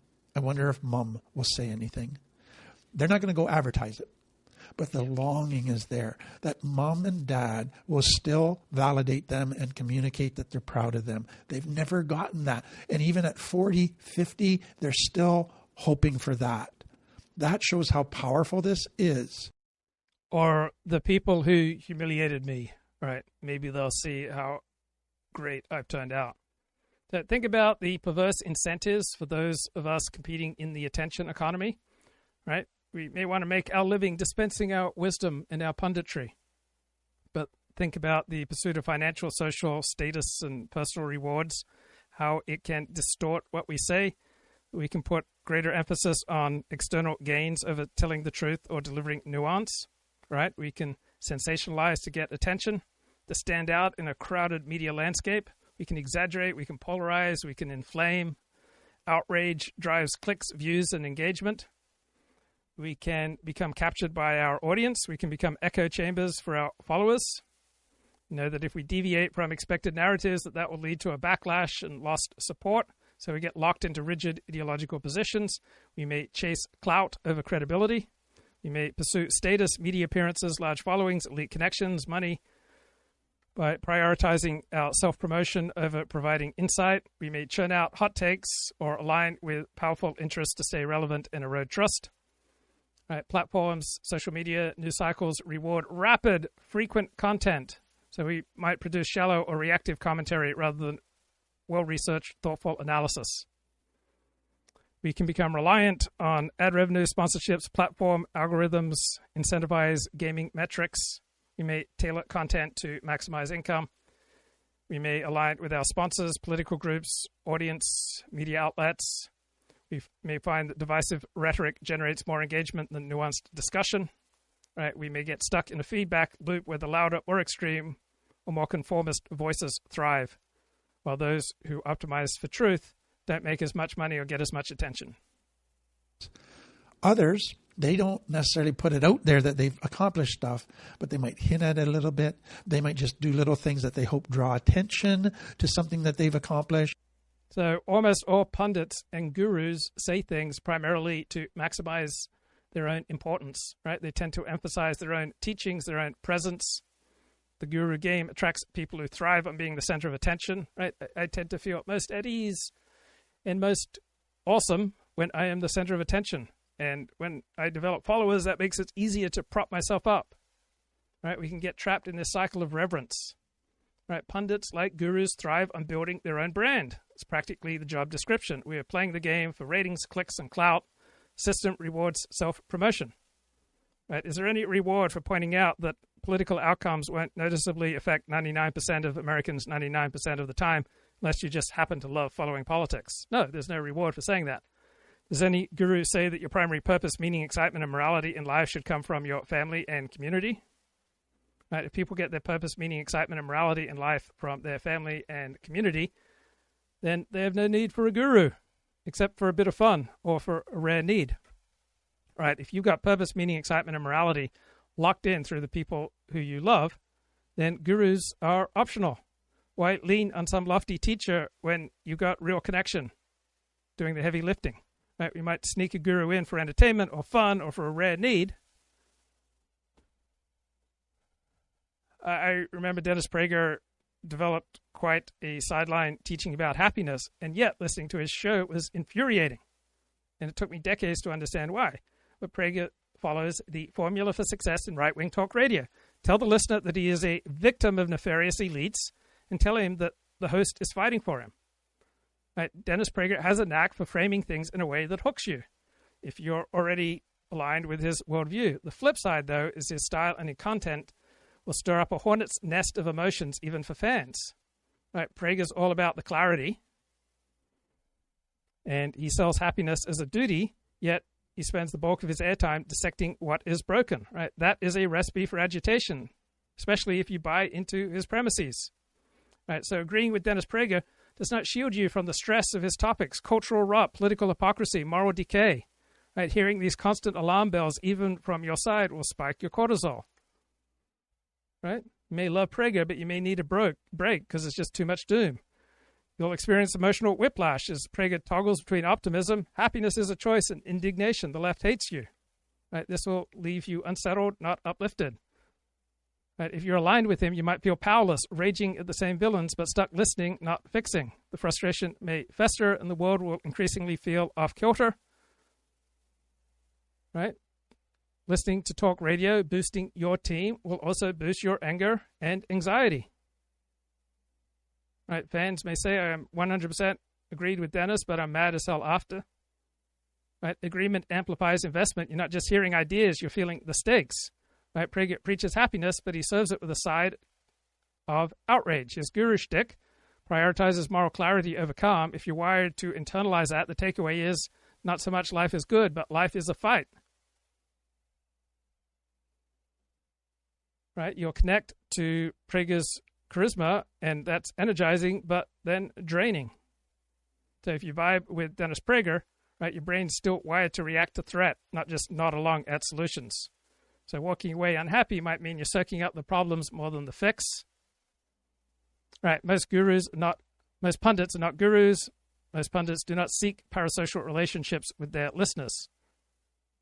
But Dennis Prager believes he has a mission to teach people right from wrong, which just so happens to be the most important mission in the world, which just so happens to make him about the most important person in the world.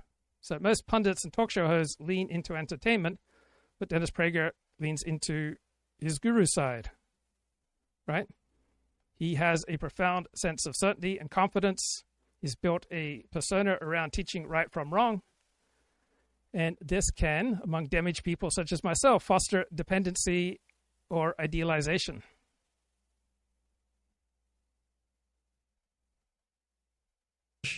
Or some, they just do really, really nice things for people. And the reason for doing extra nice things for people is that somebody will say, thank you. Somebody will say, you're so wonderful. Somebody will validate them.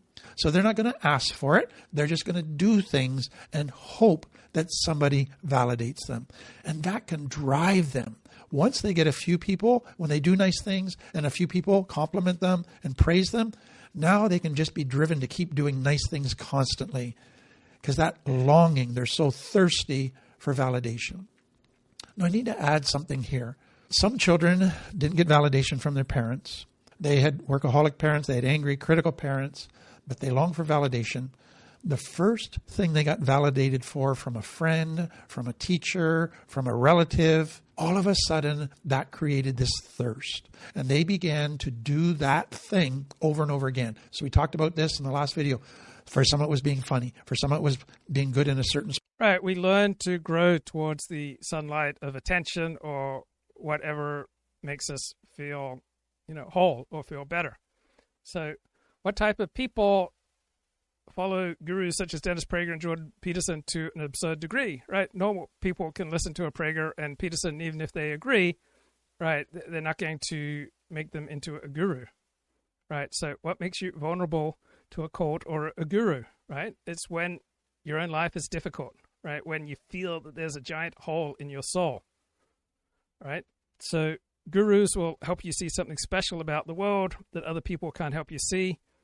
And there's something about their tone and their manner that makes you feel good. So if you are messed up, you have low self-esteem, you're dealing with trauma, it makes you more susceptible, right? The guru preys on people's insecurities and gives them a false allure of community. All right? They'll tell you, hey, there's a better way to lead your life. I can make you feel better, right? It's the same risk factors make you likely to fall prey to self-help cults or multi-level marketing, but with a little bit more of an intellectual or a political bent.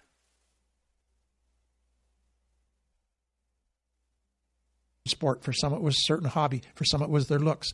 All of a sudden now, they focused on that.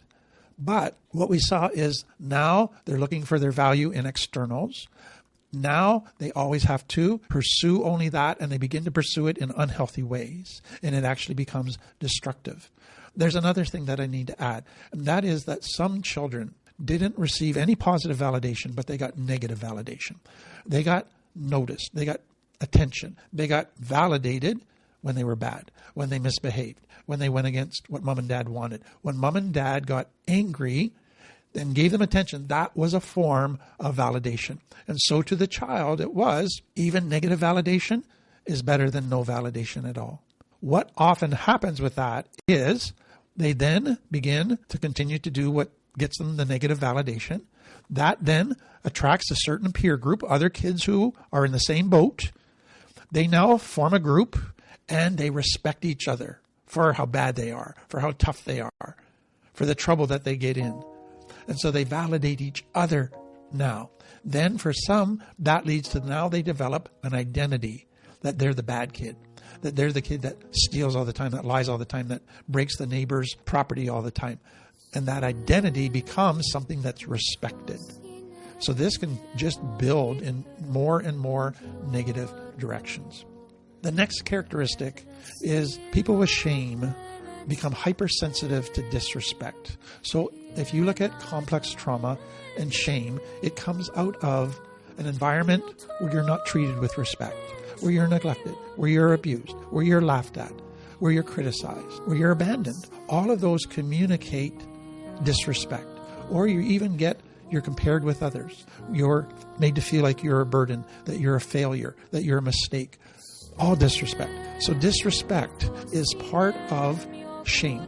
That's what a shame is I now feel disrespect for myself. I now feel I don't deserve respect. I have to earn respect. But what is important to understand is that disrespect hurts a lot. Disrespect spits on my value. It says I'm a zero. It is like pouring salt in a wound. Disrespect is a very, very painful emotion because it's a statement about my identity that's very negative. So for children growing up in complex trauma, disrespect can be verbal, but disrespect can also be how people treat me. They don't see me, they don't hear me, they ignore me. All of those, disrespect, it is so painful. And so what happens when a child's in an environment where they're experiencing disrespect every day, that's complex trauma, is the child begins to do a couple things. Number one, they believe that everybody looks down on them. Everybody sees them through the eyes of disrespect. They assume that now. Secondly, that then means when they go into relationships, they read disrespect into situations where there's no disrespect at all. So let me give you an example. I was teaching at a seminar, and afterwards people come up and talk to me and ask me questions. And so there was a line of people waiting to talk to me, and there's a person talking to me. All of a sudden, this person came up, and they tried to butt in front of the line, and they tried to interrupt the person who was talking to me, and they wanted to talk to me now. And I just very respectfully put up my hands, just, sir, if you could just give a minute here, I'm talking to this person, and I'll get to you very shortly. That person left in a huff. That person said to their friend, he just treated me with great disrespect. All I did was set a respectful boundary. But because of all of the disrespect they had experienced all their life, they now read disrespect into me setting a respectful boundary. So that is what happens all of the time with children coming out of complex trauma. But all right, this is Cormac Thompson.